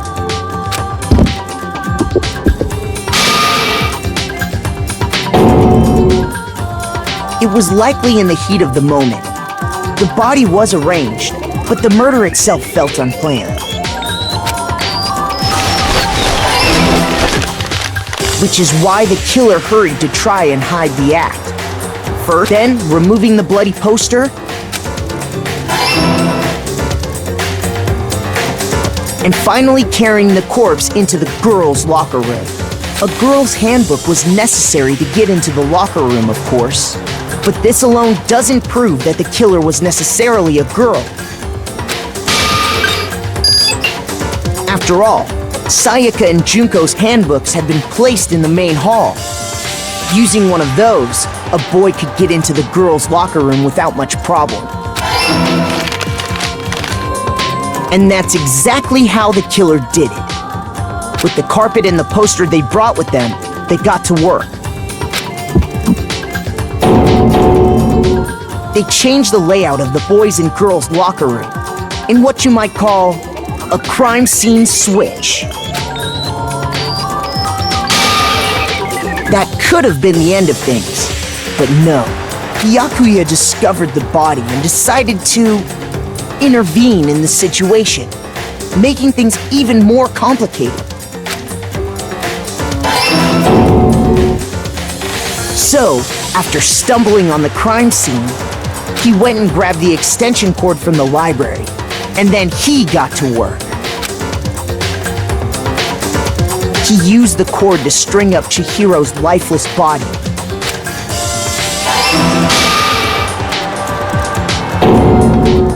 Then, using the victim's own blood, he left a grisly message there at the scene of the crime. He wanted to create the illusion that Genocide Jack was responsible for the slaughter.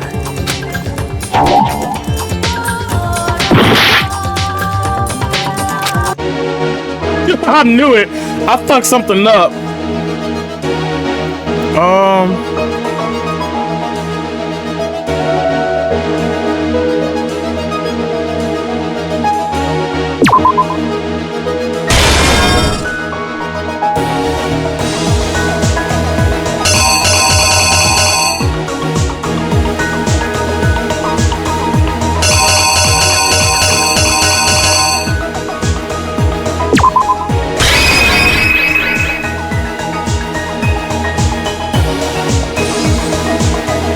The killer is you! And around the same time that Byakuya was putting together this facade, the killer, having already disposed of Chihiro's bag and other belongings, arrived at the sauna. There, they planned to destroy the last piece of evidence, Chihiro's handbook.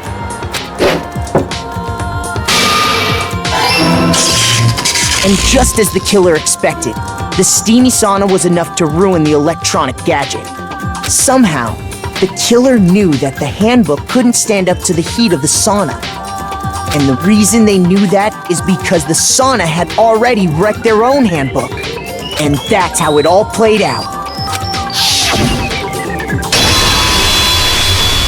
Isn't that right, Mondo Owada?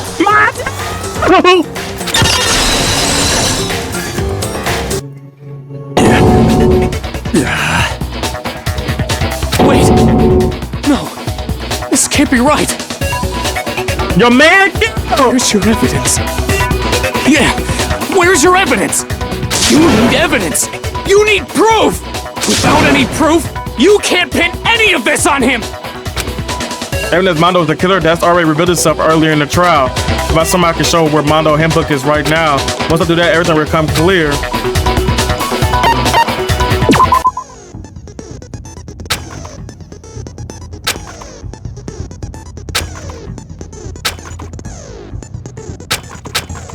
Okay. Oh my god, y'all. You don't want to believe it. His man is the killer! His man is the killer!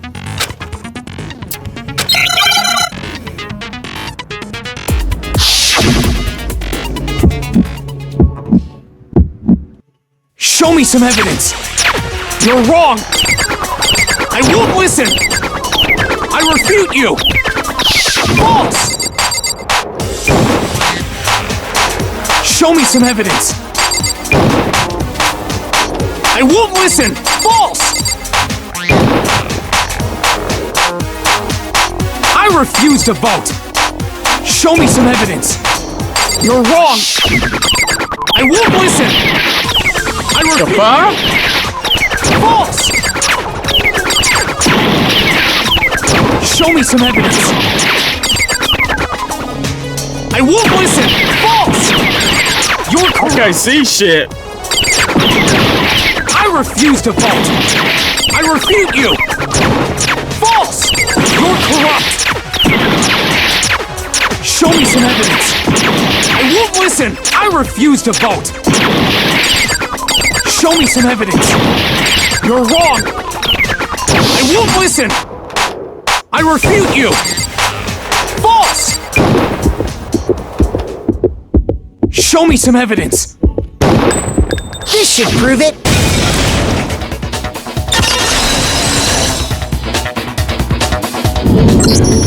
If my thinking so far is right, Mondo must have replaced his broken handbook with Leon's. In which case, we can just check each of our handbooks right now. Once we do that, we'll... We don't gotta do that. You already knew. It's over. Huh? Yeah. Yeah. I did it. I killed him. Oh, shit.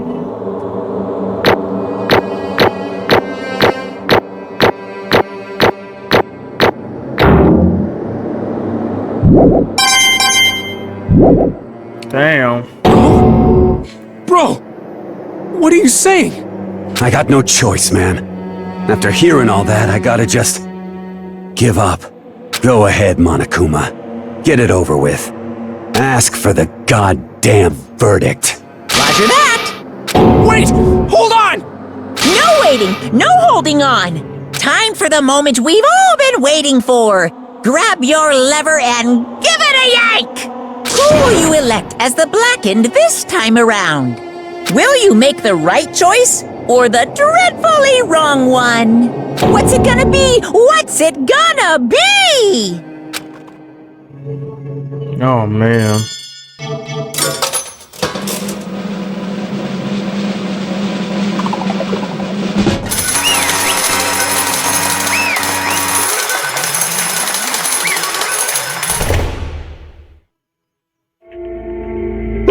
What? Uh-oh, this time looks like you got it right again. Yeah, so the Blackened that killed was Chihiro Fukanaki was Mondo Owada. In case you're wondering, the vote was not anonymous. Kaito chose the wrong answer. You're treading very close to the danger zone, Mr. Izamuri. You may need to be very careful. I refuse to believe it. There's no way he would kill someone. Sorry. What Why are you apologizing? Why? Why did you do it? Now then. Well, it looks like Mondo taking a vow of silence, so allow me to explain it on his behalf. Actually, the story of the murder this time is the sad story of two men. Oh, but if anyone doesn't really want to hear it, you can hit the B button to fast forward the text. I should push that B button, but anyway, we gonna know. Anyway, there was once a young boy, and his name was Chirihiko Fusaki. He had a extreme inferior complex regarding his own lack of strength. You're so weak, even though you're a boy. He heard things like that long as he could remember, and he couldn't even overcome his weakness. On the contrary, he tried to hide and bury himself farther and farther into the darkness, that weakness, to take on the fragile from all of a petite young girl. He had chosen that as his way out.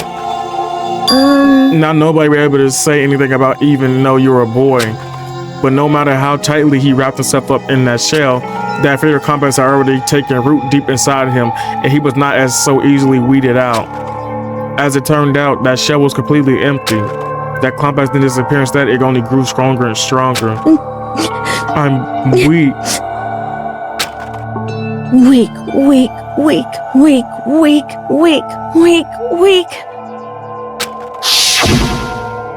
Once the killing has begun here at the school, he had no choice but to accept this fact. After all, this is a survival of the fittest. If you're not strong, you don't survive. And then the lovely and hateful Monokuma announced the revealing of the Baron's secrets, which of course included Chiriko's Baron's secret, which was more than willing to divulge. Even though he dresses like a girl, Chiriko is actually a boy. Hey, and that was something Chiriko couldn't let anyone find out, no matter the cost. If that was revealed, it would be the end. The hardened shell would crack, the armor would fall away. Without a doubt, those around him would torture him more than ever before. Everyone figure being thrust into such a dilemma must have sent him spiraling into despair. And yet, I'm sorry. I'm sorry, I don't really want to talk about it right now. But I also don't want to leave things the way they are, so maybe I can talk about it later. After I try my best to become stronger, then I can tell everyone. And normally he used the thread of discovery to motivate himself to become stronger. That's right. Now's my chance. I want to change. I'm going to get stronger and accept who I am. Strong enough so that when someone says it, even though you're a boy, I'll be okay. I get better. With that thought at the front of his mind, he resolved to take immediate action. And so, that day he made a commitment to begin exercising. He was prepared to retrain his body and mind, but sadly, that would be the first and only chance he would get at it. Hey, When he decided to start exercising, he thought it would be good to ask for someone's help. But he wanted to tell that person his secret first and then ask them to help from there. And that person he went to... Yeah, that's right. It was me. Yep, it sure was. The biker gang fella had been painfully clear about how important his manly promises were. Yep, so Chiro probably figured that even if he confided in Mondo, his honor would make him keep the secret. Plus, Mr. Macho Mondo was the very simple of a strong man that Chiro had always aspired to. Maybe talking to Mondo about it would help give me some courage. So he went and asked Mondo. To help him become stronger. That was his aspiration. And he thought that only with Mondo's support would he ever be able to come close to that. Correct. So then, that must be why Mondo did what he did to keep the promise he made to Chiro. Huh? Did what? What do you do? You mean that's why Mondo carried Chiro from the boys' locker room into the girls' locker room? Indeed. Yes, that's exactly what I meant. Wasn't that a cover? What he did? What he do on? Certainly. That could have been part of it, but I don't think it was the main reason. The real reason was to keep the promise between men he made to Churro. But how does moving the body to keep his secret? Because if everyone knew he'd been killed in the boys' locker room, then everyone would have been arguing about how she got into the boys' locker room, right? Once that started up, at least a few of us would have immediately begun to suspect his identity, so He tried to protect Chiro's secret by putting him in the girls' locker room and stealing his handbook. See? That Mondo did all of that just keep the promise he made to Chiro while he got so killed. Why would he do that? The more I hear you talk, the more I don't understand. I mean, you guys trusted each other, right? So why did you kill? Why did you? Because no matter what, I didn't want anyone to know. I knew it. So that's what triggered it after all. The possibility of having your embarrassing memories and secrets exposed. What is this? That's impossible. Nothing could have been that bad. Something he didn't want anyone to know, even if it meant killing someone. You're wrong. It's impossible. Don't make me repeat How many myself. times must I repeat myself? To judge others by your own standard is the height of folly. Even if you can't comprehend it, he obviously can. That's all there is to it. Well, we're on the subject. Why don't I tell you? That embarrassing memory, that secret he didn't want anyone to know. Hey! You know what Mondo did? He killed his own brother. Oh, wow.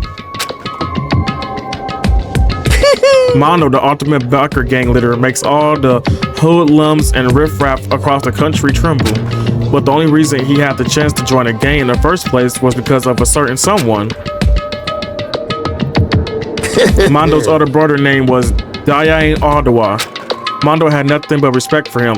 It was because of Daya that Mondo ever got a motorcycle. Mondo's brother was his only family growing up. He was the only one Mondo could trust or respect. He wanted to measure up to his big brother, so he intimidated him in everything he did. Mondo was the epitome of the starry-eyed kid brother.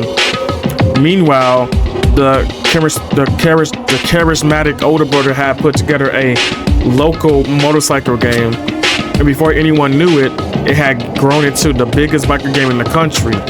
Diane, the older brother, named number one in the game, and has number two, his younger brother, Mondo. In the beginning, everything was peaches and gravy. When Mondo started to think about how he would have to take over the gang from this biker someday, his brother's greatness, his reputation began to grind on Mondo's very soul. That kid's gonna take over for Diane, huh?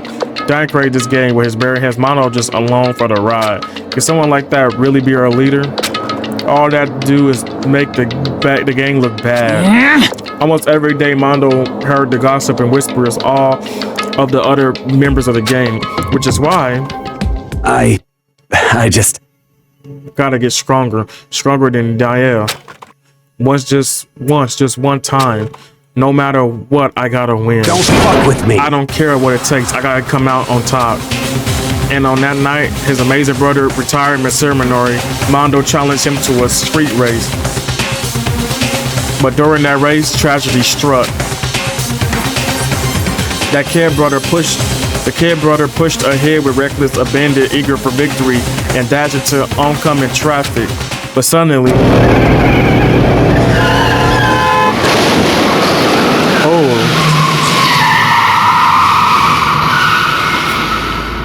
lying in his brother's arms, the older brother delivered his final words. My bad, kid. I fucked up. Sorry. Of course he knew it was his brother's fault, but Diane never blamed him for what happened. Hey kid, the rest is up to you. No matter what you keep, you gotta keep the gang together. Cause it's the team, you and me put together. It's a promise between men. Oh, that's so sad. He decided to hide the truth of what happened from everyone else in the gang, in order to keep the gang together and keep the promise to his brother. He could never admit to anyone that it was his own weakness that had caused the accident. As a result, the team was made even stronger under the banner of the kid who bested his own big brother. Diane was gonna lose to his kid brother, so he got stupid and got himself killed. That's because the explanation for what happened, Mondo's lie became the truth. He wanted to lead the team so bad, he was willing to tell all kind of lies about his brother. I'm strong. Strong.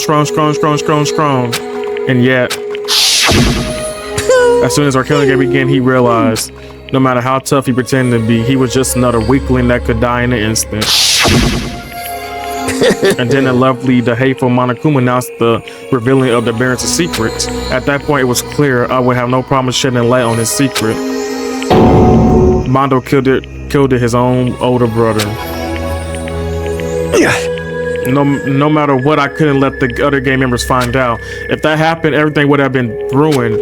Everything me and my brother had worked to create would have been destroyed. His death, all the guilt I've been carrying around, all would have been for nothing. So that's why Mondo, after I saw that Monokuma had on me, my head filled up with kind of fuzzy uneasiness and just started swirling around. I never felt anything like it before. I didn't know what to do about it. I wasn't sure what to think or say, but after a while, that fuzzy uneasiness turned into a rock hard lump of anxiety way down in my stomach. And it was right around then that Chiriko asked me to start working out with him. And right there, he told me a secret. Seriously, Jesus. I'm sorry. Yeah, I'm sorry I lied to you. But why? Why now? Why are you telling me this all of a sudden? Huh? Because, I mean, you kept that secret all the time, right? If anyone found out, you would. But... You're right, but y'all can start getting on. I'll join the next game. Start getting on. I'm gonna play for till 10:30 or so. I'm gonna get off and order me some McDonald's or something. You're right, but... I want to change. I wrap myself in lies. I'm weak. I want to destroy that version of me forever. His words were like a knife in my gut. I felt like he was exposing that lie. I've been living myself. I'm saying y'all can get on. And then when I'm ready, I just join y'all. Like, come on. I have to change. I don't want to be weak anymore. You're so strong. It can't hurt you, right? Whatever secret Monokuma might tell us. Come on, I only play for an hour. I have to get ready for class, so. Come on. I told you, hey, what's going on? I'm telling y'all to go get the fuck on and I'll join y'all. The fuck? So, y'all can still play without me. That's what I'm saying. Y'all can still play. It's Left 4 Dead. The fuck? So what you're saying, I should just say it? What? You're saying if I really am, should just be able to tell everyone my secret. Huh? I was jealous. I was jealous of Chiro's strengths. He had the strength to face his own weakness to try to overcome it. It was the kind of strength I never had, so I was jealous of him. And that jealousy broke me. What? Are you making fun of me? I'm strong. Are you fucking with me right now? No! I'm not making fun of you. You really are strong, Mondo. I feel like I can hear something starting to crack. Something inside my head. What did he want me to do? What was I supposed to do? What was I supposed to just sit back and let my secret get revealed and ruin everything? What's wrong? Why did you have to tell me all that? Are you trying to rub my failure in my face? I wanted to... I just wanted to admire you. I admire your strength. Yeah, that's right. That's right, I am strong. Strong, I'm strong. Strong. Stronger than you. You son of a And stronger bitch. than Daya. I don't remember anything after that. When I woke up again, he was laying at the feet covered in blood. I had the dumbbell in my hand and I was just staring at him down on the ground. Hey! I killed him. Yeah. I killed Chihiro. Even after all this time, I'm still just as weak as I've always been. And thanks to that, I did something I can never take back. Mondo, he was normally so aggressive, so angry. He hid the weak side away from everyone. That was his secret. A weakling like that lived in a heart like this, and it turned him cold-blooded. God damn it. Look at you. You see? You're all just like him. For a secret, for the past, for a memory. For that, he killed another living human in cold blood. He couldn't cut free of his regrets from the outside world. He doesn't know what true strength is. Do you see hope anywhere in those? Because I sure don't. You bastard. Just shut up, you son of a bitch. Go ahead and say that again. I dare you. Yep. Okay, I say many times as I want is what I want to say, but unfortunately I can't do that right now because it's time for punishing. It's fast approaching. Punishing? You mean execution? Well, now, well That's now, why well I now, promise well you, right? now. That blacker than that disturbed the peace will get punished. Ridiculous! Hold on. Now then, I prepared a very special punishment. Mondo Awada, the ultimate the biker gang leader. No, wait. Let's give it everything we've got. It's punishment time. Oh man. I said wait. Sorry, man. Oh man. I couldn't keep the promise we made. From one man to another. This is so sad. Man. Oh my god.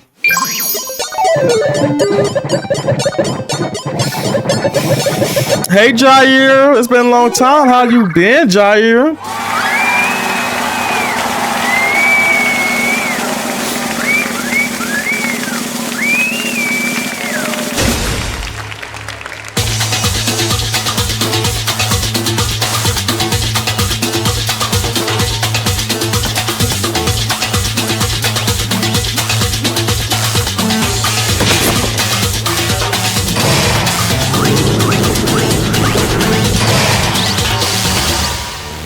The Cage of Death.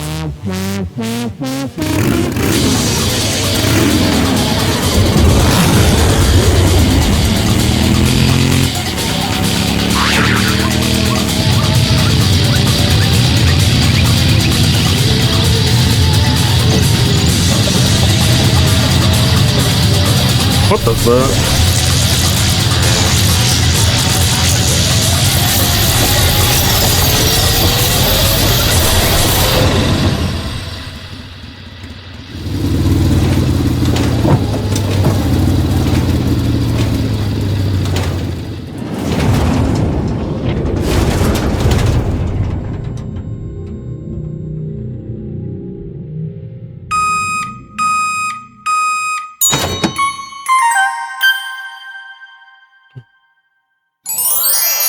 Bro, not Mondo butter. And now you got to eat the butter too. That is crazy.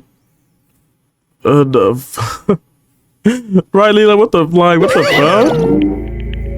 Laugh at death and your soul will forever be at peace. It can't be. My brother. Another murder, another execution. I want to feel again. Everyone lives or lives are taken so lightly here. I feel like I might be going mad. Maybe I just let it happen.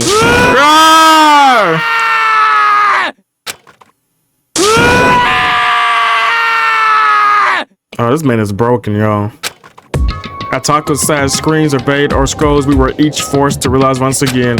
But he, of course, he had to. What a disappointment. This is the end of the game. But Bakua, you're completely insane. You know that? A game, one of her friends is dead. Do you realize that? Naturally. Of course I do, but this game is life or death. Hey. I don't have anything to say to you. I don't have a response except that. However, I just don't understand why. Why did you go out of your way to disguise Mondo's crime? What? Why?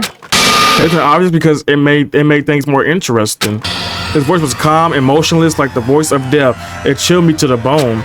Last night, when the murder took place, I was in the library as usual. Honestly. So you ignored the nighttime room too. That room never mattered to me. I don't recall agreeing to it. There is nothing. Well, to I don't be done. particularly care. Please continue.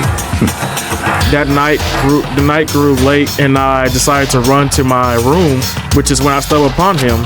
I spotted Mondo coming out the girls' locker room. After he'd gone, I looked inside and saw the corpse. What? You mean you actually witnessed the murder? He was such a fool. He didn't even have the slightest idea that I seen him. Well. So you're saying you knew who the culprit was from the very beginning?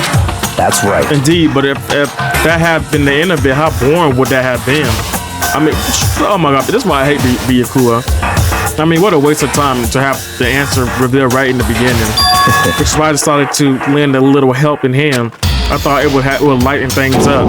You did all that to lighten things up. I see. So after hearing about Genocide Jack from Tokyo, you decided to use that to create the false murder scene. But damn, man, if we hadn't figured out who really done it, you would have been dead too, right? Well, obviously, I would have revealed the truth before it reached to that point, of course. Rick could turn and look me in the eye. I could feel his sharp eye piercing into me. Thanks for starting remarkable someone it never did, and I was able to perform an interesting experiment. Once I do decide to come black, and I know who I have to watch out for. Well, Correct. so that was your reason. Are you satisfied? Indeed. Yes, we're done. We're done. Listen to your story. Moving on. Hey, There's something I'd like to ask you, Monokuma. What's this? Oh, I'm next. I'm up next. you. You like to perform these elaborated execution each time, correct? My question is why? do you like to? But you know this punishment, this despair is not just for you. All this punishment, all this despair is my gift for mankind itself. What? You're over-exaggerating. I am not over-exaggerating. This punishment are meant to transfer all hope to despair. Damn. What do you mean? Huh? Me? What the? Me. Damn it! Good grief, I don't understand why you have to pick apart every little stupid thing. Whatever, it doesn't matter. In the end, I'm going to stand alone as the vector, and then everything will be revealed to me. Ooh, Oh, the noble son of a noble family. Truly, you understand me. I think this is the start of a terrifying friendship. That's enough. Shut up, I would never stood to the level of childish criminal like you. Let me just say this. After I achieve complete victory, you're up next. I'm going to find you and kill you, understood? In the name of my family. Name of the Tagami family, for which victor is a foregone conclusion. you're getting all Oh, riled so up. cute. It's like you're the main character of a video game or something. No, trash mode for you. I swear, whatever it takes, I will kill you. You temper. Sound like someone needs a nap. Pew-pew.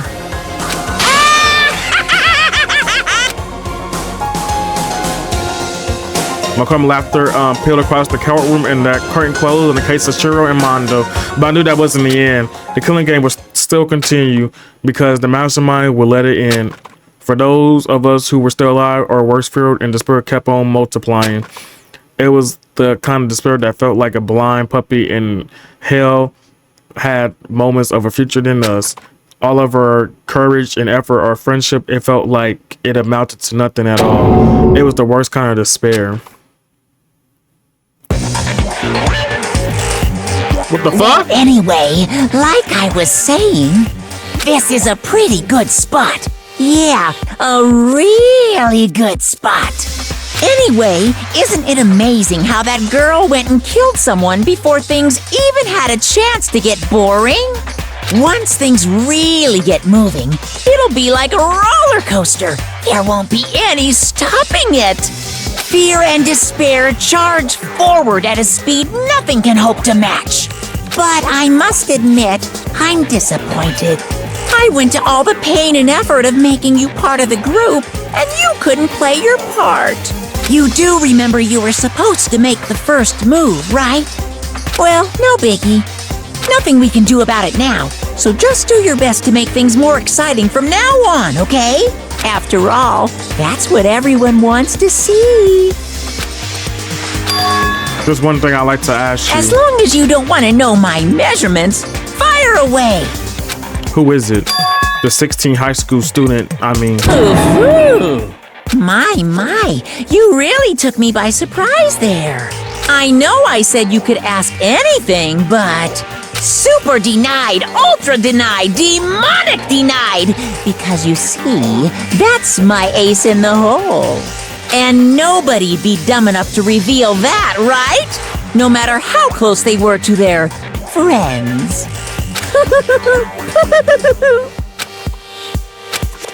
What the fuck is going on? Who is this? This somebody that's in here? Has to be. Oh my gosh. Damn.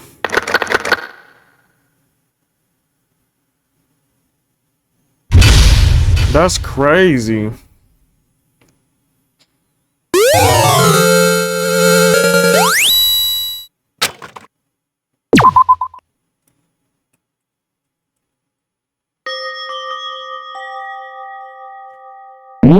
All right, guys, we're gonna end this Danganronpa episode off right here. I'm about to, yeah, I'm gonna end this off right here, guys. That was crazy. That was truly crazy. I might play more. I'll probably do the same thing I did, like do the whole thing tomorrow. So it took like Damn, 4 hours? Oh my goodness, that took me a long time, man. So yeah, I'm gonna end off for YouTube, but thank you, YouTube, for stepping in. And remember, y'all, is what? Never too late.